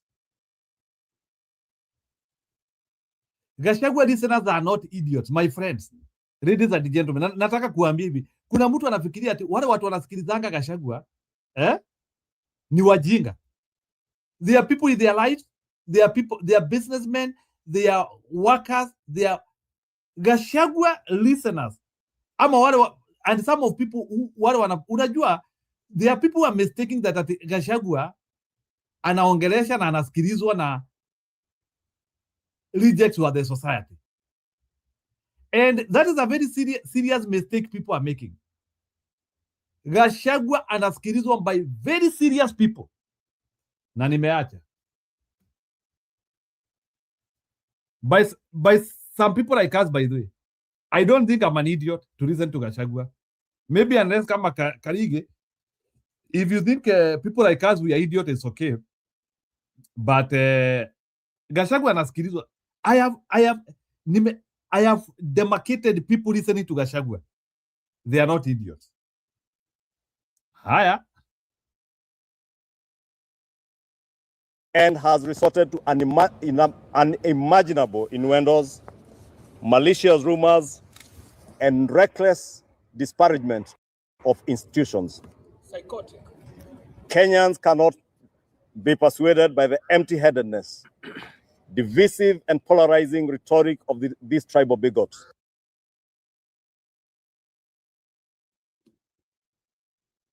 Empty-headedness and a tribal bigot. That is the only attack they can place on Gachagua, which is not true, by the way. Gachagua is not tribal, as people say. That was a total speech, total speech, cutting across north, south, east, west of Kenya. Empty-headedness. Ishongwa. Instead of sitting down and analyzing what is happening, kile kitawakuta nyinyi. It will be like hile ambayo iligonga watu wa Nuhu. Kile kitawapata kitakuwa kikubwa kuliko hayo mawimbi. Whatever will hit you, Bwana Ishongwa and your friends here, whatever will hit you, you never recover. Mutakuwa mnauliza watu, hey, please.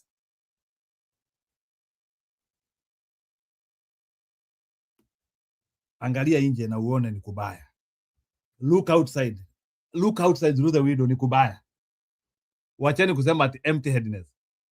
Huyu Gachagua, he could have been an idiot 2 years or 3 years ago. But huyu jamaa amecalibrate vibaya sana.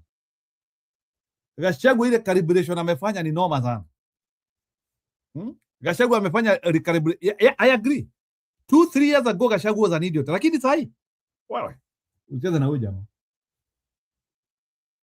I used to call Gachagua an idiot, but not any longer. Endeleeni.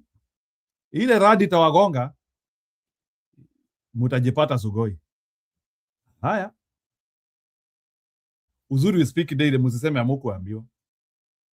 Please subscribe us, like the video, na tusonge tukisonga. Please, if today we can get 2-3 subscribers, tunaweza sema tunajenga show yetu pole pole. Press J, asante, karibuni sana. Nataka musikie like, instead of these people focusing on the details, can you imagine how watu, they did not focus on any detail. Kitu yote Gachagua alisema, they did not focus. They focus on personality, assumptions, nothing. That's when niliona these people are fake. Saa zingine angalia details. Huyu mtu amesema, they did not even respond to anything which Gachagua said. Haya. He has perfected the art of building national anxiety, disorder, and rabble-rousing. He is still sulking and pained by the impeachment he faced, but which he has now vindicated both houses of this parliament that he truly deserved. This disgraced anarchist imagines the government cannot run without him.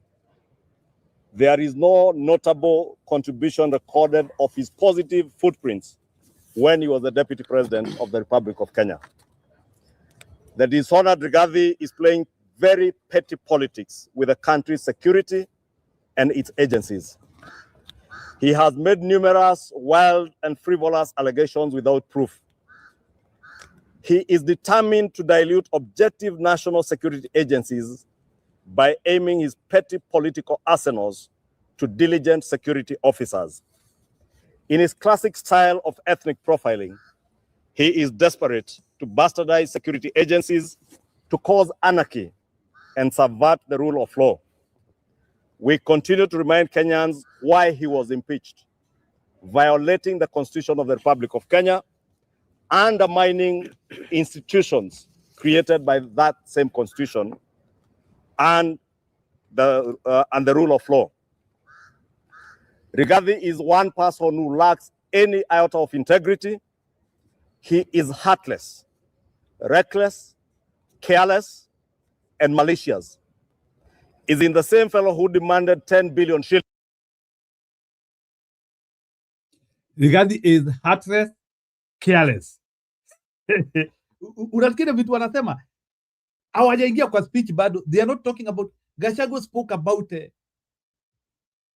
how the regime is doing, Ruto's character, unfulfilled promises. Hadi hapo kuna kitu moja wameaddress. Have they talked about any principle? These people are fake. You cannot respond by personality attack.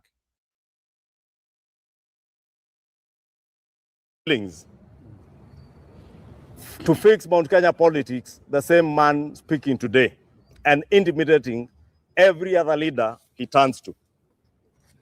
The tribal tyrant that he is running from his own ugly shadow and is casting aspersions on other leaders while being very unpatriotic. In his life, he has never spoken hope nor shared any vision on how to move Kenya forward.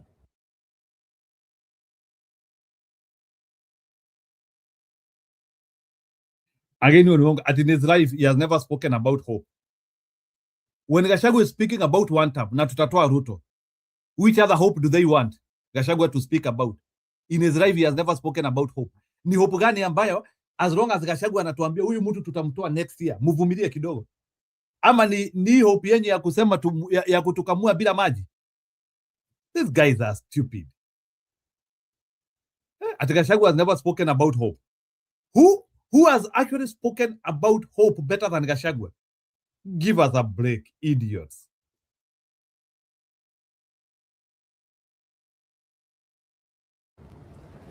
In his narrow world, he does not see the cancer patient getting treatment from SHA, including those right from his village in Madera constituency.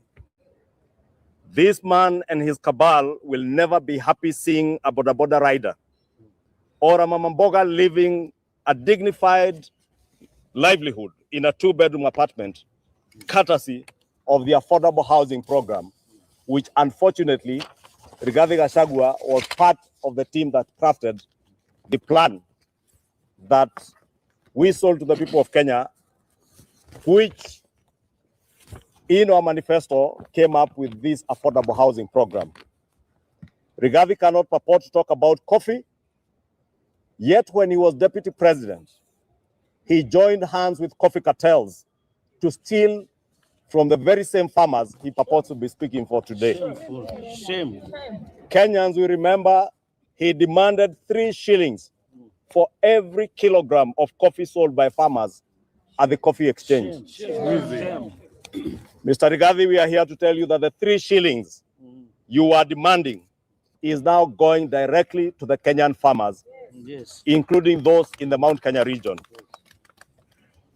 And those coffee farmers today, unlike in 2022 when they were earning 70 shillings per kilo, are now earning between 120 shillings to 160 shillings per kilogram. You are the cartel that bedeviled the coffee industry. Our nation today, something that Rigathi Gachagua will not tell you, is today billed as the #1 milk producer in Africa, in the whole of Africa. And Rigathi Gachagua will not tell you that. Bring your agent into Monday.com. Your Claude, ChatGPT, and Copilot agents working side by side where you already work. Set permissions, assign tasks, work from the same context, and create team-wide visibility. So build an agent on Monday or bring the ones you already have and give them a seat at the table. Consider yourself limitless. He will not tell you that the people of Olkalao, a short 3 years ago, were selling their milk at 18 shillings a liter. Today, the people of Olkalao, the people of Kikuyu, the people of Madera, the people of Bomet are selling their milk at a high of 40, 45, and some up to 50 shillings. And those from Meru will bear as witness. Mount Kenya Cooperative in Meru, the Meru Cooperative. Mimi najua ile kitu inauma hawa majamaa ni sababu they are responding to somebody who ambaye alikuwa anafaa kuisha. Ni jamaa alikuwa anafaa kuisha within 2 weeks. Sasa huyu Beni Buru, I cannot read your comment because you are lying. Tuoneshe mwanasiasa mwingine mzuri Kenya who is doing better. Gachagua is on revenge is golden. You can revenging as he is doing godly cause is okay. So mbona una hivyo walimfanyia vizuri. Me, I don't care. Even if Gachagua is revenging, walimfanyia vizuri. Yeah, we are not fearing that Gachagua is revenging. We are not fearing.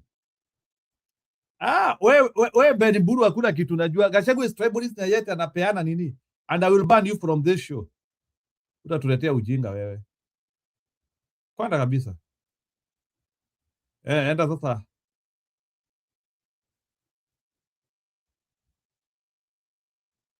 Kwenda kabisa, enda ukakomenti kwa vipindi zingine. Who are you? Enda kwa vipindi zingine. I have banned you. You not come to control our narrative here. Hawa watu walitoa Gachagua, walisema within 2 weeks takuwa ameisha. We almost in the 3rd year, close to the 2nd year, and they are responding to somebody who they removed in power. If he is irrelevant, why are they responding to him? Yeah, I've already banned him. Akwende kabisa. I will not entertain his nonsense here. Enda ufungue show yako. Hata sisi tumefungua show yetu. Tujientertain hapa. Hata Kagiri ameniambia niko kwa echo chamber. It's okay. I don't care. Niko kwa echo chamber. Whether I'm in the echo chamber or not. Tulikuja, tulifungua show. And no one is forcing each other to be here, by the way. If it's an echo chamber, well and good. Kama hivyo ndivyo na produce dopamine, wewe wachana na mimi. If I'm lying to myself, why are you stressed by me lying to myself? Inakuuma nini kama najidanganya? Sio uendelee na maisha yako. Mimi niendelee kujidanganya. Kama ni uenda wazimu unashughulika nini? Si niendelee kukua muenda wazimu hivi vile unafikiria. Hey. Unakuja kutushtua hapa. When our country is getting lost. Even as we have a brain, we can think. Kwani kumeendaje Njiru while I was away? Ni jamaa mjinga hapa anakuja kutupea responses. Even when people are trying to, you know, like we are trying to listen to this response ya hawa wajinga walikuja kurespond to Gachagua, and I'm so worried like these people, they had no comprehensive response to what Gachagua did, but rather their attack on Gachagua was mainly on personality. Sijui quarter term, sijui got empty hand, like that. Instead of responding to the details of what was said, is it true or false? Like for example, Bwana Stone Pike nikikuuliza hiyo speech Gachagua alisema alipeana leo ya Ruto at 4. If you come to respond, did Gachagua lie or Gachagua? What, according to you, what is your take of Gachagua perspective? Was it representative of issues which Kenyans are speaking? According to you, for instance. According to me, there are issues that Kenyans are speaking, of course, but do you expect the Ruto team to respond that way, honestly? Would you expect Ruto team to acknowledge such things? They will only come saying they also have dossier, and that is what happens. That's Kenya. They will come to counter attack without addressing the issues, and that's why you see the bunch of MPs, they quickly walikutana waliambiwa na mdosi, mazee, you cannot let this ilale, hii lazima mpige haraka. And when you are called quickly to come and respond to some of those things which are facts, what would you do? Jiru, have you ever tried to counter a fact? Unaambiwa tulienda kwa gate ya Stone PK tukakuta mzoga wa ng'ombe hapo nje, hapo kwa gate. Ng'ombe ilionwa na watu, ilikuwa imekufa hapo. How would you try to say si mzoga wa ng'ombe ulipatikana pale? That's a fact. So Gachagua picks on issues that are happening. Kidnappings in happen. Okay, watu wamedisappear. Those numbers are there. People are there. Families are crying. And now, whatever the disappearance, it could have been related to Ruto, not related to Ruto, because the regime is synonymous with the disappearance and abduction and all that. So anybody who kind of disappears during that period it's anaweka kwa hiyo statistics. All right. When you talk of goons, yeah, you see goons moving around with the police and all that, and then you hear the president himself saying that hii mambo ya goon nimesema kutoka leo isimame. Sasa inasimama kwa sababu wewe ndio unajua vile ilikuwa imeanza ama ni yake, you know, and you don't get any explanation from that. So basically, those are facts presented plain, and facts are very hard to try and fight. The only thing you can do now, facts are being presented by the person called Gachagua. So what you can do is to look for Gachagua's direct, you know, issues. Oh, ako na sura mbaya, ako hivi, alikuwa hivi, alikuwa vile. You start now beating and fighting and beating the messenger. That is all what is left. So that is what these guys have done, and that's what they've continued to do. Otherwise, ask yourself, why is it that now all these conferences, all these things that Gachagua has been saying and all that, nobody has been countering? Okay? Now it's when they are saying, and when they ask why have they not been countering, wanasema wakati wa siasa ulikuwa hujafika. So this is what now the voters should look at. Kwa hivyo ilikuwa ni siasa. So Gachagua is playing politics and the opposition is also playing politics. So where is Mwananchi? When Gachagua says this and this has been done, and yet Mwananchi anajua is a fact, then you are being told, no, don't take it as a fact. Ni siasa tu. There has to be a third force here that is gonna stand with Mwananchi, and the third force is Mwananchi. Lakini Mwananchi needs a leader, needs leadership to be able to balance the two. When these two are fighting, Gachagua and the next, it looks like now Gachagua is a double.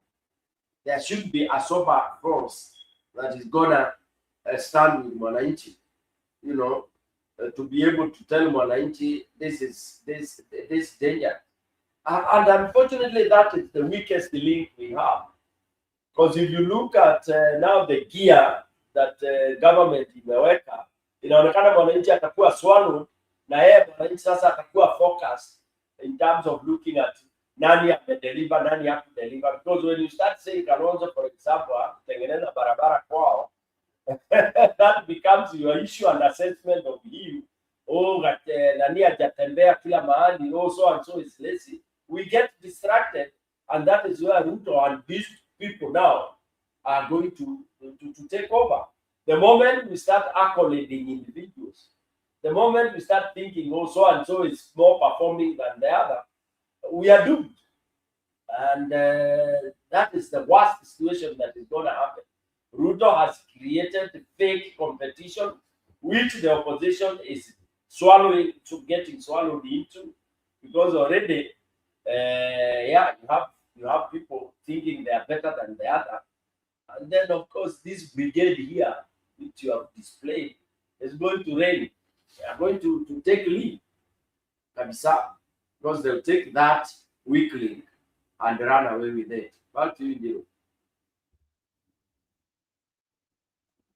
Yeah, I think response ya majama, it was so fake. So Nderito anasema kitu Njiru, what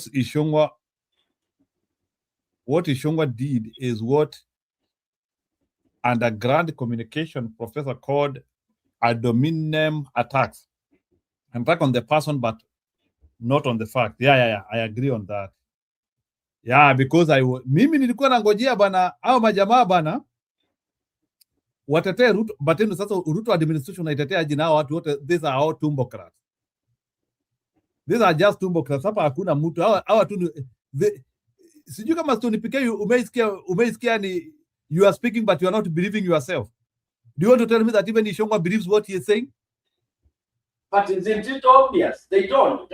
Well, how old were you during Chotara? Can you be Chotara? I don't know whether maybe some of you, again, unfortunately, I'll bring this in.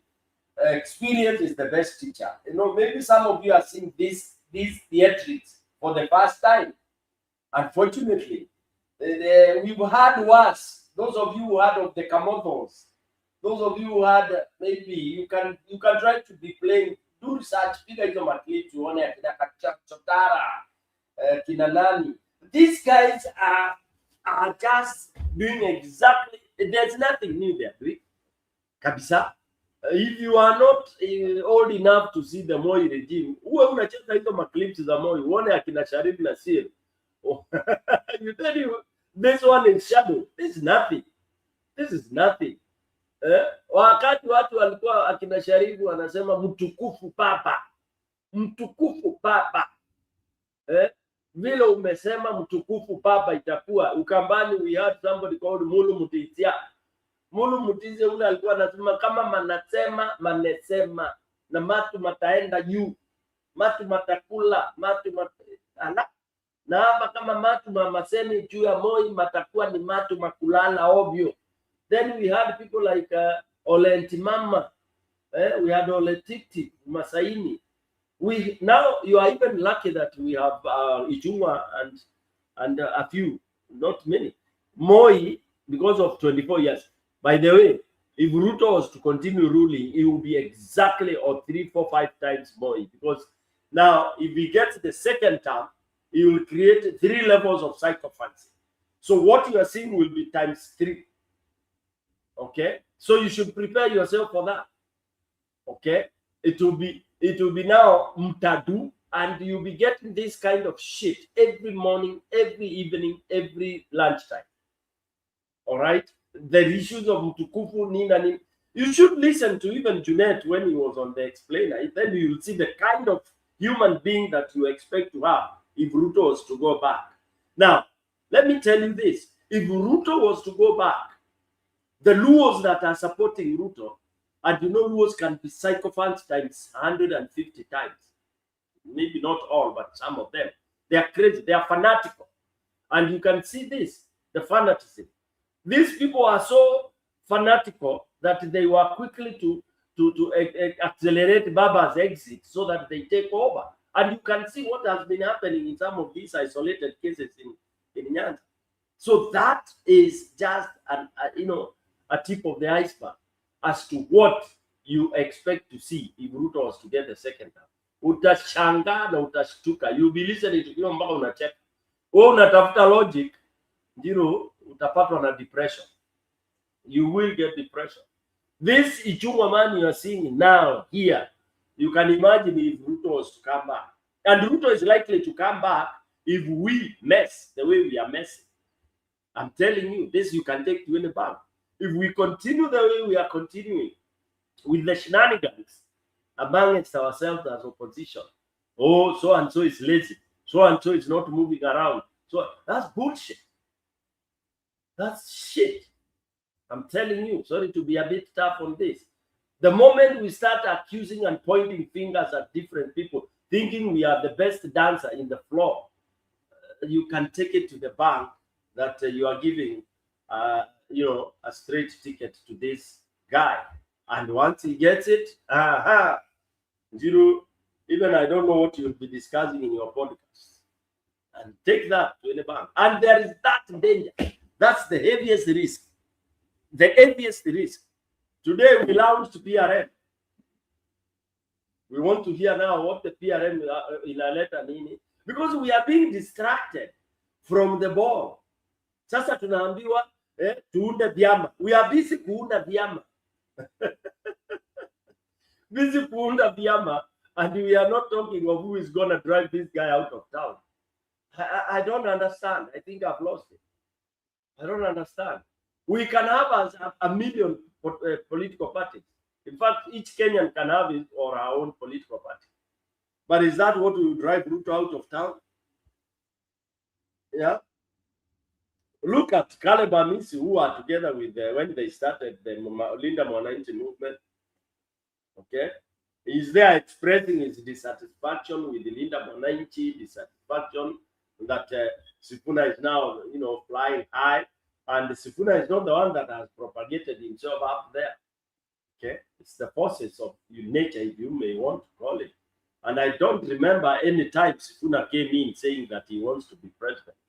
But the forces and whatever those powers there could be, or fate, is the one that is propelling him to go for that.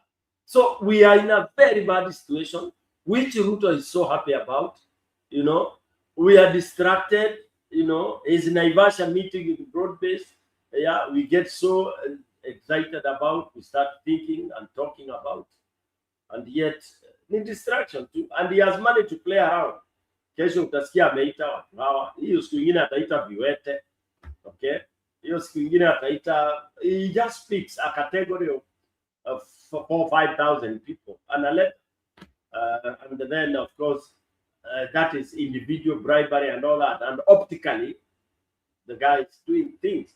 I heard somebody saying Ruto amefanya kazi kweli, and that's a Mwananchi saying that, and he's not alone.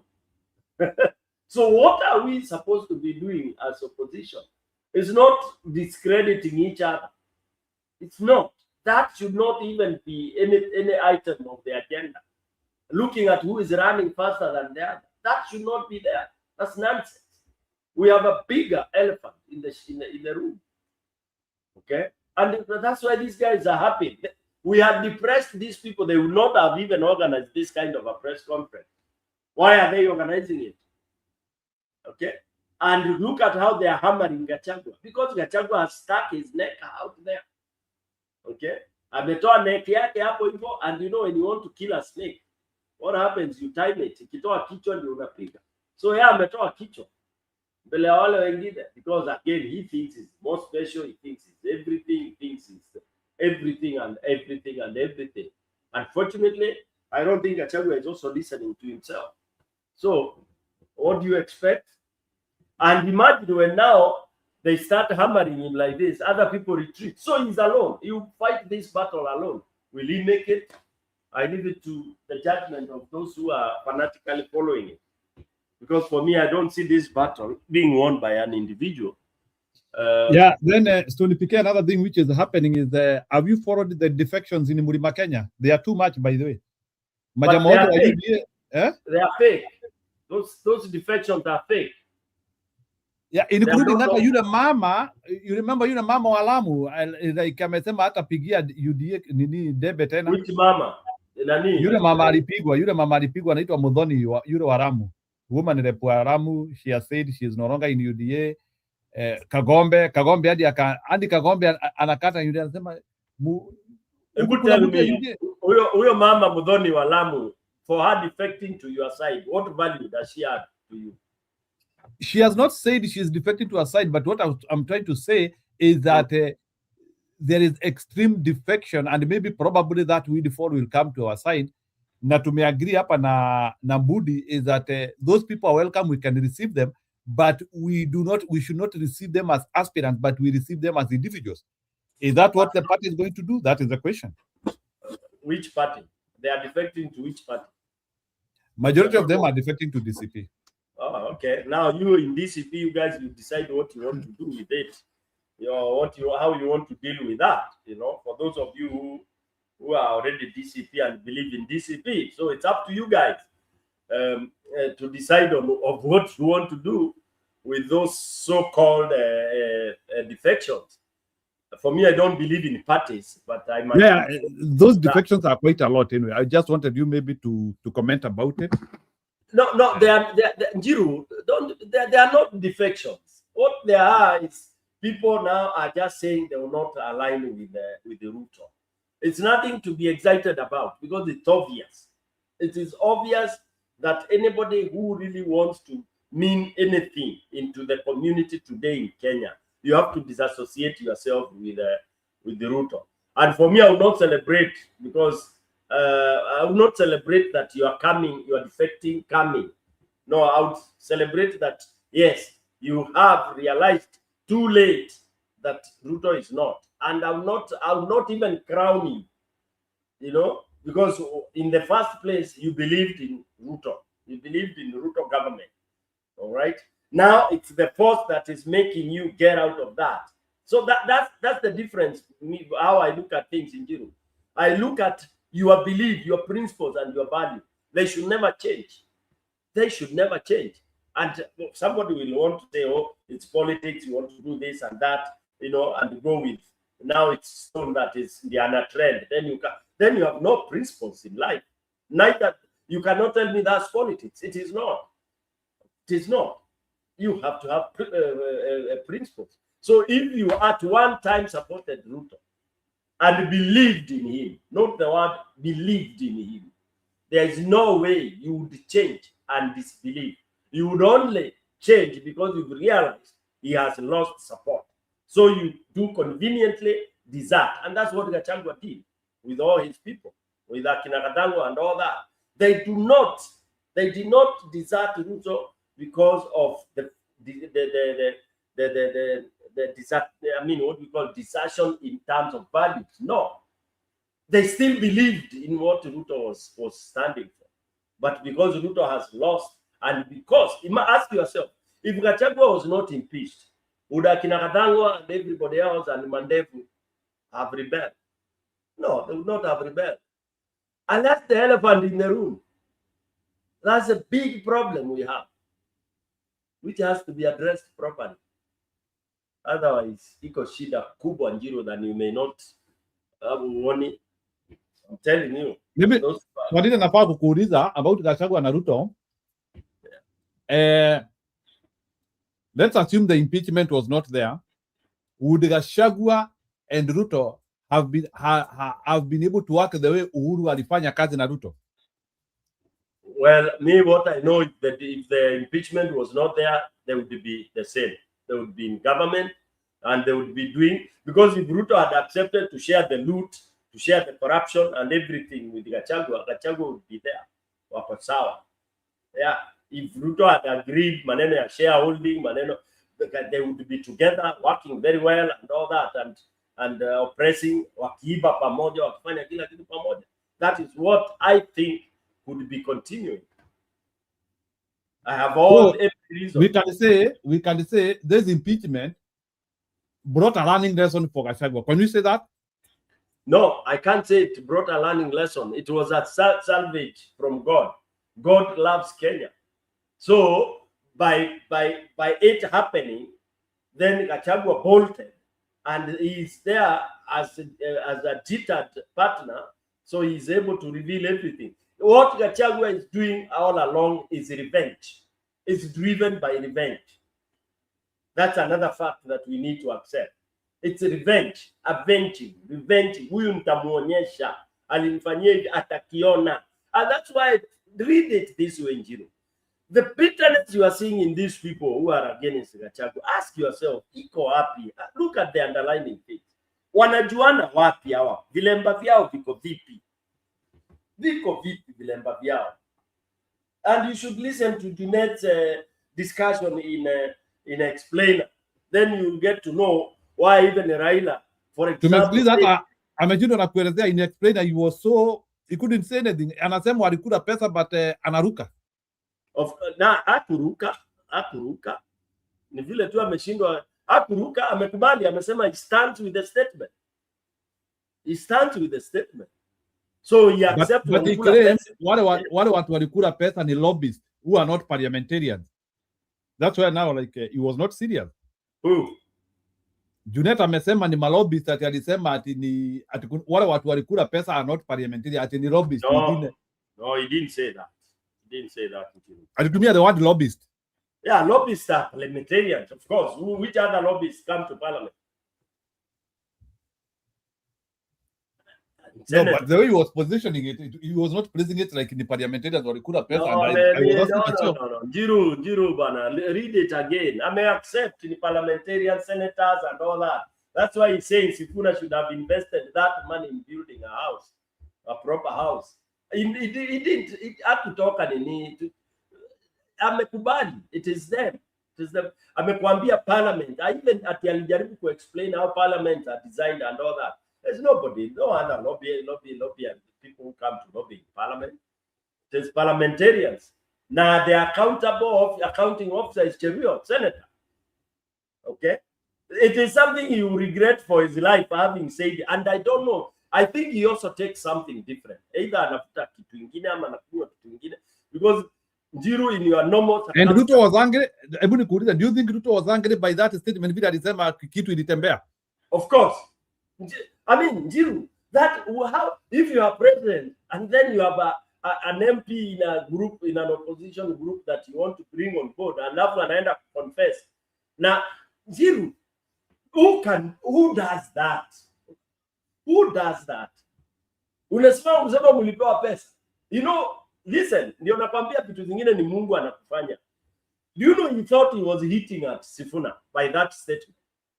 You know, that he's demeaning Sifuna's house and all this. That he wanted to show what Sifuna nyumbani, kwamba Sifuna is so useless that after getting those the money, he could not even bring money down. Watu waonje akijenga nyumba. It backfired heavily. And to tell you, I don't think Junet is brainy, by the way, because if you are brainy and if you are intelligent, you cannot make such a statement. Because now, by saying Stone PK ana nyumba ya kulala nyumbani, you think, what would you think you'll gain on the national platform? There's somebody in Migori, somebody in Nyanza, not Nyanza, in Lamu, and I care. Does he or she care whether Sifuna has a home in Shinyanu or whatever home it is? I mean, that's why I say some of these politicians, by the way, they are there just because of intellect, ni ile psychopath. Kama Junet, we want to see whether Sahi ataelectua without Raila Amolo Odinga, because all what he would tell the people of Suna was that yeye ni mtoto wa baba. Na sio jamaa amesurvive kwa siasa sana bila akili bana. Of course, you can survive in Kenya as a skunk so long as that you are. That guy has been in politics for almost 20 years. Yes. Jeremia Nyaga alikaa mbele how long? Akiwa anasema yeye ni mtoto wa Kenyatta. Njiru, come on bana, you should study Kenyan politics. In Nyanza, if you are wewe Nyanza unaonwa na Raila, wewe unambebea Raila mfuko. Alafu kwenye kwa constituency unajua Wajaka vile ni psychopath. Unaambia anija baba. Mimi ni mtoto ya baba. So hakuna mtu, kama mtu anataka kuongea na baba, lazima uje kwangu. Man. Utaona vile kitaumana saa hii Raila yuko. Ndio utashangaa. There are people who wanangojea Ruto awainue mikono sasa. Sasa si ndio you see they are running and they are desperate that their only survival is to go to Ruto. At least wakianguka they will be given jobs. That is the desperation there is in Nyanza. Very serious case. Very serious. Very serious. Utashangaa. Do you know kuna mahali ilikuwa tu bora uweke picha yako na ya Raila pamoja and you are there. In Nyanza, uliza wakina nani hapa. I hope Nani would have been here. Our good friend from Belfast. Akueleze. How yani I have 3 of my classmates who are MPs. Otuoma, okay? Elisha, Elisha? Sorry, Elijah, yes.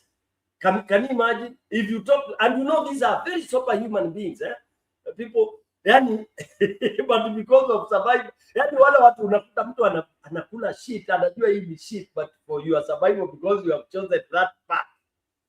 People who disagreed with everything that Raila was doing in Nyanza, but he could not say it because ukisema you are finished. Already tried. Ask already. Ask Orengo. Alikuwa lazima atati. Hey, my friend, my brother. It is terrible. It is lakini sasa unaona Mbadi. Mbadi was one of those people who are wishing baba akufe haraka.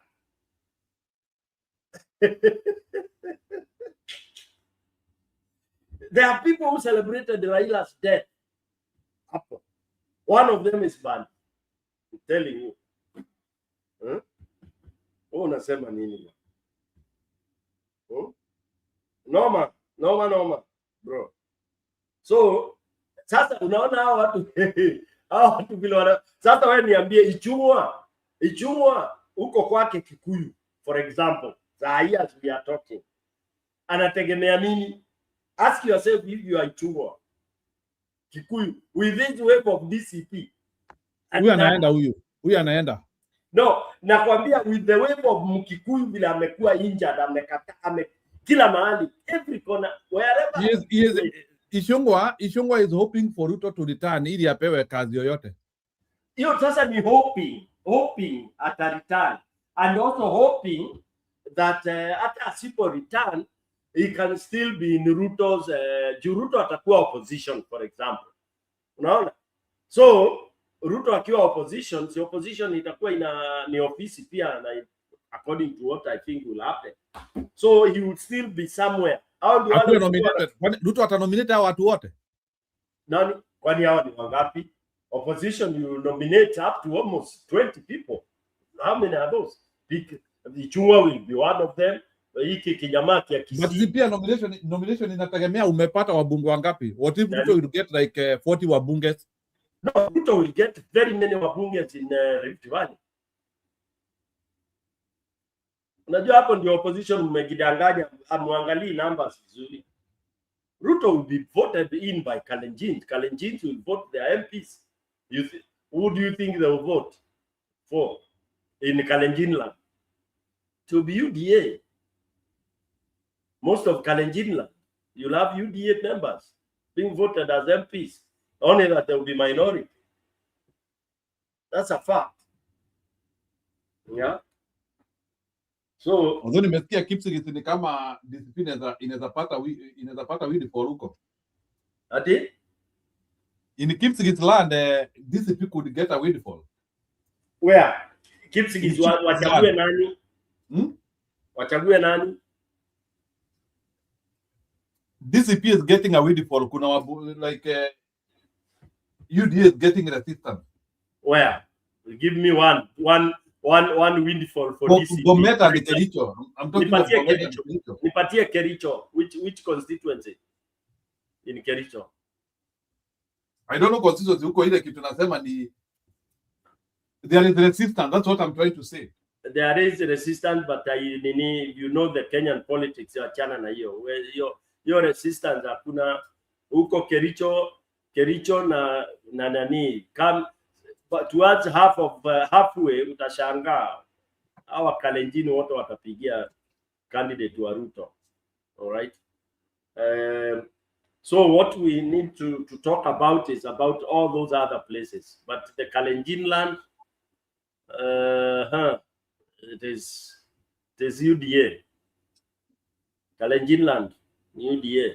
So of course you have the numbers to nominate people, and that's why our watakuwa nini. Aya, huyo Osoro wa Kisii, they have to tell us, because you hear wa Kisii saying, lakini hata kama Osoro amefanya kazi, look at that. And you are saying somebody amefanya kazi na anaishi na muuaji, and you are still saying amefanya kazi. Is it the kazi or the value the person has towards human beings? So I'm telling you, Kenyan voter is shida yake ni kubwa. Sasa unaambiwa mtu amefanya kazi na hako na chama ile ina muuaji. Na ana proudly say utamchagua tu, upende usipende. Shida kubwa bro.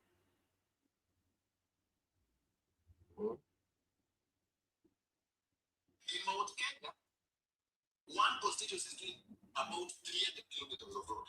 And so you are saying tusahau Kipsigis na venye Kipsigis tulikuwa na hope. Na the Kipsigis tuko na hope bana. Which hope? Where? Si ndio nakwambia you do because we are mobilizing. What are you mobilizing in Kipsigis? Hata Rigiji anaenda huko bana. Achana. Unajua Rigiji na yeye amewapatia Rigiji, unajua pia na yeye ana exaggerate. Alisema ameitwa na watu wake huko na ni wengi sana. Watu wake. What he said yesterday in Narok. Watu wake aliweka wapi? Acha hiyo ni theatrics hizo, achana nao. It should be realistic.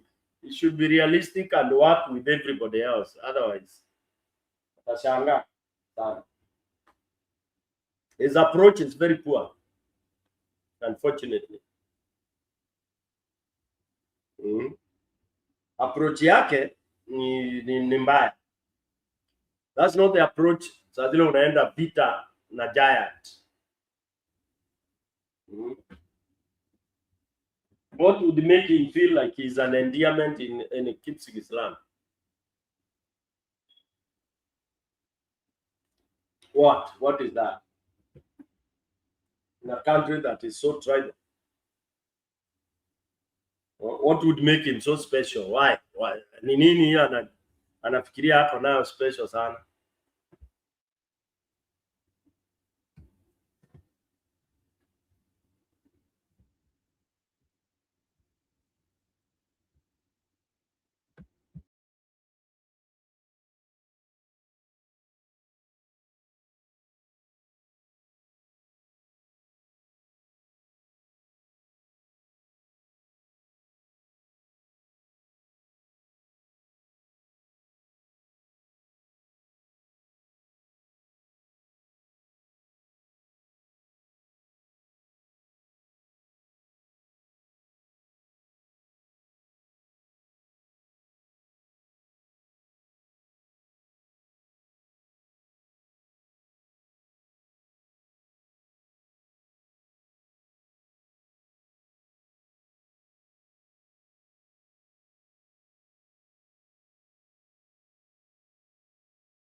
Is buying milk from between 55 to up to 60 shillings a liter. Rigathi Gachagua will not tell you that that is something that has happened in the last 4 years of this administration. Today, a young man from Lokicha in Turkana is employed in Hamburg, Germany, earning a dignified income under the Kazi Major program. He will never be happy. That is, Gachagua will never be happy. To demonstrate how heartless Rigathi is, this afternoon he has named one Mr. Eric Mwangi to have been killed in Russia. Eric Mwangi is a nephew to the member for Madeira, the Honorable Eric Wamombi. Mr. Eric Mwangi is well and alive and enjoying his livelihood where he's working in Russia. Our question to you, Mr. Gachagua, why do you wish death on Eric Mwangi, who hails from Nyeri, your home county? Rigathi has no regard to family or the feelings of families in our country. He will do and say anything for cheap political expediency. It is ironical that the man purporting to speak about security is on record to mobilize members of outlawed gangs to protect churches, political rallies, and polling stations. And you have heard yourselves, Mr. Rigathi, even on media interviews, telling Kenyans that hata sisi hatujabeba watoto kwa migongo. And this is his way of telling and mobilizing the Mungiki goons that he has been mobilizing to attack Kenyans. And we want to ask him, is in this goonism? Rigathi is Kenya's chief goon, Kenya's goon number one. Have we forgotten how 2 years ago he mobilized his fellow goons to to invade Northlands Farm belonging to the Kenyatta family, destroyed property, sold sheep belonging to Mamangina, a widow and our nation's very first lady. This is what the goonism and anarchy that Gachagua continues to perpetuate today then runs to cry foul and crying louder than the bereaved. In particular, he has been very consistent in the last few days, alleging that there were guns stolen from Kikuyu police station. In fact, those firearms were stolen in the demonstrations in 2025, organized by Rigathi himself. Rigigun is a disgrace to this country. In this demonstration, Rigigun organized for the torching of Dagoretti police post. Shame. The Kikuyu administrative offices, including the office of the DCC, the county government offices, not to mention the NGCDF offices that he had organized to be burnt the year before. Today, he forgets that these guns were not stolen from Kikuyu police station. They were stolen from Dagoretti police post on the boundary of Dagoretti South and Kikuyu constituencies. But the name Kikuyu cannot escape from Rigathi's mind. And I want to remind him that out of the 5 guns his goons stole, 3 of those guns were recovered. To date, I have confirmed from the police, they are yet to recover 2 guns, and those guns are still in the records of the police service as they are guns that were stolen from Dagoretti police post. And therefore, what Gachagua has been saying can never be further from the truth. Regarding his bitterness, because he has spoken on matters touching on CRBC, a Chinese company, and also alleged that there were also Chinese from some China civil engineering company that were deported from this country. Rigathi has beef to pick with the China Roads and Bridges Corporation, and his bitterness exposes Rigigun's insatiable greed while calling others corrupt. Rigathi is the high priest of corruption. Correct. He attempted to extort Kenya shillings 300 million from CRBC when he was the deputy president of the Republic of Kenya.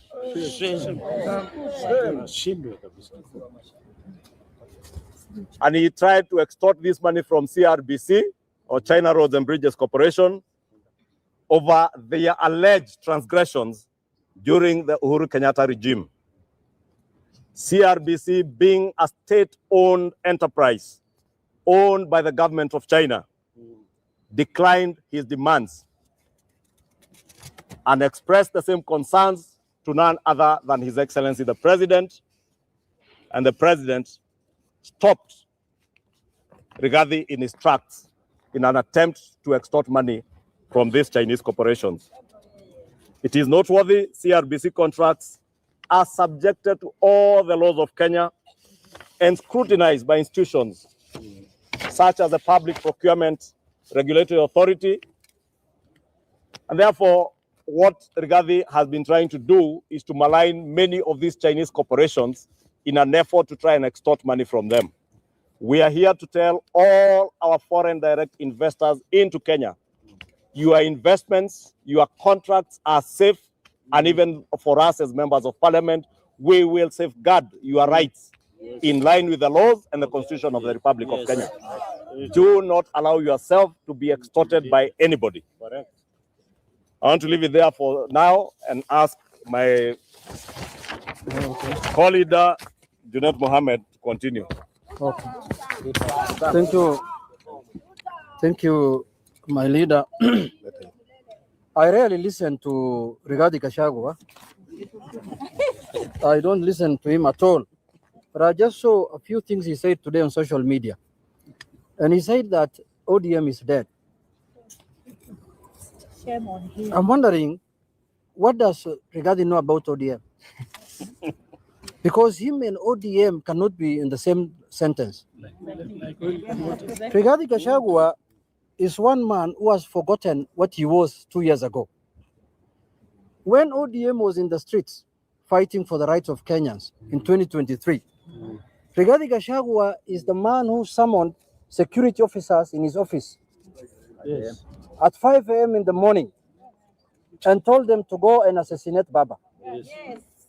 And Baba survived by the grace of God somewhere in Islam. The same guy is today telling us that he wants to talk to us about Baba. Rigathi Gachagua is the same man who said that his disagreement with President Ruto began after President Ruto started engaging ODM and Raila Odinga. The same man today wants to tell us about ODM and Baba. Rigathi Gachagua is the man today telling us about General Ogola. Is the same man who went to President Ruto and told him, don't appoint this man as the CDF, the Chief Defense Forces. He's a Luo, he's a mutineer, he can do a coup, he can remove this guy. The same guy today has the audacity to come and tell Kenyans about General Ogola. You know, shame has no name. We have to give shame now the name of Rigathi Gachagua. We have to give the name of shame as Rigathi. If shame is to be given a name in this world, then we have to give it to Rigathi Gachagua. Rigathi. So, leader, Rigathi lacks empathy and remorse.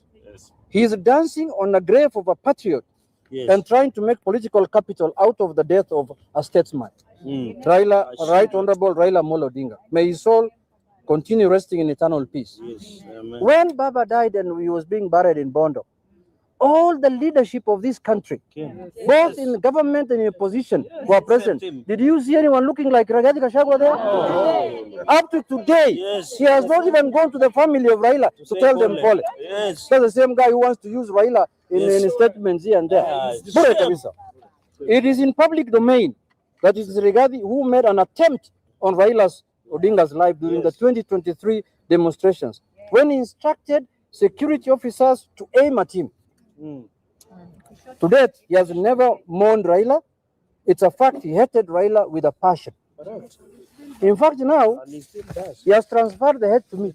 The other day, I was traveling with him in the same plane, British Airways from London. He refused to greet me. He refused. I told him, how are you, Mashmiwa? No, don't greet me. I told him, what have I done? No, don't greet me. His wife, Dorcas, greeted me. Told me, no, just sit down. So that is the man we are discussing here in Kenya. You know, the opposition in this country has been reduced to the level of Rigathi Gachagua. It's very we are in a very sorry and sad state of affairs in this country. Look at the kind of opposition we used to have in this country. And look at the garbage today we are listening to as opposition. Filthy. Talking about communities, ukabila, tribalism, you know, shares, what? That is how the opposition has been reduced to. It's very sorry, sad of state. God willing, we will have a proper opposition in the near future. People who will deal with issues affecting Kenyans in a proper manner.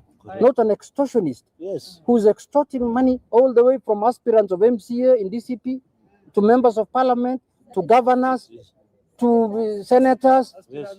I know why he's ranting today. It's because of what happened in Naivasha the last 2 days. He saw the numbers. He saw the force. He saw the organizational. Now he has realized he's only working with 3 people. A man who cannot shave his beard, and another one, we don't know what he is, just making noise here in Kiambu. So he's scared, I know. And I know he will get, I knew yesterday with those numbers, Rigathi will get scared and he'll start maligning people's names. You know, long time in parliament here, in the old constitution, members of parliament used to be told to go get proficiency in English or Swahili. It's high time now we introduce a bill in this parliament that psychiatric test must be done on leaders. You go to Dr. What is his name? Dr. John Franca, and you get a certificate. Because imagine having a madman like Gachagua in a leadership position. We are doomed. You know, madness is not removing clothes only. You can be dressed with a suit and a tie and you're a madman. You're a madman. Now, he has forgotten All these things that my leader has talked about. Yes. Rigathi cannot talk about public debt. I saw him talking about public debt today.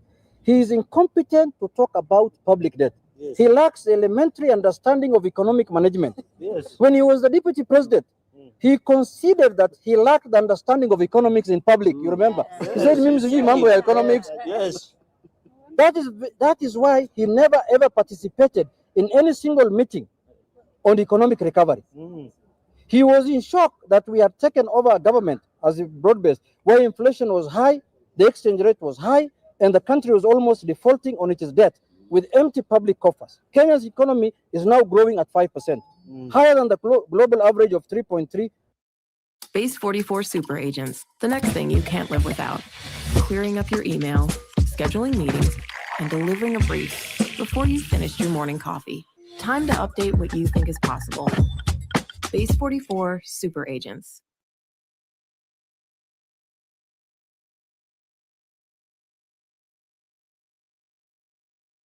That's the sound of an American oil company hard at work. Want to be a part of it? Listen up. Hello, my name is percent of Africa, which is 3.8%. The IMF now ranks Kenya as the 6th largest economy in Africa. Of course, this is beyond Rigaathi's comprehension. That's the truth. Rigathi claims that government-to-government agreement on fuel supply is fraud. Further reveals how clueless he is on matters global affairs. Kenya is the only country in the region that has managed a steady supply of fuel, thanks to G2G, which is now being adopted by neighboring countries. To secure social justice, the government of Kenya has developed a reparations framework and proceeded to compensate victims of protest and riots from as far back as 2017. I know why he's opposing that. Because he participated.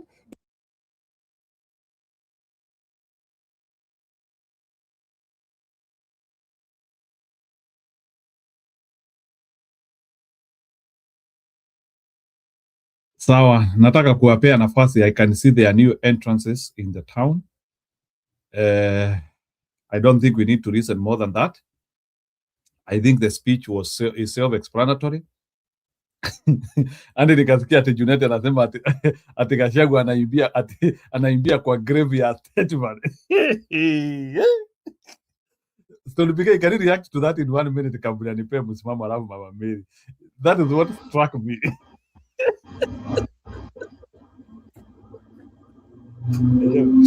I think politics inakuanga uganga ama no, politics inakuanga ujinga. Like what is Junet talking about, Stone PK? Go ahead. No, that's again, this is where we go wrong. That's not politics. I told you the other day, Kenyans have redefined the politics in politics Kenya way. Maybe you should qualify it that way. That politics, according to Kenyan playbook, is when you stand and talk all kind of rubbish on that is Kenyans. Politics ya Kenya peke yake. Okay? But in terms of general what politics is, that is not it. Why he's talking about the grave and all that? Of course, they want to show how disastrous Gachagua is, especially because they have always felt very bitter that Gachagua never mourned Raila, according to them. And I think we see it here and again, based on how, and again, Kenyans should also stop pretense. Yeah, if you did not see eye to eye with the person, you cannot see eye to eye when the person dies. Ati sasa wewe unakuja hapo unainama unaanza kujidai unamon with a person that you never saw eye to eye in life. No, let's be candid. Useme huyu jamaa mimi tulikuwa tusikizani na sasa hata mpaka wale hatuwezi sikizana, and you don't have to go for the burial that because every other Kenyan leader has gone. For me, there I would never sit akosoa Gachagua. The decision he made was okay because of the stand he had for Raila. And what I would advise Gachagua now is to desist from dragging and bringing in, or even mentioning Raila names in his speeches and in all that. Because he's now goofing when you start mentioning somebody that you hated with a passion. And then then people stop believing whatever you say. That's why I've always said again, these leaders are kina Gachagua, they have no advisors. Hawana mtu wa kusikiza ile speech anaenda kuongea, ndio atolewe na akosolewe. Otherwise, he's giving some of these guys a day, a time, by becoming too, a bit reckless or a bit loose, without considering some of the statements. Otherwise, you contradict yourself. Like ya kunini, it should have come out very clearly. The reason why he did not see the need to go mourn Raila. No, si lazima wakati wa Kenya wote wangemourn Raila. And by the way, Raila was not loved by everybody. Hiyo ndio kitu kingine tunajidanganyanga nayo. There are people who had their own reservation about him. Okay? And these are facts. But they are facts that we don't want to, whatever. You call him enigma, yes? There are those who don't think he was. Who was Timothy then? So some of these things is good. People face the reality. We had people. We had people that really also played various roles. But even when we idolize one, again, it becomes a problem. Me, that's what I can say in terms of Junet taking advantage of that, saying that he's dancing on Raila's grave. Wacha wengine waingie.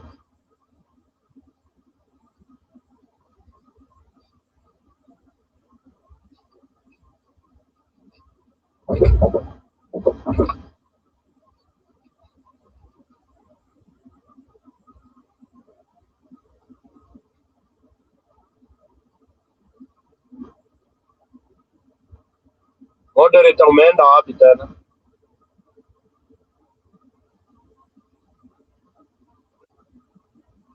Wow.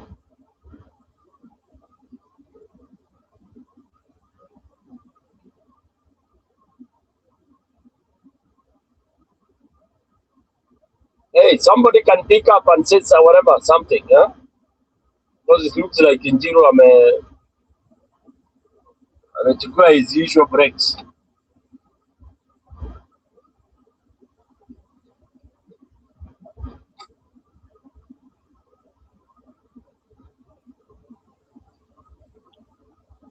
Hello, Stone PK. How are you? I'm good. Who is this? Mary? Yes. I'm a nanny. Ndio. Yeah. Well, I can't read because I'm driving and the phone is a bit far away from me. Yeah, karibu. Asante. Habari ya masiku? Salama Mary, yako ndio sijui.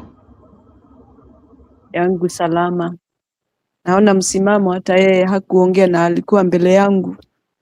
So I can just say something before he prepare himself. Ama uko hapo msimamo? Nimenyamaza, unajua siku zote palipo wavyele hapaharibiki jambo. Kwanza pokea zangu mama na ndugu yangu pike. Kwanza uanze wewe. Kisha Ungetoa sauti ndio na mimi niongee. nijue ni kama ninaingia ama ni wewe. Kwa lazima nikusikize kwanza, maana ndio mimi nitachangia baadaye. I hope you okay. Okay, mami, I'm okay. I'm good. Haya, mimi yangu si mengi, ni kidogo tu. I just wanted to comment on sometimes when we see these politicians, unaona ni watu wako na miaka kadhaa, but the behavior itself reduces them to like kids. Maongeo yao inakuwa ni kitu ya kuumiza roho za watu tu, lakini hakuna kitu wanasema. What I would put there is that Gachagua, what he said on his speech, it's something need answers. It's not for them to talk of what Gachagua is angry or whatever. We want answers. Just that. Answer the questions that Gachagua asked, and we will be okay. Rather than coming there starting to kumtoa nguo ati anakaa ama anafanya ama ni mtu amekasirika, ni tribal. That one we have had it many times. Bring something new, answer the questions so that we can understand who you are. Junet is trying to say there about ati watu vile wako na shida. Umesema pesa ilikuwa inatembea huko parliament. Why didn't you lodge that complaint so that that money can be stopped? Ipewe wananchi wa Kenya ndio waweze kula chakula ama kutibiwa. The only thing is that they are feeling the pinch of what Gachagua has exposed. And we are happy to hear all this anyway. And we want answers. Hizo bunduki wanaanza kuelezea hapo ati zilichukuliwa pahali fulani ama how did it get lost? Where were the police? Don't we have guards who guards those ammunitions? Those are things that we want answers. Wacheni kutupeleka hivi hivi, tunaelewa vile mnafanya. And when you look at that group when Ishongwa is talking, unaangalia watu unashindwa sasa hawa ni nini wanasema? Ati ashikwe, sijui nini. Those are the criminal people who knows how our country is being run so badly by goons. Na si ati ni wageni, wako hapo kwa sababu wanajua ile mambo imefanywa na serikali ile tuko nayo ni machafu, ni mambo mabaya. Na badala wakemee, wanajifanya wao hiyo ipotelea huko, sisi tuendelee na kuteta na kusema ile mambo ambayo ni ya cover up ile mambo mbaya ambayo imefanyika nchi yetu. When you look at these politicians actually, you just wonder, do these people go home to their family? Do they pass where there are human beings walking on the street aimlessly with no hope of life? Ama wao wanaendaga wamefunga macho, hawaoni kitu, wanafika kwao. So many people are suffering because of this maongeo. When they are being exposed, they don't want that. And it is a true thing because we have come to prove that Gachagua, whatever he's telling us, however bad he could be to some people, it is true. And those are the things that need to be seriously talked about by everybody in the country if they really love our country. Ishongwa, if I'm not wrong, we understood that he was the organizing person who made those people go and rob Uhuru's land, hizo mbuzi, kuiba hizo mbuzi. Sasa tena wamegeuza hiyo story imeletwa kwa Gachagua. Just because they were together by then, now that story will be back and forth, back and forth. We are not interested with that. Uhuru even aliondokea hiyo maneno na akamalizana nayo. Ni ya nini mnaleta? What for? Just trying to kuharibu jina ya mtu ati ndio you gain the mileage. You are not gaining anything. All what we want to know is all what was asked. Those hard questions you need to answer. You need to tell us what happened.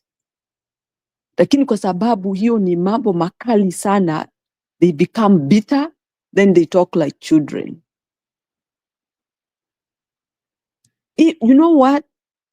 When Gachagua spoke, they needed to have not even jumped to tell us anything. Wangeretreat, wanyamaze, wajue sasa hii mambo itakuwa namna gani. Ndio watuambie maneno ambayo inaweza kuwa na maana. But hiyo uchungu umewaendesha vibaya sana mpaka wakakimbia wakasema hiyo mambo ambayo hata sielewi. Now Junet is saying ati mimi sikizagi simuangali how did you know what he said so that you feel that you wanna answer or retaliate? Mambo mengine, hao watu ndio wako na hatred, hao watu ndio wako bitter, hao watu ndio wako na ukabila. Kila kitu ambacho wanasema hawataki ndio wako nayo. But because they are in the government, they don't want anybody to say anything. They want us to keep quiet, hata wakiwa tribal, wakiwa corrupt, wakiwa wauaji, wakiwa everything that is wrong in our country. Wao wanajifanya ati hawajui hiyo mambo. Sisi ndio tunatenda hayo maovu. Sisi ndio tunafanya mambo mabaya. So all these things that are happening in our country, it's like they want to say it is opposition who are doing that, while we know they are the one who are doing it. So what my point was is that watu wakiwa kwa politics wanakuwa ni kama watoto, wanaongea maongea ingine ambayo si ya manufaa, wanaongea mambo ingine ambayo hata inadhuru kabisa, inaharibu vichwa zetu. And that is why we are saying one term. Because we cannot be led by people who wale hawana hata akili. I would use that word. Hawana akili. They are trying to say opposition hawana akili. But opposition is talking guts, and they are telling them where they have gone wrong. Instead of answering those where they are going wrong, wanakuja na mambo ingine ambayo hata hilingani na ile mambo opposition wameongea. So for me, I feel like we are very much lost. Na ni vizuri tusikize opposition. Hawa watu ambao wanatuongoza right now, we are lost. Deep lost in a great deal. Hatuwezi kuwa tunasikiza watu kama hao. Wanaongea hapo wengine wakisema ashikwe. You just wonder. Na wao ndio wamefanya ile maovu yote imefanyika nchi yetu. But they are not arrested. And I was even shocked. Askari wanaua mtu. Wakiua mtu wanamshika. Wanashikwa au askari. Wanawekwa ndani. Kunatolewa amri waachiliwe. Wanaachiliwa. Kunatolewa amri wachukuliwe wapelekwe kwa nchi nyingine, waondoke Kenya. Just to safeguard them. And yet you don't want to answer that question. You want us to keep quiet. You continue doing all those bad things, killing people, and then we keep quiet. Those are my comments, and that is my take tonight. Kwa hivyo serikali hii mbovu ijibu maswali hiyo yote, wacheni kutuletea mambo ambayo hata haina mzingi hata kidogo. Asante, msimamo unaweza ingia. Asante sana. Asante mama yangu, ndugu yangu hapa PK na ndugu yangu Jiru. Mimi nitakuwa mfupi kuongeza pale mama amezungumza kwamba unajua hapa ni maswali yanahitaji majibu, na kila ilivyo kinachoulizwa hapa ndo tunataka kuelewa kama Wakenya nini kilijiri haswa kwa mheshimiwa Raila Odinga haswa kusafirishwa kwenda Bondo. Maana hili si la Gachagua peke yake, hata Orengo ameshalizungumza si mara moja si mara mbili. Lakini kwa sababu hawa wana ile siasa hawataki kukosa jibu, wametafuta kila sababu na visababu ambavyo havina msingi kwa Mkenya na havina faida kwa Mkenya. Junet na hii grupu yake ninawashangaa. Maana ukija ukiona kwamba walikutana kwa ndege hawakusalimiana, lakini bibi ya Gachagua ndo alimsalimia.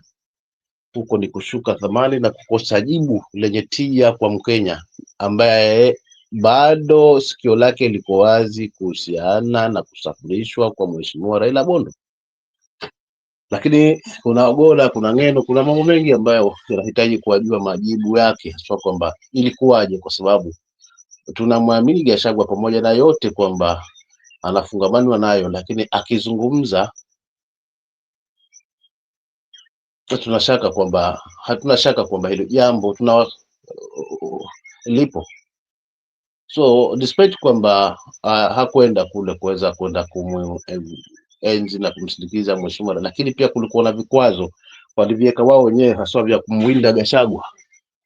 alikiwa mpaka na vikwazo sawa kama hivi vikwazo ambavyo tunavisikia kwamba wengine wasiingie aswa maeneo fulani ya Luo Nyanza kwenda kuzungumza sera zao, hususan wa walinda mwananchi. Wamekiwa vikwazo kwamba yoyote atakayeonekana na t-shirt mwananchi. So vikwazo kama hivi ndio tulivishuhudia wakati ule wa mwenda zake.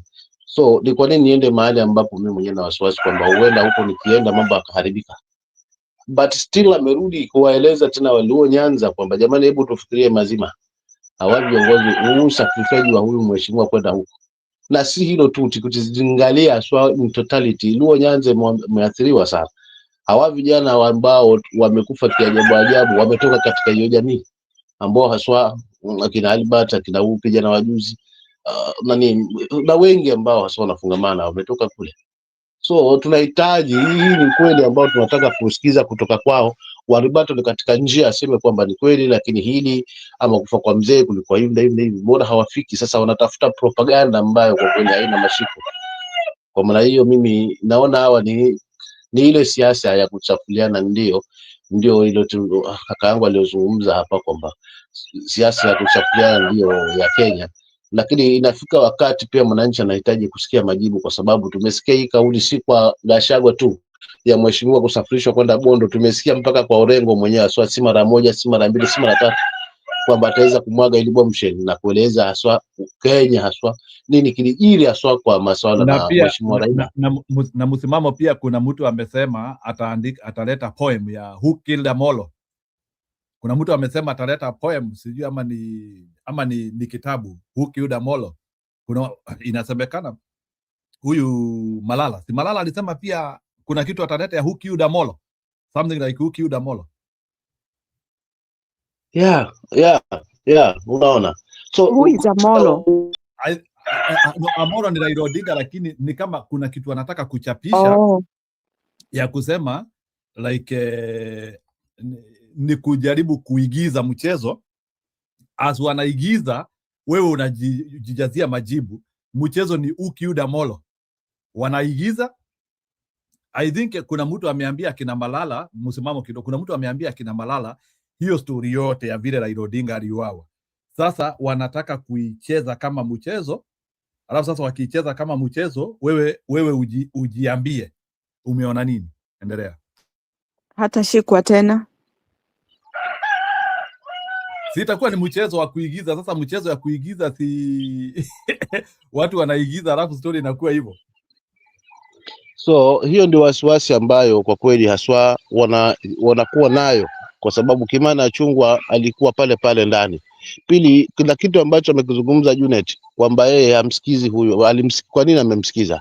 Na pia hata kama amemsikiza fine, unaona, lakini wasituambie kwamba eti hapo ndo wanasimamisha opposition, kwamba wanashangana opposition, wakati yeye ndo anasemekana ndio leader wa minority na mwenzake hapo ni leader wa majority. Walioufuja aswa upinzani ni wao ambao wako ndani ya serikali, wanakula aswa, wanaienzi serikali na kadhalika. But haya hawayaone, wameyafumbia mkia, maana ni yao haswa. Kwa kweli ninatamausha, kwa sababu ikiwa wao wanaamini mpaka sasa kwamba haswa wanakula hela haswa kwa vyeo hivyo ambavyo mmoja ni wa minority na mwingine ni wa majority, wakati hili wale wote wamerudi katika majority ambao ni wa serikali, hilo jambo mimi linanipa kinyaa. So hawa ni wanafiki, wameshindwa na majibu ambayo na maswala ambayo Gachagua anashindwa, kwamba hizi details za ndani ubingwa anazipataje? Watuambie kwamba wameshindwa kabisa kuweza kumtrace, kwa nini anazipata wapi hizi nyepesi zilizo ndani haswa. Umeona, labda hilo ndo linalowakera, lakini vile vile kutufumba macho. Na la mwisho kabisa ni Waluo Nyanza wajiamulie, watakwenda na mawingu, watakwenda na mawimbi haya kwa sababu ya kuahidiwa power, wacha waende, lakini wasisahau kwamba ni ngumu mtu kubadilisha tabia yake, na wasije wakatumika kama tishu tu, unaona, kuzima data, lakini mambo ya 2027 yakiisha wakaja wakatemwa nje, kwa sababu ni vitu ambavyo tunavishuhudia hivi. Kwa hivyo hii nafikiri kule kwamba mlima umeteleza, jamaa hawana mbavu tena huko, nao wasije Gachagua akaspoil akaweza kuamsha tena na watu Waluo Nyanza akaweza kukamata na hiyo sehemu pia kwa kuzunguka, kwa sababu hata kama ndio hawakuwa wanaelewana fine, hili jambo halijaanza leo. lakini kuna haya maswala haya ambayo ya upoteaji ama ya maafa haya yaliyotokea, tunahitaji majibu endipo, kwa sababu tuna mashaka haswa kama wananchi. So wajitetee sasa kusema ni kweli hili alikuwa, sisi tunavyojua lilikuwa hivi na hivi na hivi, si kwamba walikutana kwa ndege wakataa kusalimiana. Hii haina tija kwetu. Huyu ni utoto na siasa ambao kwa kweli Mkenya hana nafasi nayo kwa sasa hivi. Anahitaji kusikia kile kimezungumzwa na Gachagua na kimezungumzwa na Odengo kuhusiana na kufa kwa mzee Raila. Bado tunataka kujua majibu. Ni kweli zit genuine kwamba Mungu asimchukua siku zake zimefika, ama pia kulikuwa na hakukuwa ni mchuzi peke yake, ndani kulikuwa na nyama. Nafikiri mimi nitaeleka katika hiyo hali, ndugu yangu Jiru na mama yangu na ndugu yangu pekee. Asante.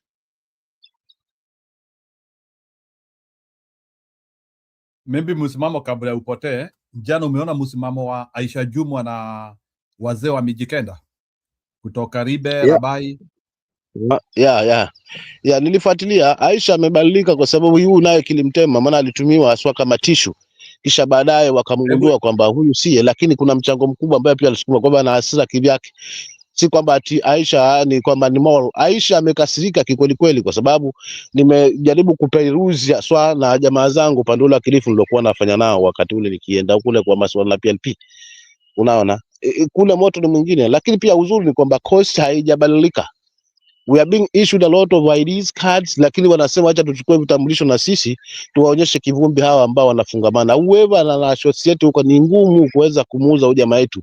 Kwa hivyo kwa kweli Aisha pamoja na wazee wa upande ule wa Kilifi, na free pia karibuni watakutana na wazee wa upande huu wa Kwale na masehemu mengine ataita, watu wako serious. Ground iko tofauti na hawa viongozi ambao wanatu insist kwamba lazima tuwe two term, kwa sababu wanaozungumza two term ukiangalia sio ni wale viongozi ambao wanakula mshahara, either ni mbunge, either ni waziri, either ni governor, either ni speaker. Wao ndio ambao wako upande haswa wanafungamana, lakini ukirudi ground haswa mwananchi wa kawaida hayupo kabisa, yani mazima. Na hivi vitu niliwaambia tangia awali na ndivyo ilivyo. Kwa hivyo Aisha si kwamba ati ni ujanja, huenda akamgaragaza tena haswa Mng'aro, kwa sababu Mng'aro sasa hivi ameingia mazima na kujisahau kabisa kwamba yani anakuta kwamba madamu yuko kwa serikali kivyo vyote vile atapita tu, maana ana nguvu ya serikali. Lakini kuna yule mwananchi wa kawaida pale, je, Mng'aro haswa anakubalika?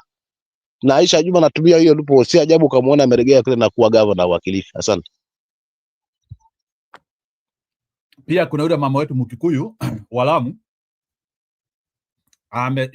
Unakumbuka yule mama alipigwa ile pande ya Murang'a siku nyingine, alikuwa anaitwa Modhoni. Unamkumbuka bwana msimamo yule mama alipigwa sana na raia. Alikuwa ameenda yule aliotolewa kabisa katika nani yule Modhoni wa huko. Sasa Modhoni leo amesema watu wasijaribu kumwambia mambo ya UDA. Amesema yeye akienda Lamu asiulizwe maneno ya UDA, lakini hajakwambia wapi.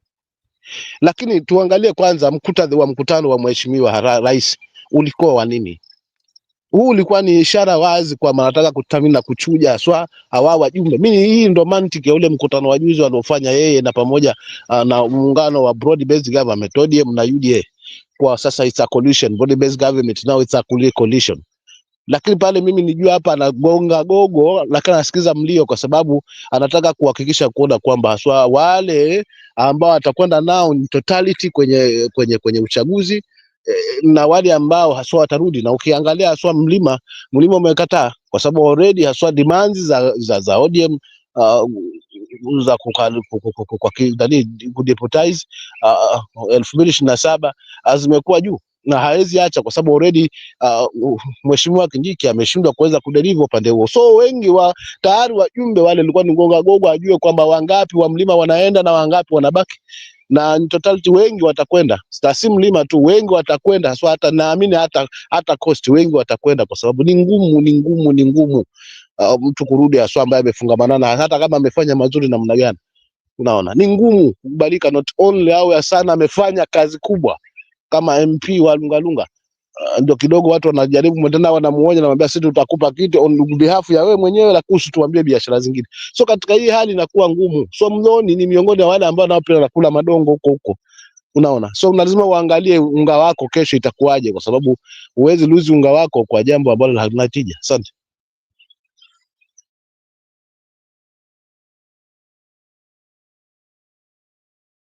Haya, wacha niwape hiyo ripoti musikie vile watu wanagura vyema. Yeah, it's just for reaction. Hatusemi ati tunawapokea. Maybe Mama Mary, hebu sikiliza hapa alafu muongee. Kufuatia hotuba ya Rigathi Gachagua mchana kutwa ambayo imetetemesha taifa nzima, wabunge wa UDA wa kutoka Mlima Kenya wameanza kutoroka William Ruto, na hata wale wa Kikuyu wa diaspora kama Muthoni Marubu aliyechaguliwa huko Lamu na ambaye amekuwa mshambulizi wa Rigiji, leo ametangaza saa chache baada ya Rigiji kuongea, akasema yupo tena UDA, afanye kampeni zozote kuhusiana na chama hicho, yeye ataenda kutafuta kura independent, kitu ambacho kimefanya wengi wamcheke na kujiuliza kama ulikuwa independent itakuwaje sasa unagura chama cha UDA. Huyu women rep wa Lamu County, huyu anaitwa Marofo. Huyu alikuwa ametusumbua siku nyingine hapa Januari, ilikuwa mazishi ya nani? Ya mama ya Kuya, huyu Embakasi North. Akakuja kutusumbua pale ati sisi watu wa Mount Kenya siko Singapore, sijui yani Mount Kenya diaspora, sijui nini. Kitu vitu gani? Saa hii ameamua hii mambo ya kuuza UDA imekwama. Kule Lamu County 70% ni Kikuyu. Na Kikuyu imesema kitu ya yellow inataka kuona peke yake, labda ione matapiko ama mtoto akiendesha, lakini ati chama ya yellow hatutaki. Juu ya yote, wapo wanaosema kwamba Muthoni kwa kuwa alikosana na Rigathi na wakati mmoja hata akawahi kufurushwa katika hafla moja huko Mlima Kenya alipojaribu kuwakasirisha wafuasi wa DCP, anaambiwa sasa asikuje huko DCP, aende anakoenda, lakini asijifanye mara moja kwa sababu amegundua ni kubaya, anampenda Rigathi Gachagua ghafla. Yapo pia ya Eric Wamumbi ambaye amekuwa na wiki gumu, na Jiji Kagombe ambaye aliamkia pia kusema ameondokea UDA na kuongoza kundi la wafuasi wake Gatundu kusema one term, akibakia tu kidogo kutangaza kwamba anaenda kwa Rigiji. Lakini Kagombe, bila shaka tumesema mara na nyingine, hautaisha mwezi kabla hajaelekea wa Mujoro avalishwe kofia hiyo ya kijani kinachong'aa cha DCP. Na basi Muthoni anakuwa mmoja wa watu ambao wamejionea mapema kinachofanyika na wakalazimishwa na circumstances kuhama. Lakini juu ya yote, kwa kuwa yeye ni dada ambaye bado ni mchanga kimiaka na siasa yake haijaenda mbali, anaonekana amekuwa akifuata kwa hofu kinachofanyika, na akawa anamsikia Rigiji akitoa onyo lake na ilani ya kusema iwapo wewe ni mbunge wa Mlima Kenya unataka kugura uje DCP, unafaa uje sasa, usisubiri sana kabla mlango haujafungwa. Ukweli ni kwamba Muthoni na wenzake wengi watakaomfuata wanajaribu sana usiku na mchana kumfikia Rigathi. Mfano bora ikiwa juzi Rigathi kusema Betty Maina bado anampigia simu, na hao wakati wakipewa tu nafasi watakimbia DCP haraka na wataimba chochote ambacho Rigiji atawataka waimbe kuhusu William Ruto. Muthoni alikuwa kwanza ameshawishiwa sana na Rais William Ruto na watu wake wa UDA kwamba itakuwa ni vizuri kama atasaidiana katika kuuza hii kampeni ya 42 against 1, yani ya kusema Wakikuyu ndio tatizo pekee wanaomkataa William Ruto, na eti wanamkataa kwa sababu ameleta maendeleo yaliyolemazwa na Uhuru na Kibaki. Na ni kama kwake Muthoni amefungua macho na kugundua kwamba kampeni hiyo, hata kama kwao ni Lamu, kadri anavyoieneza ndivyo anajiumiza yeye na watu wake ambao wapo katika diaspora ya Ukikuyuni. Na sasa yeye kuondokea UDA ukawa ni uamuzi wa kihisia,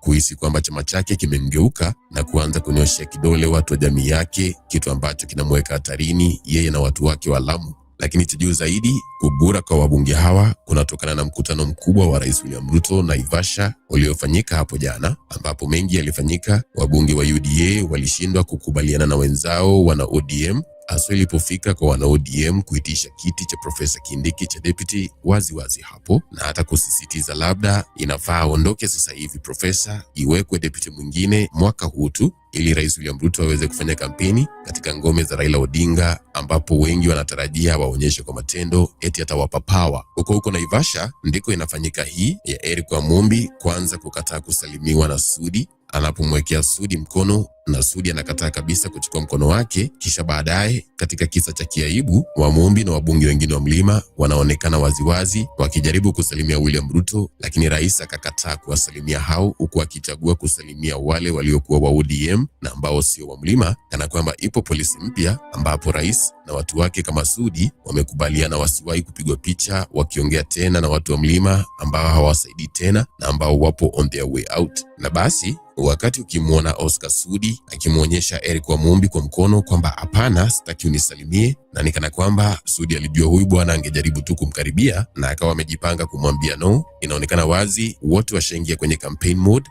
na ni kama Eric Wamumbi peke yake ndiye bado hajagundua na kugutuka kinachofanyika, lakini Sudi na wenzake washaambiwa hawa watu kuelekea mbele tunawasukuma nje ya chama bila kuwaambia, na basi msionekane nao kwenye picha, tusiconfuse wale tunaowatafuta na kuwachumbia Wanyanza na kwingineko. Baadaye wakati Rais William Ruto aking'ang'aniwa kusalimiwa na wabunge wengi waliokuwa naye Naivasha, Eric Wamumbi pia anaonekana kwenye video moja akiwa na mtu ambaye bila shaka ni gavana wa sasa wa Meru anayejulikana kama Mutuma, na wawili hao wanajaribu juu chini kumfikia Rais William Ruto, lakini walinzi wa rais wanawazuia live. Eric Wamumbi anasukumwa tu, na anayemsukuma ni mlinzi wa karibu wa William Ruto wa presidential escort, na yeye pia anaonekana kuwa na instructions za kumwambia tumeingia kwa kipindi fulani, na wakati rais akikutana na hawa viongozi wachuje, uwe unakubalia hawa kumsalimia na hawa wasimkaribie, ili mradi tu wanahabari wasije wakatembeza picha zinazoashiria hata kwa umbali kwamba Ruto bado yupo Mlima Kenya. Ilianza kwanza kwa rais kuacha kwenda mlima ambapo alikuwa anaenda usiku na mchana, jambo ambalo halikutosha kuwaonya watu kama huyu Eric Wamumbi, lakini baadaye wakati madharau yenyewe yalipoanza wakawa bado wanakataa kuona ukweli wao, na leo wakati gavana Simba Arati akimdharau Kindiki kabisa mbele ya uso wake wakisaidiana na Oburu Odinga, inakuwa kilichosalia sasa ni Sudi tu kuwapiga makofi watu kama Eric Wamumbi na wengine hadharani, ndio wagutuke na wajiheshimu, waelewe kwamba anayekufukuza hakwambii toka. Wapo ambao hawakusubiria kutukanwa. Jiji Kagombe alikuwa mmoja wa wale walionyanyuka kwa hasira na kutoka kwenye chumba hicho wakati Arati alipoanza kumkosea heshima Profesa Kindiki, na leo hii Jiji Kagombe amejitokeza na kusema hayupo tena UDA, huku akieleza kwa kina kwamba yeye anakoelekea sasa ni kumpinga William Ruto, na one term ndio wimbo mpya atakaokuwa na uimba, akisema amekuwa akiona madharau mengi akiwafanyikia wanamlima kwa muda katika serikali ya Ruto, lakini leo ndio siku ameshindwa kuvumilia. Ni kwamba sisi ni wakulima wa majani chai, na mama ambaye tumetoka kuzindikisha hapa, hakuna siku tunaenda mkutano ya majani chai ambayo hayuko, mnajua hivyo. Na mama kama huyo, kwa heshima yake, mama ambaye amefanya kazi ya kulima majani chai miaka yote hiyo ambayo amefanya, ikisemekana ati wewe kama serikali ati umeona hiyo pesa yake ni nyingi sana, unataka kuja kuchukua tea levy hapo ati 0.8% ya pesa ambayo imeuzwa huko Mombasa ati upatiwe wewe serikali, alafu bakshishi ndio sisi tunakuja hapa kulipa stima, kulipa kuni, kulipa wafanyikazi, na hiyo pesa itabaki ndio tunapatia mkulima. Sisi tunasema kitu moja, serikali ambayo haifikirii mambo ya mkulima wa majani chai, serikali ambayo itambui contribution ya mkulima wa majani chai kwa kuleta pesa ambayo tunaleta ya kigeni hapa, na inaona bado inaenda kusukuma wakulima tena, hiyo serikali ambayo inalipisha 0.8% ni lazima iende nje. Hiyo serikali ambayo inatuambia kwamba itakuja kushughulikia wakulima, sijui watawapeana sijui kitu gani wanapeana, na ni uongo. Wanatuambia watatupatia subsidy ya fertilizer, wanatuambia twende tununue fertilizer, watatupatia pesa iko 7 billion hawajalipa. Hiyo serikali ni lazima iende. Hiyo ni serikali ya one time. Hiyo serikali ambayo ngoja kidogo, hiyo serikali Inaonekana hilo kongamano lililofanyika Naivasha kati ya Rais William Ruto na wabunge wa ODM na UDA ndilo thibitisho ambalo wengi kama Kagombe, Muthoni Marubu na wengine walihitaji kujua. Mama Medi, sijui kama uko hapo nikuuliza swali. Yes, I'm here. Ya, umesikia ni kama huo mkutano wa Ruto umefanya wabunge wote wa kutoka Mlima Kenya ni kama wameachana na Ruto, because Ruto ana mistreat life. Hawezi wasalimia na kina Sudi pia wasalimii, because ati hawataki ati kukasirisha watu wa ODM. That is what is happening now. Like sasa lazima sasa hawa watu wa Mlima waoneshwe kisogo ili ati waweze kukotu watu wengine. Hiyo ni strategy itafanya kazi kweli? In any case hata hiyo ODM iko na kura kweli? I think these are kicks of a dying horse. But then unaweza react kwa hiyo, kama umesikiliza video, unaweza react kwa vile huyo jamaa amesema hapo. First of all, before I answer that, Jiro, kuna kitu ambacho nilikuwa nataka kusema kuhusu hawa watu ambao wana defect, ati wanatoka UDA this very time, wanakuja DCP.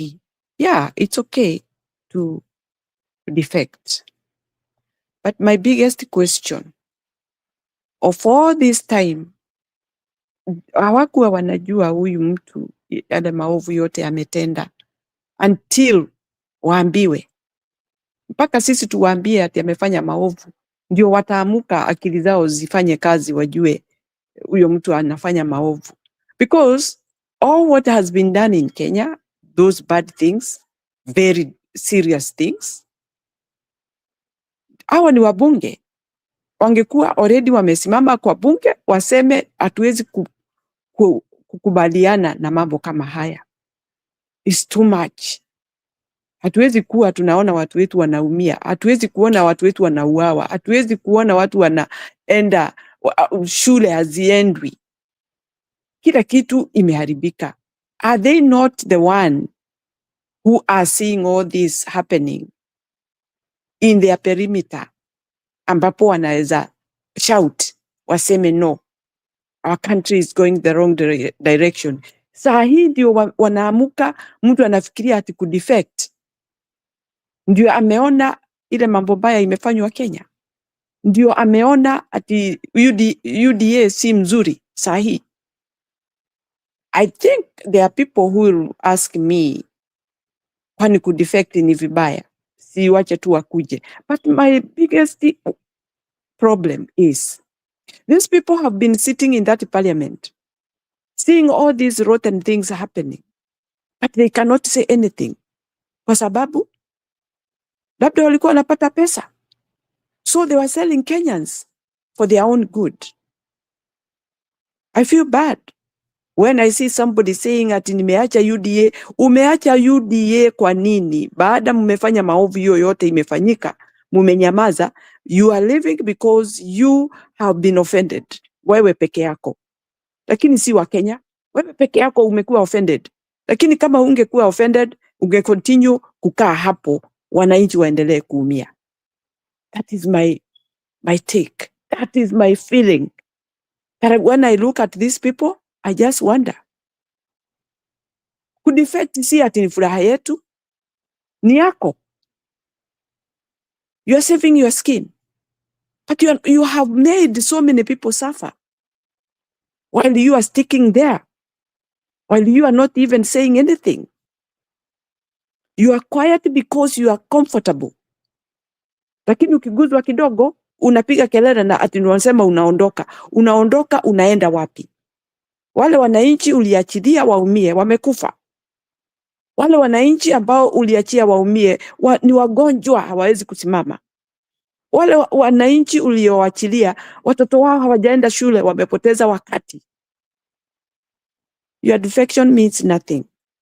However, watu wanasema wacha wa defect wakuje kwetu, namba iwe kubwa. Me, I don't look at that way. I look at the character of a person who doesn't care about the other people. That is my problem. Okay, let me go to that one of Kikuyu being shown kisogo. Of what did they expect? Kasongo will do anything.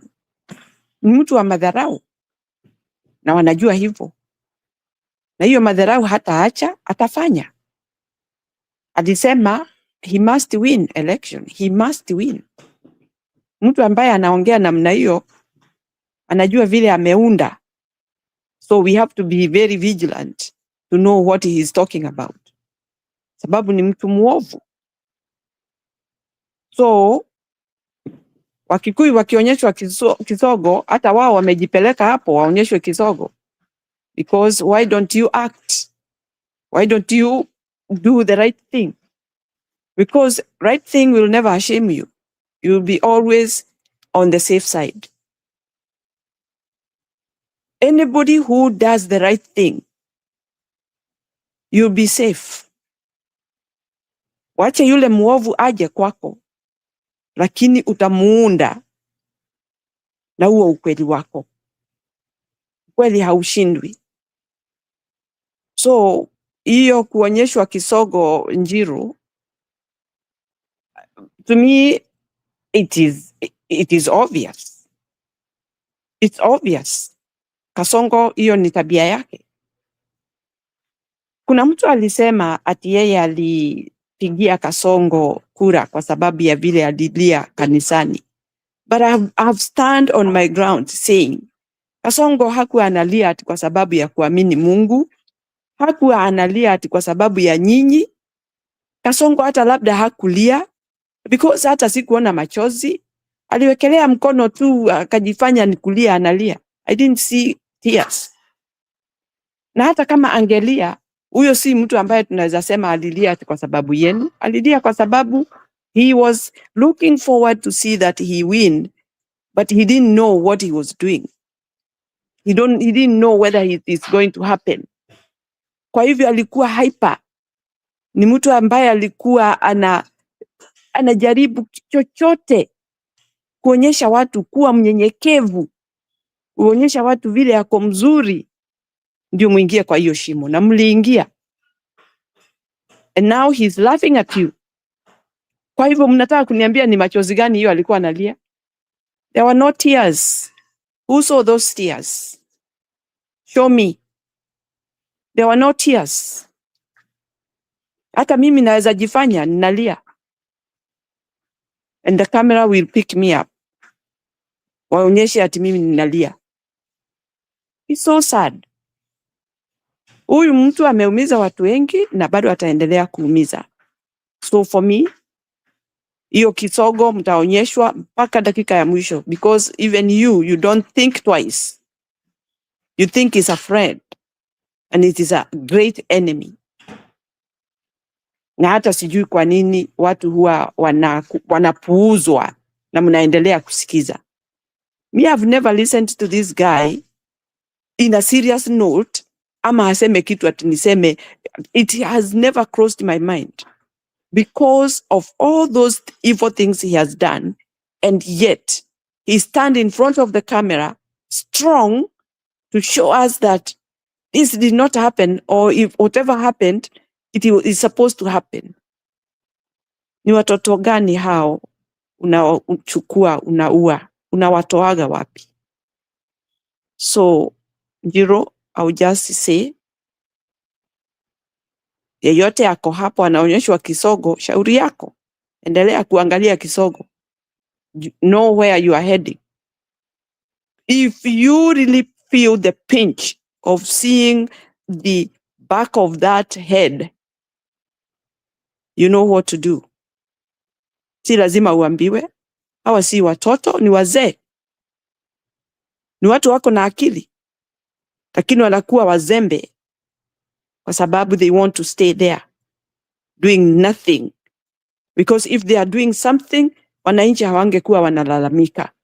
Wananchi hawangekuwa na shida. Wananchi hawangekuwa wanauawa, because this is something that ought to be stopped immediately. Na iwe discussed in parliament in a serious note. Na huyo mtu abadilishe tabia. But he has been given leeway to continue doing evil things on Kenyan people. So what I will say, kisogo mtaona bado na mtaendelea kuona. Sababu amegeuka, amejua huko hatapata kitu, so anageuka kwa upande huo mwingine. But I'm happy he is showing that early this time. That's my take. Thank you, Jiro. Sawa, kabla ya Stony PK nikurete, I want to show people the only promise which Ruto government has disputed, ile ambayo waliweza kupea watu wao. Sijui kama mnakumbuka hii siku ambayo Wakikuyu walizara, this is 3 years, this is when Gachagua was in the government. Hundreds of Nyeri residents today gathered at the Sagana State Lodge in anticipation of the promised feast. Tumekula mchele, tukakula nyama mingi, tukakunywa soda. Pictures of the abundant portions of rice and meat on plates quickly gained momentum on social media, attracting more attendees eager to partake in the festive occasion. Kuingia na karibisho na chakula. Sahani mzima imejaa nyama. Tulikuwa sawa hapa ni tunasiba. The State Lodge usually is used by the President William Ruto for official and private functions, making its access by citizens even more merrier. Today's events reignited discussions on the accountability of politicians and the need for leaders to fulfill their promises once in office. Atupatie pataraisa. tuende masaba, tulime viazi, tulime mbembe, maharagwe, kila kitu. Watu watulie, waone vile William Ruto vile atafanyia Kenya. Mtoto hawezi kuzaliwa siku hiyo hiyo na aanze kukula chakula. Hours later, one after the other, Kenyans fled to their field, dispersed and retreated to their homes. The gathering served as a reminder of the power of campaign promises and expectations of actualization. Ben Kirera, K24, Nairobi. There is a reason why nimecheza hiyo video. Njiro, let me say something. Go ahead. Nitasema hata Wakikuyu wenyewe wamejidharau sana. Aya Wakikuyu, lakini kuna mambo ingine mnafanyiwa na mtu, unaona ni madharau. Mnadharauliwa na nyinyi mnajidharau. That one I can put it that way. Sijawahi kuona ati watu wanaweza kuwa wanaongea tu habari ya tumbo. That is all they can talk about.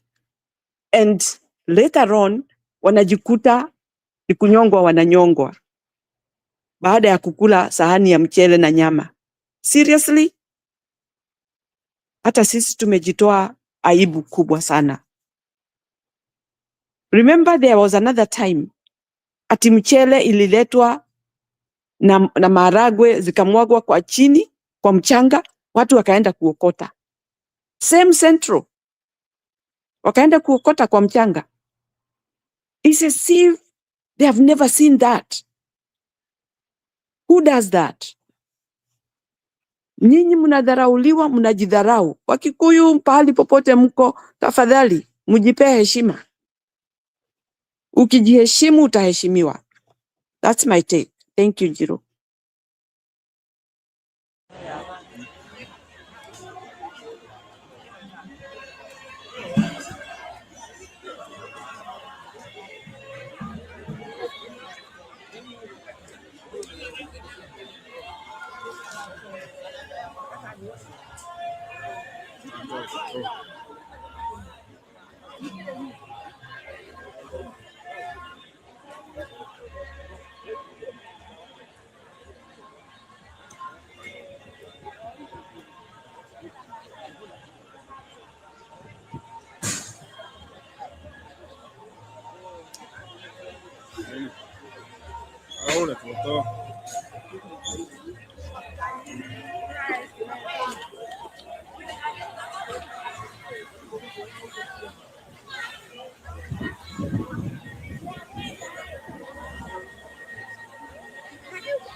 Haya, Stone PK endelea. Nataka niseme nini juu ya hii hawa watu mahangri ama?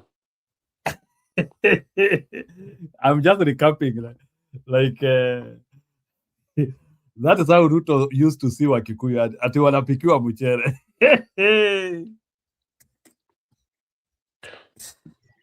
Yeah.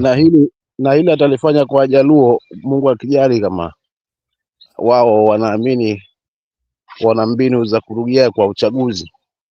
So hawa Jaluo pia wajiandae kwa hili. Hii ni wapi walikuwa wanakula hivi? Ni mlima?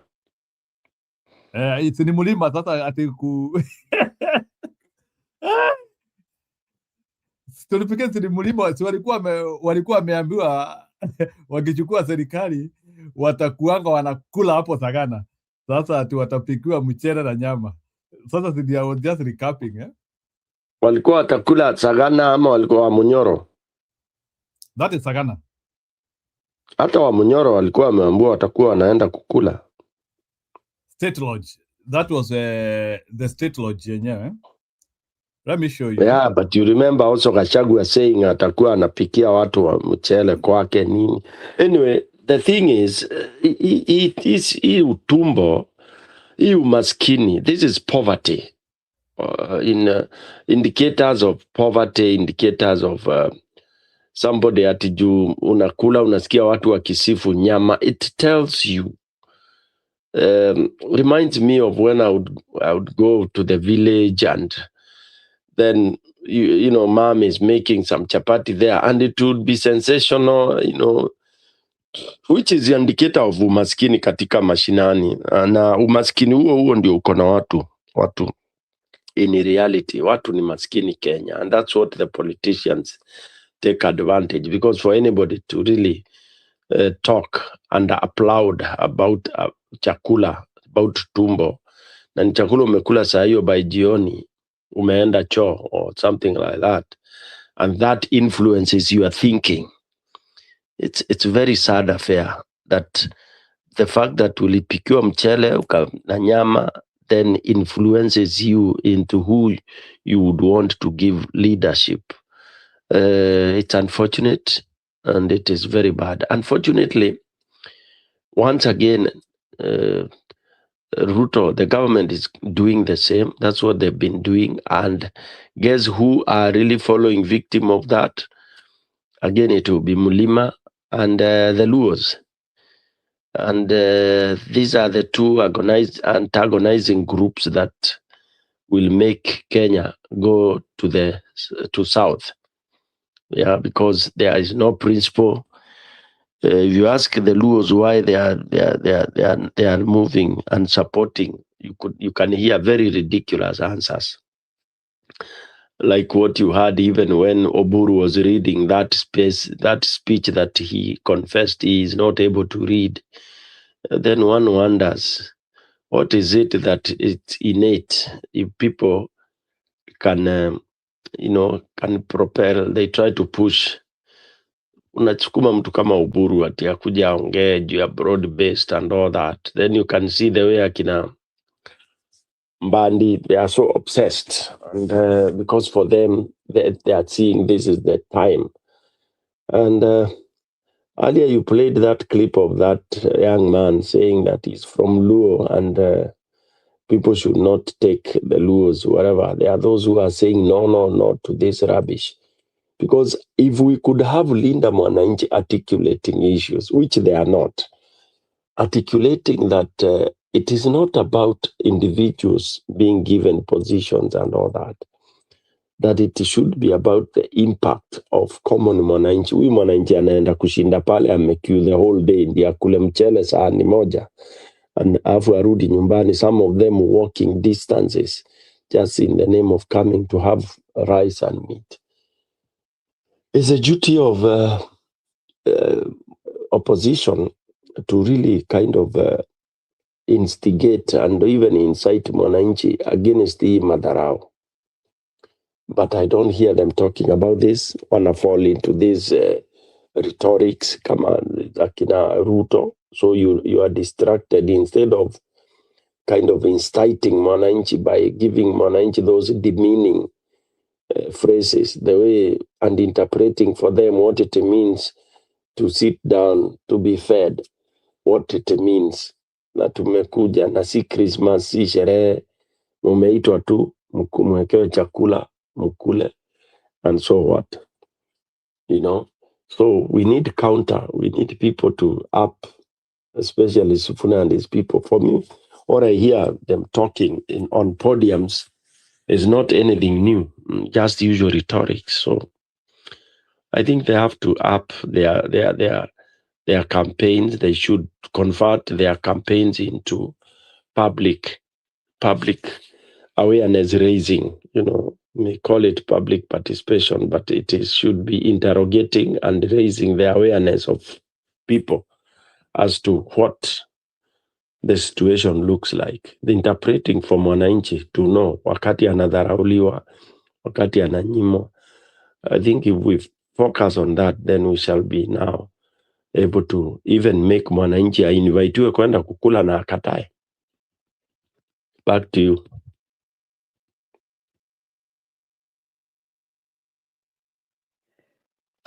Let me say something. Stone PK has said about poverty. Poverty is there, but it can be eradicated in a way that people don't look like beggars, or that is what they were waiting for. Wherever they are coming from, those inhabitants, they are coming from somewhere that they are being represented by someone. Why have they become poor?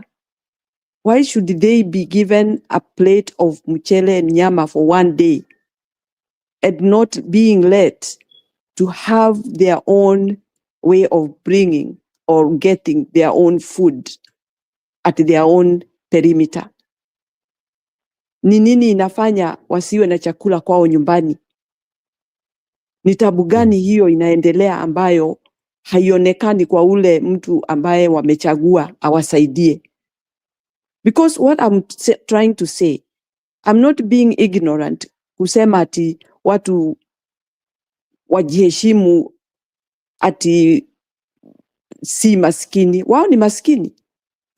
Why did they become poor? Ni nani anawasimamia kwa upande wao pahali wanatoka? Ni nani wamechagua? Because when we are electing somebody, si ati atabeba mzigo wangu ati aumalize ama atanisaidia ati niwe tajiri. But there are some things that are done to make those people able to sustain themselves in a way. Lakini sasa inaonekana hawa watu wakishachaguliwa, their problem is themselves first getting full before they get to wananchi. Lakini wanasahau ile kazi imewapeleka hapo, ama yule mtu amewaandika anaongoja usaidizi wa aina fulani, si ati aletewe chakula kwa mlango. But there are so many things that can be done for those people to sustain themselves. Kwa hivyo kufika ati watu wanaenda kuiba ati wamepata sahani ya mchele na nyama ati ni kitu kubwa sana. You can see those people wanasherehekea ati wamekula nyama, wameshiba, wamekula mchele, sahani imejaa for one day, surely. Na unaona si watu young, ni wazee. That means wameishi hivyo. Kumekuwa na watu wanakuwa elected kwa area yao. Yes. Ni nini wanawafanyia? Hakuna. In all ways, these people are living poor because of all what has been done by these elected members. Na ni kweli hivyo umesema, Stone PK, that these people who are at the podium, they are not talking of things that really wananchi wanaweza absorb na kuona kuna maendeleo tutakuwa nayo ama tutakuwa na mambo ya kutusaidia tuweze kuendesha maisha yetu. Ile mambo wanaongea ni ile tu ya kawaida, ile tu imeongelewa even those years that have passed. Na vile tunasema maendeleo imeingia ama watu wameamuka, wameelewa mengi. We want to hear better things than what has been there before. Lakini kampeni zile zinaendelea, tunasikia tu mtu ni kuongea tu, anaongea hii, anasema hii, but it's not focusing on what people are looking for. Like, let's say for example, habari ya watu ambao wanaishi bugani, pahali hakuna maji. What is the solution? Wale watu wanaishi pahali hakuna shule na wanataka kusoma. What is the solution? Because the country is developing and we have to move with it. We cannot ignore some of these things because they are very necessary. They need to happen. And those are things that we want to hear in real sense that they are going to happen. Na hii mambo yote ambao wanatuambia, tunataka kusikia mambo ambayo tunafurahia. Si mtuambilie tu, ni mambo ambayo inaonyesha mwangaza hapo mbele. So for me, watu kuwa poor sometimes sisi ndio tunalimia hiyo poverty. Sisi ndio tunatengeneza poverty. Na ninaweza sema for example, saa ile watu huwa wanapewa fertilizer ambayo si halali. Watu wanaenda wanapanda mahindi, haitakuwa, hawatavuna. What is that? Saa ile watu wanaletewa mambo ambayo ni ya kumaliza, ama wanaleta uhaba wa mambo ambayo yanatakiwa kuendelea kwa area fulani. Hiyo ni nini? Ni shida. So we want to see that people are talking things that really matters and things that can cultivate the next thing. Meaning, unaweza sema kwa area yangu, mimi watu watachimbiwa maji ndio waweze kulima, ndio waweze kuwa na mboga, ndio waweze kupata mavuno.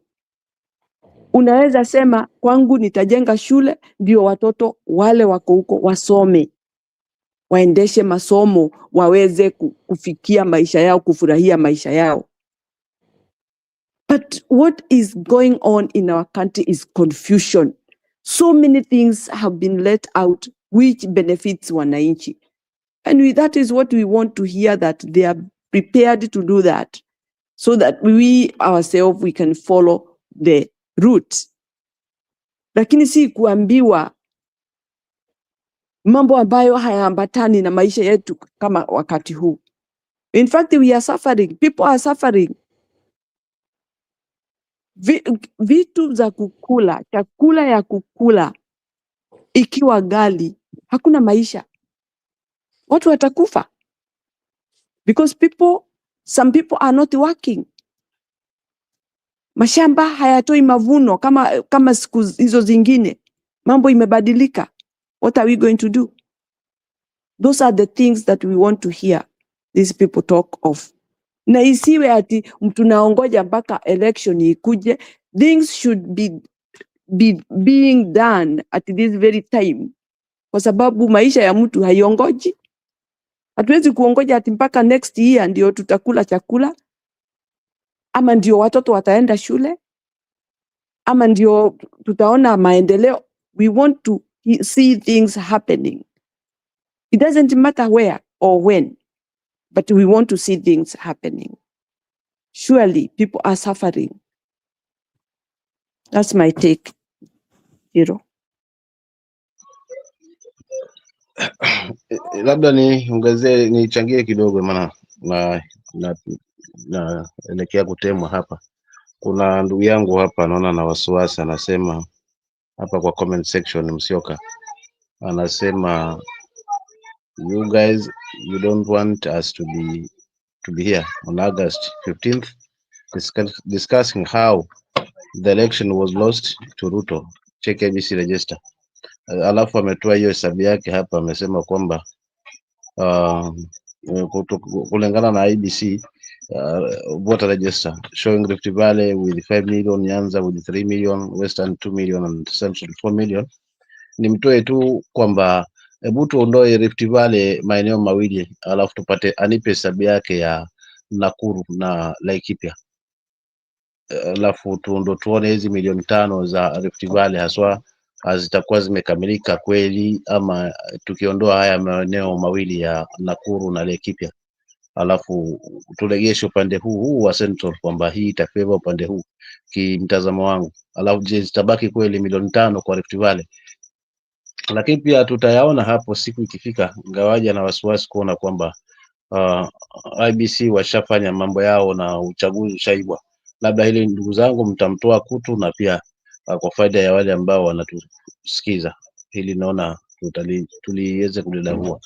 Langu la mwisho mimi lililonikera ni kuona fika kwamba Mheshimiwa Kalonzo, kutokana na kauli ya Mheshimiwa Gachagua kwamba yeye aliweza kwenda State House. Sasa hili sijui nyewe wenzangu mnalichukuliaje, haswa kwa ustawi wa United Opposition ama Alternative Government kama wanavyoiita, ikiwa kweli haswa Mheshimiwa Kalonzo aliweza kukutana na Mheshimiwa Ruto haswa State House. Sijui hili nalo mnalionaje kwa ustawi wa united opposition, kutokana na kauli ambayo haswa mheshimiwa Gachagua ameiweka. Je, hatuoni kwamba kutakuwa na mgongano baina ya hawa viongozi wetu ambao tunaamini kwamba wamefungamana na one term? Hilo pia nilitaka kulisikia haswa, ndugu zangu, haswa ili niondokana na hizi taka za masikio. Nafikiri ni hilo tu langu la msimamo. Asante. Are you saying Kalonzo alienda State House? Hiyo sio, nafikiria ni propaganda. Unajua Mama Mary, wacha kwanza niwape statement moja hapa. Lakini katika hizi utarudi. Unajua polls mingi sana hata ile tunafanya hapa inasemekana ama wale watu wanaangalia hii mambo, wanavumbua hii mambo kwa kimakinifu kabisa, ni ya kwamba imefika level ya kwamba Ruto hana capacity ya kuform coalition. Like Ruto ako na less than 5% ya kuform coalition na anyone, including hata coalition yake na ODM ni kama ina collapse, or it will collapse. It's just a matter of time. Na alafu kuna jambo moja linajitokeza. Gachagua akienda kwa Ruto asaidii Ruto na anajimaliza. Kalonzo akienda kwa Ruto hasaidii Ruto, Kalonzo anajimaliza. Martha Karua akienda kwa Ruto asaidii Ruto na anajimaliza. Wamarwa akienda kwa Ruto asaidii Ruto na anajimaliza. Matiang'i akienda kwa Ruto asaidii Ruto na anajimaliza. Swali ni je, kuna mtu kati ya hawa watu wako upinzani, na sababu hii ni mambo iko wazi sasa, it is clear bwana msimamo, kuna mtu yote ambaye ako kwa upinzani ako tayari ya kujimaliza, na pia hiyo ataweza kuweka mbele ya kusaidia Ruto hatasaidika. Kuna mtu anataka kupoteza mara mbili because unataka kwenda kwa Ruto, sababu unajua vile kuko Ruto lazima atoke, because hakuna vile Ruto atakuwa hapo na hawezi form coalition. Na unajua vizuri sana hakuna kiongozi anaweza kuwa president in Kenya if you have no capacity to do a coalition. Right now Ruto is beckoning on a environment where ambaye hakuna mtu anataka kushikana naye sababu ya the disastrous nature ya hiyo unions. Hakuna mtu ndio unaona hata hao watu wanajaribu kujiondoa kwake saa hii. Hata hao watu wa mlima, it's not about that story ya mlima peke yake, ni katika hali ya kujisaidia. Yaani kuachana na Ruto ni kujisaidia, kuenda kwa Ruto ni kujiangamiza. Sasa swali, nani yako tayari kuangamia kwa hao maprinciples wetu?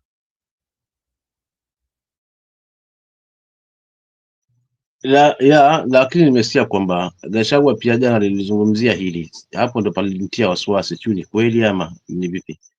Katika hiyo speech ambayo aliweza kuizungumza jana, basi alizungumzia pia hili la Kalonzo kukutana na Mheshimiwa Ruto State House. Sio kama katika hizo kauli za jana alizungumzia ama hajazungumzia. Hapana, Gachagua hakuongelelea pahali popote kuhusu Kalonzo Musyoka. Hakuongelelea kabisa kwa speech. Hao ni watu wa Ruto. Hao ni watu wa Ruto walitaka lakini bwana msimamo hii sasa lishike kutoka kwangu sasa, na utakuja kuniambia hapa. Chance ya Kalonzo kuenda kwa Ruto is close to 1%. It is impossible. Unajua angekuwa Ruto ni mtu mahiri ama ni mtu watu wanampenda ama ako na he seems to be okay, watu wanaweza enda kwake, lakini kulingana na vile Ruto wako sahi na ile chuki ambayo watu wamedevelop na Ruto, huwezi, you cannot make a coalition with Ruto. So ile swali ni kuulize sahi, Kalonzo akienda kwa Ruto atamsaidiaje? Nataka tu nisaidie bwana msimamo. Kalonzo akienda kwa Ruto leo hivi, ni msaada gani anapeleka kwa Ruto?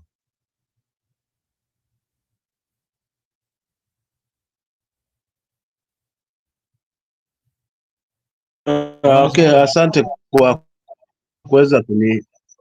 kwa kuweza kunitoa kutu na taka za masikio. Mimi najua fika kwamba hili lipo, na kama ni miungano ya shaua vyama vingine vyote akaviweka katika kapu moja la UDA. Nao muungano wake aliotangaza juzi ni wa baina yeye na ODM, wakijinadi kwamba ODM iko na wajumbe wengi na chama chake kuna wajumbe wengi. Kwa hivyo ndio vyama viwili ambavyo kwa kweli haswa, lakini ukiangalia kiundani kwamba ODM si ya awali, kwamba ODM pia na misukosuko yake na ina matarajio yake. Kwa hivyo kwamba huu muungano anasema kwamba atauita sasa broad government coalition, to me it will not work, kwa sababu kwa kweli nafungamana nayo kwamba yeyote yule ambaye anafungamana naye basi hata yeye ana wasiwasi kuweza kurudi haswa katika kiti chake, unaona. So lazima mtu alinde haswa cha kwake kwanza, aondoe kibanzi chake, ndivyo angalie boriti hii ambayo unaona Okay, iko Msimamo, hebu kwa nikuulize swali Msimamo, hebu nikuulize swali. Na nataka kuuliza swali kwa watu unajua na watu wako karibu na wewe huko kwenyu Coast. Kwa mtazamo wako, kwa nini unafikiria mbona Aisha Mwajuma angeendelea na Ruto? Mbona Aisha Mwajuma asisaidie Ruto huko Coast? Mbona Aisha Mwajuma Sunday anakuwa clever? Mbona Aisha Mwajuma asiseme mimi niko UDA kufa kupona? Kwa nini asiseme hivyo? Kwa sababu alitumika kama tishu na mwisho wa siku akawa kanga mwenye chongo. Alichokifanya aliwafukulia wenye macho. Okay, Bwana Msimamo anaweza kama Ruto angekuwa na umaarufu, watu wako tayari kutumiwa kama tishu. Unafaa kujua hivyo. Ruto angekuwa na umaarufu, huyu mama hata angeongea. The reason unasikia mtu kama Aisha Jumu anatokezea anasema nimetoka UDA ni sababu kuna dhibitisho ya kutosha ya kwamba huyu Ruto hana mtu. Ndio unakuta hata wale watu pengine wanakaa wadhaifu ama utarajia hata wamuache Ruto, inabidi waondoke. Some of the people in Mount Kenya, they are very weak. Can you imagine mtu kama huyu Kagombe ati Kagombe amekuja kujua ati anaanzia kusema ati yako one term. That thing communicates volume. So ile kitu najaribu kuonesha ni ya kwamba hawa watu wanaachana na Ruto ni sababu hata wenyewe washa detect that's a sinking boat, na ndio hatufai kukuwa na taswishi ya kujiuliza nguzo zetu zinaweza nunuliwa. Yeyote ambaye ako upinzani, akuwe ni Sifuna, akuwe ni Kalonzo, akuwe ni Gachagua, tusikuwe na shaka, wacha anunuliwe yule anataka kununuliwa. Lakini tushaambia kwa mapema na kwa haraka, wewe ukienda kwa Ruto naenda peke yako kwa Ruto na umejimaliza. That's how it is. Because unajua Mama Medi, unajua hata do you know that hata Kalonzo akienda kwa Ruto saa hii namba ya Ruto haivuki 20. It's not going to increase, no. So ni uoga gani tuko nao ati hawa? So ndio nakwambia hata Kalonzo mwenyewe anajua hawezi enda kwa Ruto because ni kujiumiza, anajiumiza kwenda kwa Ruto. Kama sasa, hebu niwaulize, nataka kuwauliza swali like how famous is Mudavadi? Like hebu Mama Mary niambie umaarufu wa Mudavadi sababu ako na Ruto. Western anasikika kabisa sababu ni mtu ya Ruto. Huko ameweza kushikanisha kila mtu huko. President kama Western wakiwa na Wetangula sababu ako na Ruto. Mudavadi ni jina tu tunajua, but he has nothing. Hiyo ndio ukifanya na Ruto lazima uishe. Hata huyu Gachagua ile wakati alikuwa na Ruto alikuwa na nani? Huyu Gachagua huyu Gachagua hata hii umaarufu anapata ni sababu hana Ruto. When you are with Ruto you are useless. When you are with Ruto you are useless, and that is something which I think and Mama Mary, that is what is now even helping. Na mimi ndio nimekuja kujua the reason why Ruto lazima atoke. Mama Mary, na story ya Ruto kutoka hiyo hata msingoje. Hiyo ni kitu inatendeka. Because ni kitu ambayo it is you can easily confirm it. And unajua hata marais wengine tulikuwa tunasema tunataka kuwatoa, kuna vile ulikuwa unaona hapa kuna ugumu fulani, huyu mtu ni kama anajaribu kufanya, lakini nakwambia mtu rahisi kung'oa ni Ruto sababu timu yake uoni kama sasa amebaki tu na akina Sudi na akina yani right now as we speak, na Ruto anafanya re-election. Mama Mary, Ruto amebaki na wajinga peke yake. Ruto ana mtu Moses Kuria, yani nimehesabu timu yote ya Ruto ni wajinga yani like hadi unaweza jiuliza unafuata hao watu ukitaka nini? Timu mzima bado. Mama Mary, niambie leo mtu ako na akili timamu ako pande ya Ruto mmoja. Hata msimamo niambie siku ya leo mtu ako na akili timamu ako na Ruto sahi. Kwa kweli kaka, kwa kweli hakuna, kimtazamo wangu, na hili liko waziwazi kwamba hakuna, yani hii ni ngumu maana wale ambao wanawafuatafuata wapo wenye viongozi, lakini ukitazama swa wale ambao wanaweza unganisha kabisa jamii pamoja na kuleta wale ambao wanaweza leta swa hakuna. Wote hawa ni wale ambao wengi wao wameuza vyama vyao haswa wakaviasi na kuviuza Mudavadi, Wetangula, Kingi na wengi ambao kwa kweli walimezwa haswa mazima.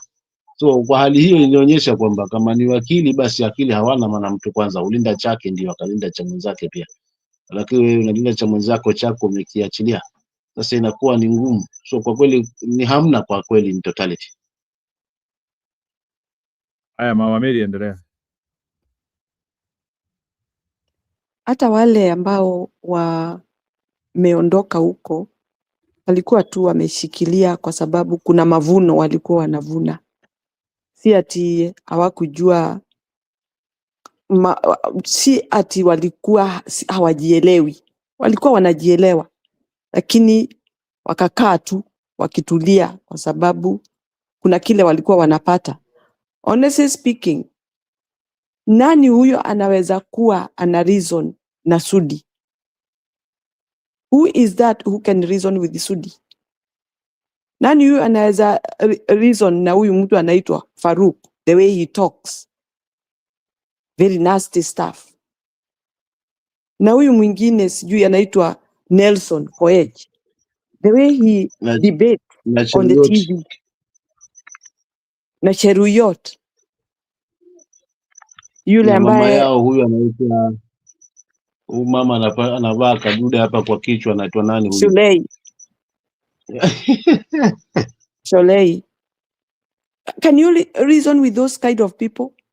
Mtu anaenda kwa runinga anaanza kusema mahesabu hapo ya uongo na ni wazi. Statistics says this, lakini yeye anataka kusema ile, anataka kusema kubwa ati na watu wasikize, something that is not happening. So when you look at all these lies that people have lied to us, that means whoever is in opposition wasifikiri tunawafuata ati kwa sababu tunawafuata tu. Tuna peruse na tunajua yale yote wanaongea kama ni manufaa kwetu. Na ukiwa unatuambia iwe kwa manufaa kwetu, ukiwa ni kujificha unatujifichia, ujue hata lako limeisha. And that is why we are saying Kalonzo decide ati anaenda kwa Ruto, anaenda kivyake. Hata Gachagua akisema saa hii ataenda kwa Ruto, in fact he will be by himself. Kwa sababu hata mkiangalia mtaona kweli Gachagua alifuata watu, si watu walifuata Gachagua. Yeye ndiye alifuata watu, ndio awaambie ukweli wa mambo. And that is why he is really truthful person and he don't want a mess. Na ndio ulisikia siku ile ingine alisema, tafadhali muwe mnaniambia mambo ya ukweli so that I don't mess it up. Which is very true. Wale wanamwambia hii maneno ambayo anatangaza kwa sababu kila mtu anamsikiza, msimpe mambo ya uongo. Because we want to fight this war to the end. Tuwe na nchi yetu timamu. Those are things that we are looking very keenly because we are serious about our future and our children's future. Because a country being led the way it is being led, haiwezi enda mbali. Na mshaona ni kuisha tunaisha. Watu wameisha nguvu na ni kumalizwa, wanamalizwa na hawa watu wachache. Wanawaumiza. So if any opposition decide to go to Ruto, go. But we ourselves, we are not going to do about turn. We are focusing ahead. Na msidanganywe wa Kenya. Nilisikia another blogger alikuwa anasema ati watu wameletwa kutoka nchi zingine. We are very, very vigilant. Ati waje wapigie Kasongo kura ndio a win. We are very vigilant. Tunajua pahali popote wako. Na hao watalindwa. Hawataenda kupiga kura. Hawatakuja kutuweka kwa shida. Hawatakuja kuextend time ya problems. Sisi tunapigania nchi yetu. Kama wao walishindwa na kupigania yao, wakuje kufanya msoso kwa nchi yetu, tutawatambua. Na wao watutambue. We are not going to accept that. How can a president be elected by people from another country and we accept that that is our president? Sisi hatutaki usaidizi. We can do it. And we have done it. So please, if you know you are from another country and you are intending to go and vote, be careful. We are watching and we are very vigilant. Huo mchezo hatutaki this time. We have gone through pain and we have suffered a lot. Na bado. Na kwa hivyo usije kutuongezea wakati mgumu wakuwa tunaumia. So Njiro, let's tell our Kenyans, we are not going to accept people from another country to come and vote on our behalf. Ndio tuendelee na shida. Kasongo atafute watu wa Kenya, aongee na wao, wampee kura, wamnyime, lakini ajue amenyimwa ama amepewa kura na watu wa Kenya. Si watu wa kutoka nchi za kigeni. We don't share governance. Our government is intact for Kenyans, not for foreigners. We don't care foreigners coming to our country. You are all welcome. But about voting is us, Kenyans. We are the rightful people who have felt the pain of our country. And that is what we are looking for. Asante Njiro. Mama Mary, tumeshukuru. Labda pengine matu kabla ingilie, kuna hili swala la Chivayo, ni kweli kapewa hii contract na IBC? Ni contract gani hiyo unasema, like ya kufanya kazi gani? Hebu wafanua kidogo, alafu Mkenya mkora akuje, maybe ako na jawabu. Contract ile kama alivyopewa wale si wale waliosimamia wakati ule wa Venezuela ya kina Kamago. So nasikia kwamba Chivayo ndo wamepewa ili jukumu, ametwikwa kama swala hayo na kapewa hiyo contract na rasmi na bwana wa Ethecon wa IBC. I don't know whether that's now ni romance ama I wish opposition wakuwa wanajua. I wish opposition wanajua, lakini wacha tungojee Gachagua atatuambia somewhere along the way, atatuambia ni namna gani. Haya, Mkenya mkora, kama unajua unajibu, lakini pia unaweza react based on what we want. Mr. kwa mwingi wa maneno leo, I just want to throw this. Mali tumefika saizi, we really don't care nani anajua, nani ajui. I think mali tumefika saizi is about a change. And we are changing guards. The old politicians, and we've been saying this for a very long time, the old politicians and the career politicians, their time is here. Now, when it comes to IEBC, first of all, we've been talking about constitutionalism. And I'm glad that the courts say this, but they gave us another 6 months. Is that we won the case, and yes, election should be done today. Tuesday, depending on where you are. There's this, we've suspended our constitution for so long, and that's why the politicians they want to do what they want to do. I think Kenyans need time tuanze kufikiria kabisa. What do we do? I mean, are we following the constitution, or how are we living? Because if we don't follow the constitution, then it doesn't matter. Whatever happens. And that's why these guys don't even care. Awajali, Ruto will say whatever he wants to say. Ruto doesn't believe anyone else can be a president. He doesn't even believe that Kenyans, they've decided to even not, to even inaitwaje kuchangia hata as someone else, something that happens world over.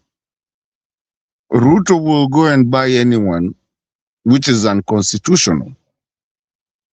Mi saa zingine unajua, I came late, lakini nikisikia watu saa zingine wakiongea, I don't understand which part of these people do not understand, the career politicians. They talking about Kalonzo. Who told you Kalonzo has to always be there? Who told you these old gags have to be there? When kina Sudi are talking, oh, sijui tutafanya nini, who told you they have to be there?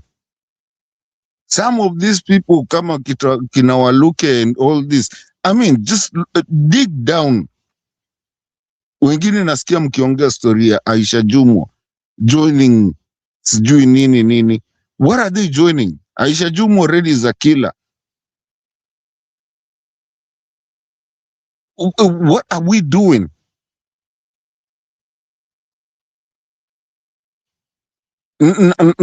Mwizi wa kuku umungwa. For how long are we going to do this? Ruto mwenyewe, we already know. Hata ile pesa anapeananga, we already know he doesn't earn that much. For how long are we going to bury our heads in the sand? And then we say we have a law in our country. I'm so glad that the court said, yes, it's true.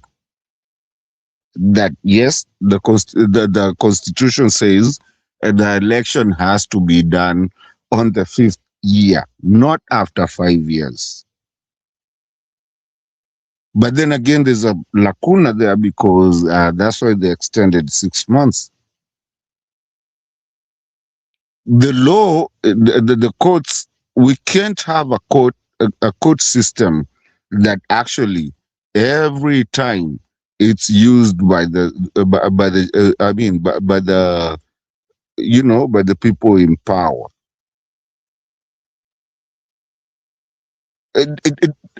We live by a constitution.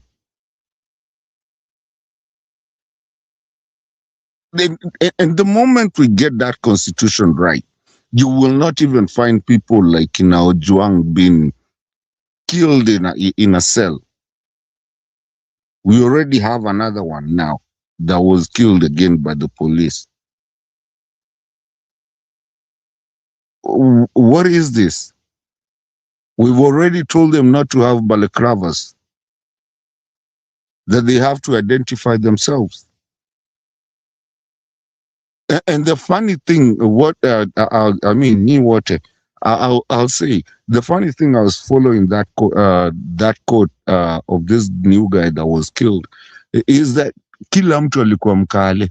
Na si, I have nothing to do with Kamins. I'm not a tribal person. I have nothing to do, saying that just because ni wakale wote wenye walikuwa wananemiwa. Me personally, I have Kale relatives. So I'm not going that route. I'm just saying, tumekuwa tukisema hii kitu yote.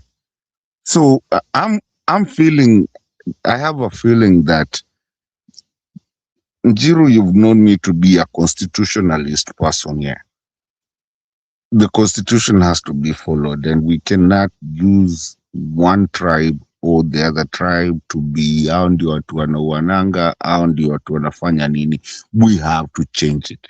And when we see new people starting to come, and I'm just gonna make 2 points. When you see young people starting to come in to a point where they have a potential of leading this country. We have to appreciate it. Time and time again, I've said in this show, the only movement that I see that is not branded is always Sifuna's side, which is the Linda Mwananchi. We have seen people like Inatoli trying to do whatever. And in the history of our country is only this movement that we've seen people travel all over.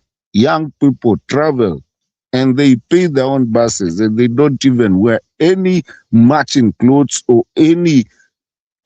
I mean, I know Njiro, you love Gachagua, but when you look at Gachagua's side, anavaa wote wamevaa nini, kofia zinafanana. I don't know how much he uses to dress up those people.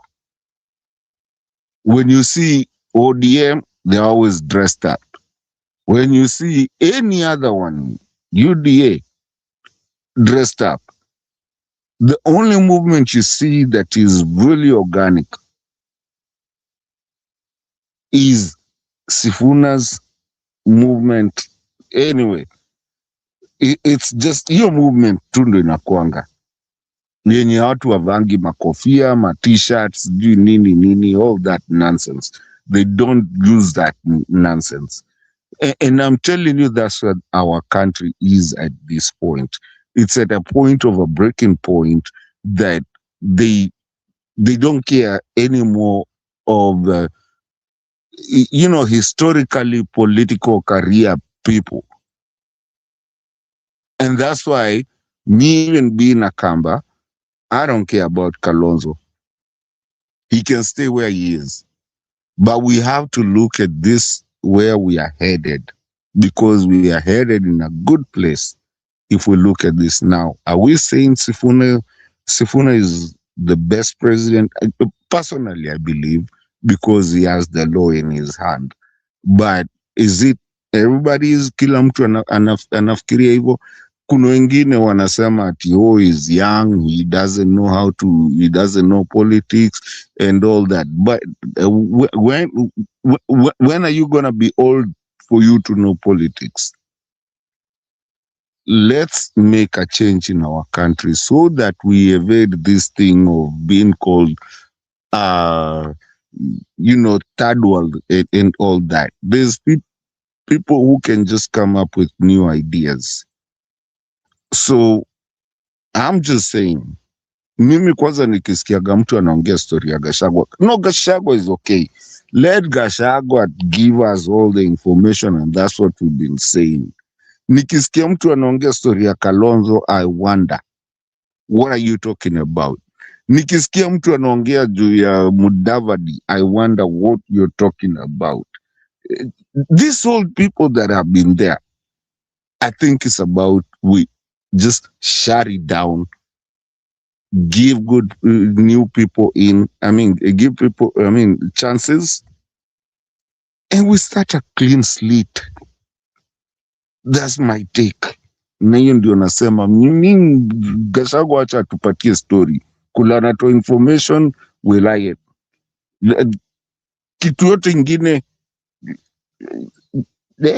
the Murkemans, there's I don't know what Lucas, the people who are tainted, the old guards, they need to shut down right now, or either just be advice, but let a new clean slate come in to play. We cannot have career politicians 24/7. We need a new way of doing things. Njiru, that's my only take for tonight. I just wanted to say that and also support ndugu yangu, na swali kwako kabla ya yote, ndugu yangu Mato, unitoe pia taka za masikio kuhusiana na maamuzi ya koti kuhusiana na swala la uchaguzi kufanyika huu mwaka. Mbona swali langu la kwanza, maamuzi haya yafanyike kuchelewa? na kama yamefanyika kuchelewa, je, yanafeva vipi haswa upande ule ambao unaamini haswa kwamba wanaamini na 2 term, na vipi unafevaje upande ule unaamini na 1 term? Na kwa nini umechukua maamuzi haya kufanyika kuchelewa zaidi? Itasaidiaje haswa 2 term, itasaidiaje haswa 1 term? Lakini vile pia swali langu la mwisho, maandalizi, maana kila jambo lazima lifanyiwe maandalizi. Vipi kuhusiana na swala la maandalizi, ili ndo litimilika swala hili la kikatiba ambalo tunalienzi wote hapa kwamba lazima katiba ifuatwe? Ili utaniambiaje ndugu yangu, ili unitoe taka za masikio? Swali tamu sana kabisa kabisa kabisa. Unajua msimamo kosa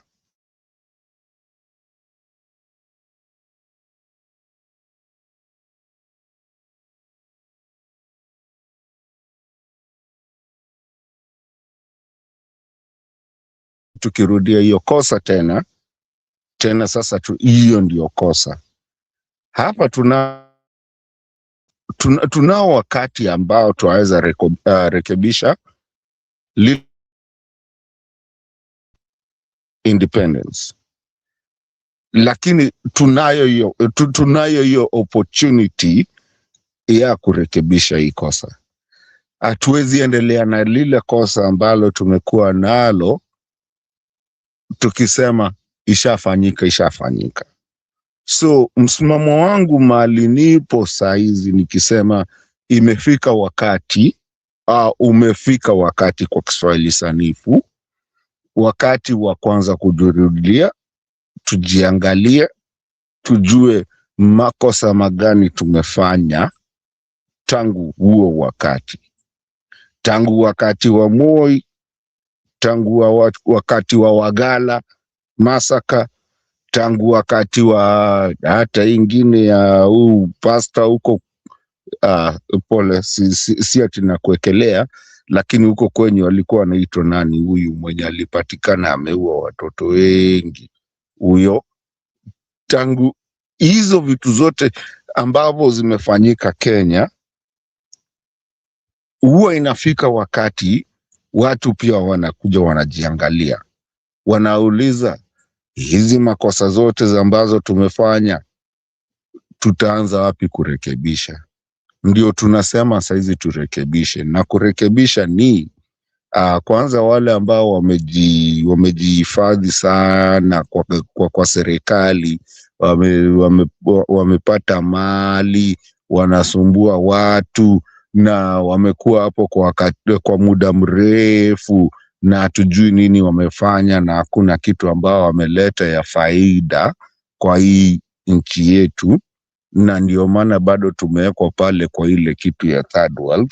Sasa hatuwezi endelea hivyo, so lazima tufanye ile inaitwa change of guard of honor, tubadilishe kwanza kitu ili maisha endelee vizuri. Ukiwa na maji, ukiwa na ile faucet yako inamwaga maji ile mfereji na haijabadilishwa, utaita fundi, na kama fundi mwenye alikuwa akikuja na anaifix alafu anachomoka bado inaendelea, itabidi ubadilishe.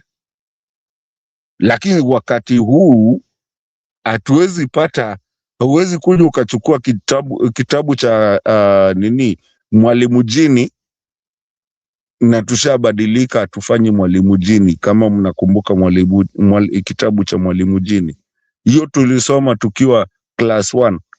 Ukiwa class 4 hautapeleka mtoto wako tena akasome Mwalimu Jini. It comes a time of change. Sijui kama nimekujibu msimamo rafiki yangu.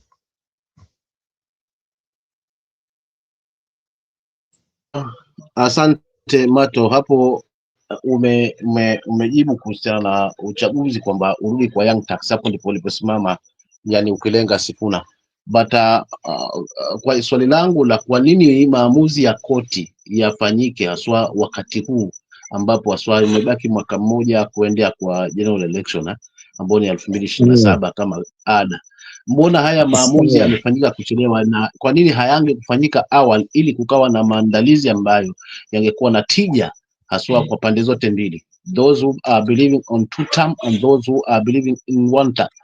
Unaona, so Na mbona haya kujibu maamuzi ya nimepata. kuchelewa? Je, maamuzi haya ya koti yana msukumo upi both side? Je, yana msukumo kwa upande wa government kunafika labda pengine huenda haya maamuzi yakaweza kuathiri na kusimamisha uchaguzi unaokuja, kwamba sheria imeshapitishwa kwamba maamuzi na uchaguzi kwa ufanyike wakati fulani.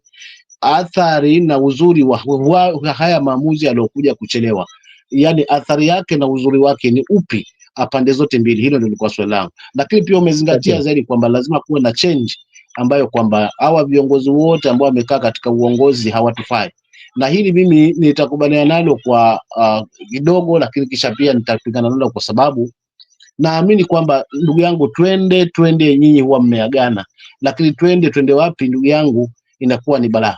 Sifuna peke yake ndio naamini haswa na uwezo amejitokeza, ni kijana anaikubalika katika hili taifa, lakini lazima pia ahitaji kura ambazo kwa kweli haswa ziko maeneo mengine ambayo inasimamiwa na hawa viongozi wanaosema kwamba wamekaa haswa kwa muda. For instance, naweza nikasema Sifuna lazima atategemea kura ya mlima ambayo kule haswa imeshikiliwa na Gachagua. Kwa hivyo kivyo vyote vile lazima akae chini na Gachagua kuweza kuhakikisha kwamba kura ile ambayo ni ya Western ikija pamoja basi itaongeza kapu lile. Lakini vile vile pia hatutamwacha Kalonzo Musyoka ambaye naye pia amesimamia Eastern haswa kuweza kuleta kura za watu wa upande ule, lakini vile vile lazima pia ajiunge na maeneo mengine ili kusudi kwamba wakitaka kufaulu na kutengeneza haya mabadiliko, ndivyo haswa huyu kijana kama atajaliwa kuweza kuleta haswa mabadiliko ya uongozi wa chepukizi ama young tax, lazima pia atajiana na wengine. Lakini tukisema kwamba hawa wengine hatuwataki maana wamekaa mbali, wamekaa muda mrefu, wamenyonya nchi, wamekuwa humu, mwisho wa siku pia kura yake peke yake haitoshi kimtazamo wangu. Sasa sijui kama hilo nalo nilionaje, unaona. Lakini kwa swali langu na kwa nini maamuzi ya koti ya Malindi kustarisha uchaguzi kusema ungefanyika huko, hujanijibu kisawasawa ndugu yangu. Asante. Sawa, nimekuelewa sasa. Wacha nije kwa maamuzi ya koti. Kunayo there's a problem unisamee Kiswahili changu pia hata kama na Kimenya kinanisumbua kidogo, lakini nitaweza kuambia kumekuwa na shida na koti. Sijui kama wewe ushaenda koti ukaenda kujaribu kupata maamuzi ya koti. Huwa wanachukua muda mrefu sana kufanya, na hiyo ni kitu ambacho tumekuwa tukisema na tukilalamika, ambao koti huchukua muda mrefu sana kabla kesi moja iishe. Kama unakumbuka vizuri, sisi tulikuwa na tulikuwa na kesi 4 sisi na kina Njerumani, ambao moja ilikuwaga ya hii recall or how can you recall your MP, na bado hiyo kesi bado inaendelea. Mnakuja mnaambiwa imeahirishwa mpaka siku nyingine. Hiyo siku nyingine mnakuja mnaambiwa imeahirishwa mpaka siku nyingine.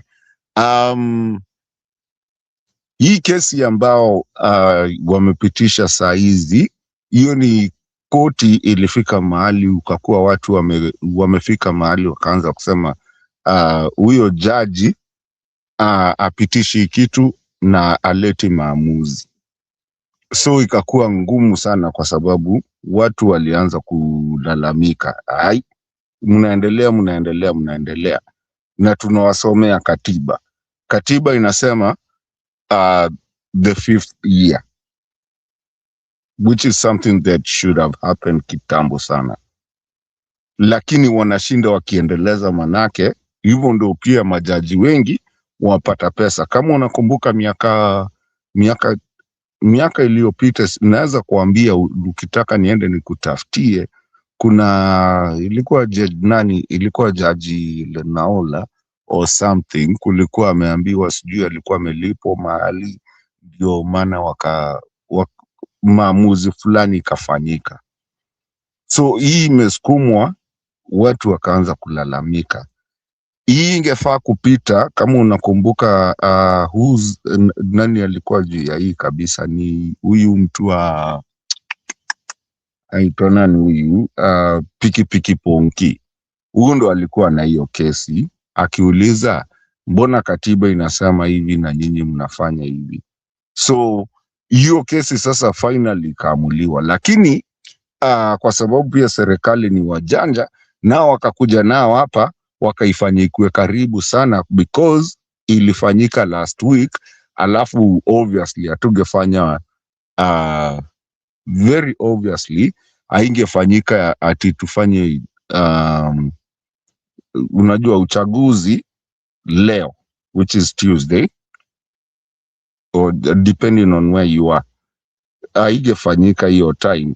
So basically wakasema ishikiliwe miezi 6 kidogo ikue. So saizi Ruto ye ni what you call anashikilia tu, he's atashikilia tu, lakini according to the judgment and to the constitution, which lakini najua wataenda tena ku appeal, itaweza fika 2027, lakini constitutionally hii mwaka ndo ilikuwa tupate hiyo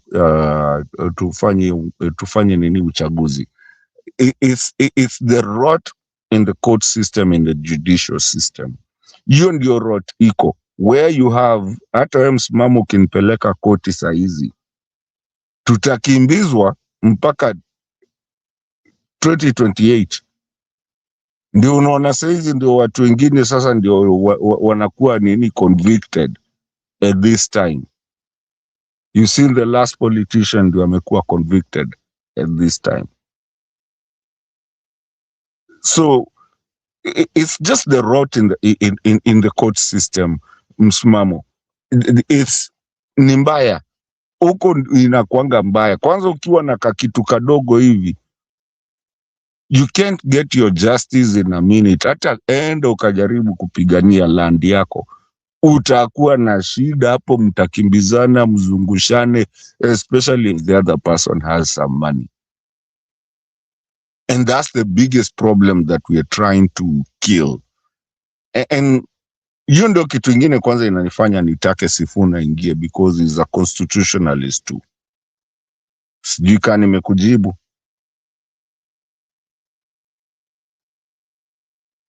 Umo? Nashukuru kaka kwa jibu hilo lako zuri kuhusiana na masuala haya ya katiba na pia maamuzi ya koti, lakini mwisho wa siku pia ni kwamba sharti tufukuze yaliyo shambani kwanza, kisha mwisho wa siku tufukuze ambayo yako kule kwenye miti. Unajua ni kweli haswa haya maamuzi ni mazuri, ni mambo yalizungumzwa kwa sababu si kesi ya kwanza. Kuna kipindi yalifanyika na yakapingwa, ikaletwa kwamba uamuzi lazima ni mwisho wa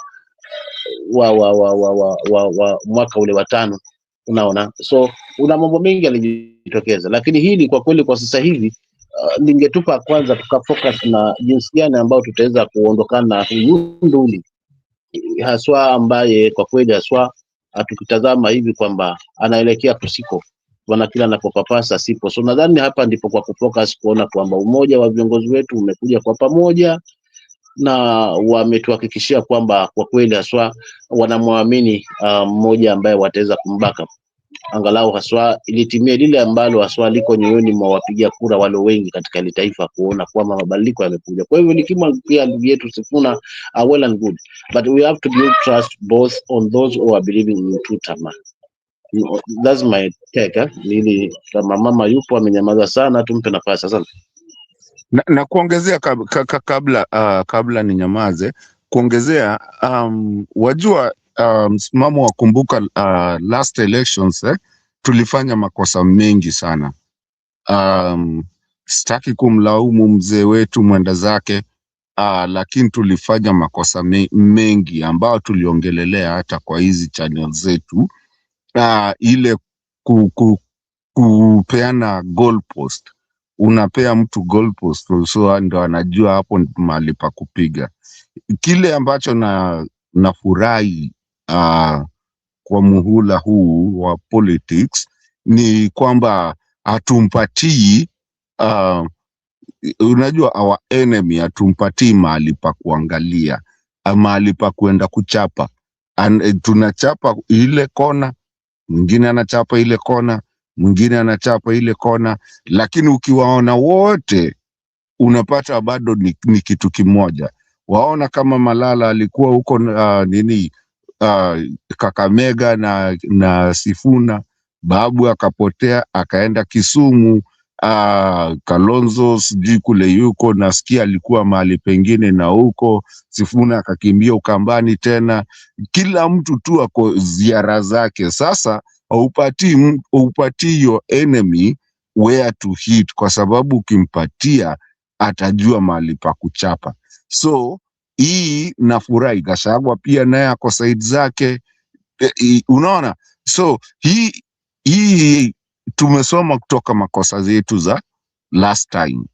So hiyo ndio kitu moja nafurahi sana, manake jamaa ajui ni wapi anagonga. Unajua anaenda huko anajaribu hivi, watu wake hata hawajui kule wao wanaenda, wamechanganikiwa kabisa. So hiyo kuchanganya, hiyo mchanganyo ndio mimi nafurahi mara hii, na naona tutapita. Hii ni another 2002 ile ilikuwaga ya Pentagon.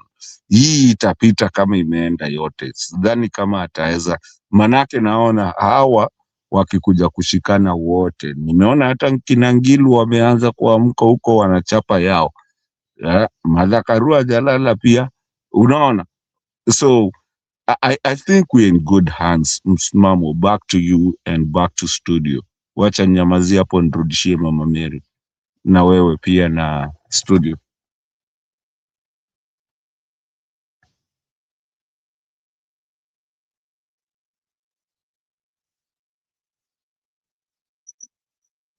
Mama, kama upo unataka kuchangia, tumechukua muda wako mwingi. Kama upo pia unaweza ongezea jambo hapo. Naona ndugu yangu Njiro simuoni hapa. Sina la kusema, msimamo niko sawa mimi. Nawasikiza. Kama mmemaliza, muwe na wakati mwema. Ai mami, acha salamu, usiseme kitu. Wewe ulitukuta na huku tusalimia, unauliza salamu za kutoka wapi? Mami, lazima nikusalimie nikikuja. Mtu anaingia kwa nyumba ya watu, hasalimii watu, tunaachana na wewe.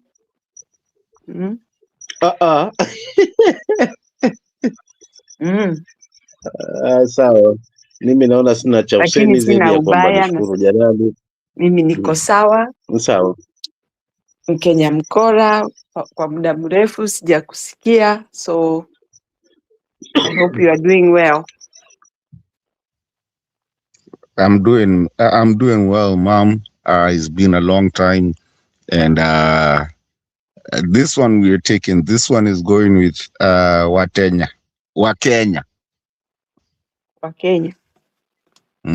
You know, yeah, we changed his name. He's not Watenya anymore. His name is Wakenya. Wakenya. Yeah, Edwin Wakenya Sifuna. That's nice. That's how we are going. Kwanza tuko Homa Bay 16th. Oh yeah? Tunaenda Homa Bay. Si Wanga alituambia tuwezi kanyaga Homa Bay. We are coming. Anga na yumba. Uliona, by the way, uliona mzee youth leader alishindwa kusoma nini? Huyo Oburu anakuaga hivyo. Mi hata sijui ni nini wanamletaga hapo. Mtu wa aibu. But it is okay for them because that is how they are all. All of them, they are like that. Ni vile tu wamebarikiwa kuwa kwa serikali. Alishindwa kusoma speech na wanatuambia ati hatuwezi register ati Linda Mwananchi. Hata tunashangaa Njoroge ni nani mwenye alienda kuregister ati sijui Linda something, ndio ati sasa inaleta shida.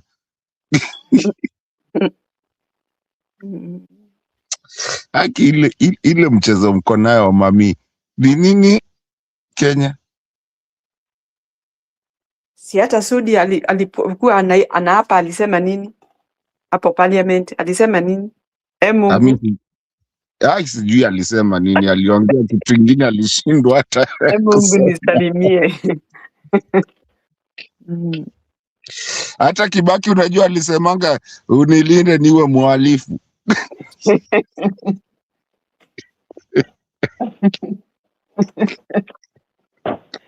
You can't be serious. Ukumbukaki Kibaki akiapishwa alisema niwe mhalifu. Oh my God rest his goodness. soul in peace. Lakini yani this government is a cult, mom. I don't know mtu akiingianga huko kunaendanga aje. And that's why I like Sifuna, hata venye ameleta hata new motion, I mean ameleta vitu mpya siku hizi, anasimama juu ya gari, sikukaa kwa sunroof. Mom, tunakuja. The young people, we are coming and we are coming hot. Which is good. Being resilient and brave. Yeah. God works Na for pia you. kuna jambo alinifurahisha nalo juzi, kuweza kujibu swala la manifesto kwamba hawana akili, hawana ajenda, hawana nini, lakini akaliweka la uwazi kabisa kwamba manifesto iko ndani ya katiba. Yani alilijibu haswa kiutu uzima, tofauti sana na wengi, kwa sababu alizungumzia hili swala kwamba wanaambiwa wao hawana ajenda, wana nini, lakini akasema ajenda kubwa na manifesto yao kwamba ni katiba. Katiba ina mwongozo wote ule ambao unafaa utimilike. Kwa hivyo wao wapo kwa ajili ya kuhakikisha kwamba nchi inarudi katika hali ya demokrasia. Hili nilivulia kofia au kijana, kwa kweli kabisa linikosha moyo wangu. Na unajua huyo msimamo, unajua huyo comeback zake si mzuri kabisa. Yani well, ni mzuri lakini anajua kufanya comeback. Nani huyu? Sifuna. Okay. Umeona venye alifanyia Atwoli? Mi hata sitakai kusikia habari ya Atwoli. Atwoli ni kiruka njia. Sijui kama alikata hiyo miti, maana alisema wakati miti, sijui baadaye ilikuwaje akaipalilia na kuinyunyizia maji tena. Ulikuwa tu mzaha, alikuwa anachezea watu, kwa sababu how can you do that and then you very fast you move to the other side? Surely mzee kama yeye ati alimwambia yeye ndio ako na bilioni, yeye ndio anaweza msaidia. Kwa Sifuna akamwambia bwana, mimi sitaki hiyo pesa yako, heri nikuwe na shilingi 10 za kila mtu.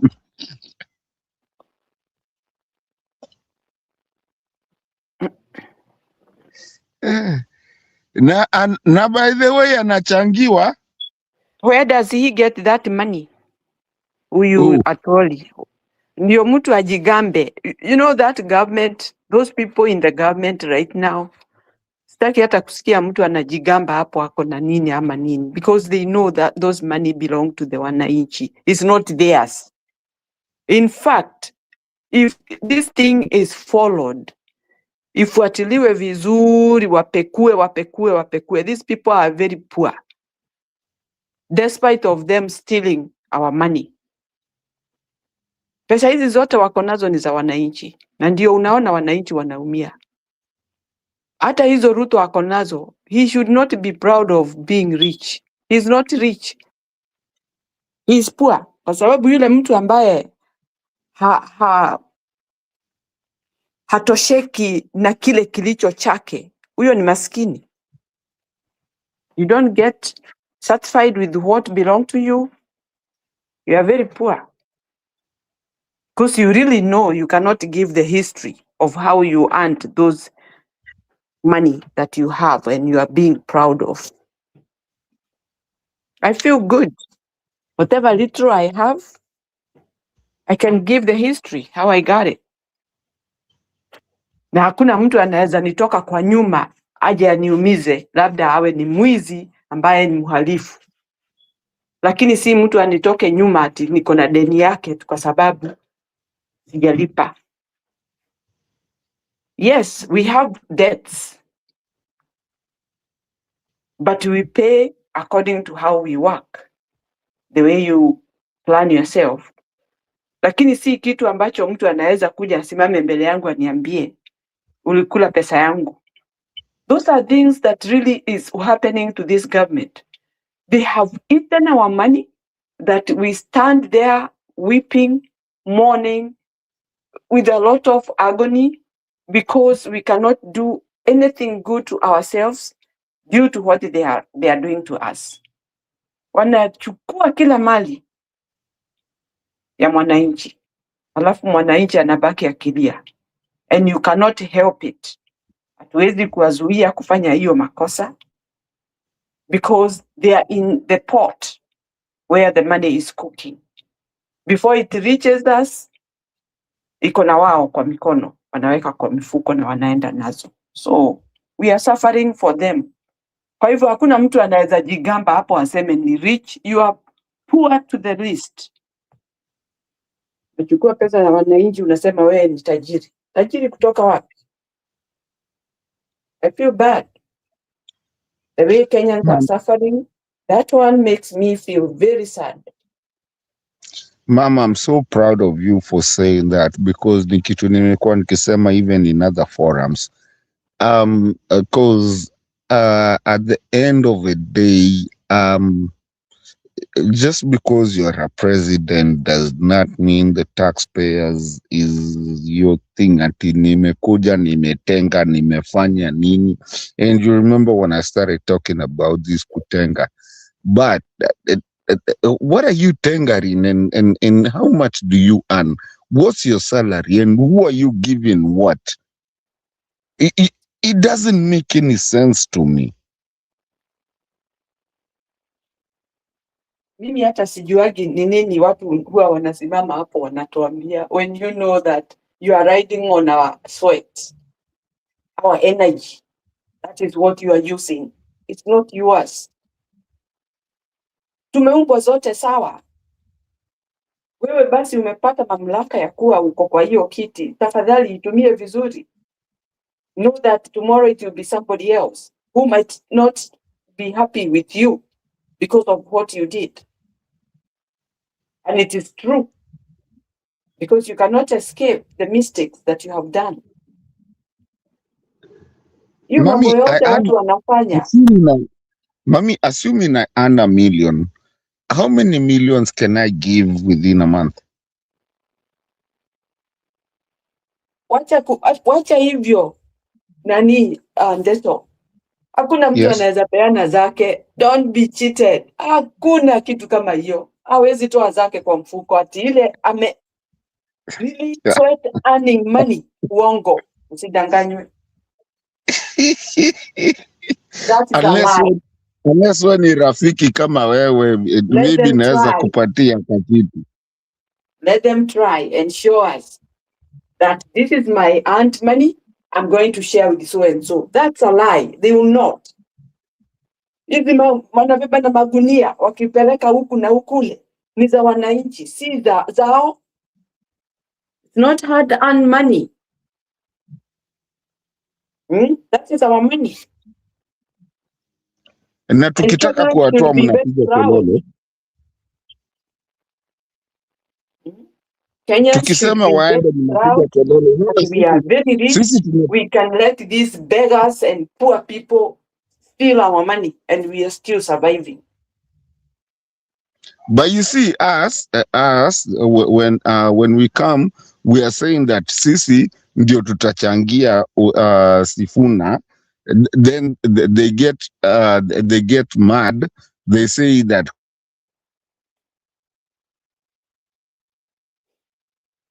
yeye anatuchangia, so we tutamchangia. Na unajua hata wakipata chance ya kupata hizo pesa tukishaweka pamoja, wakipata chance wanaweza hata kuzichukua because they are so greedy.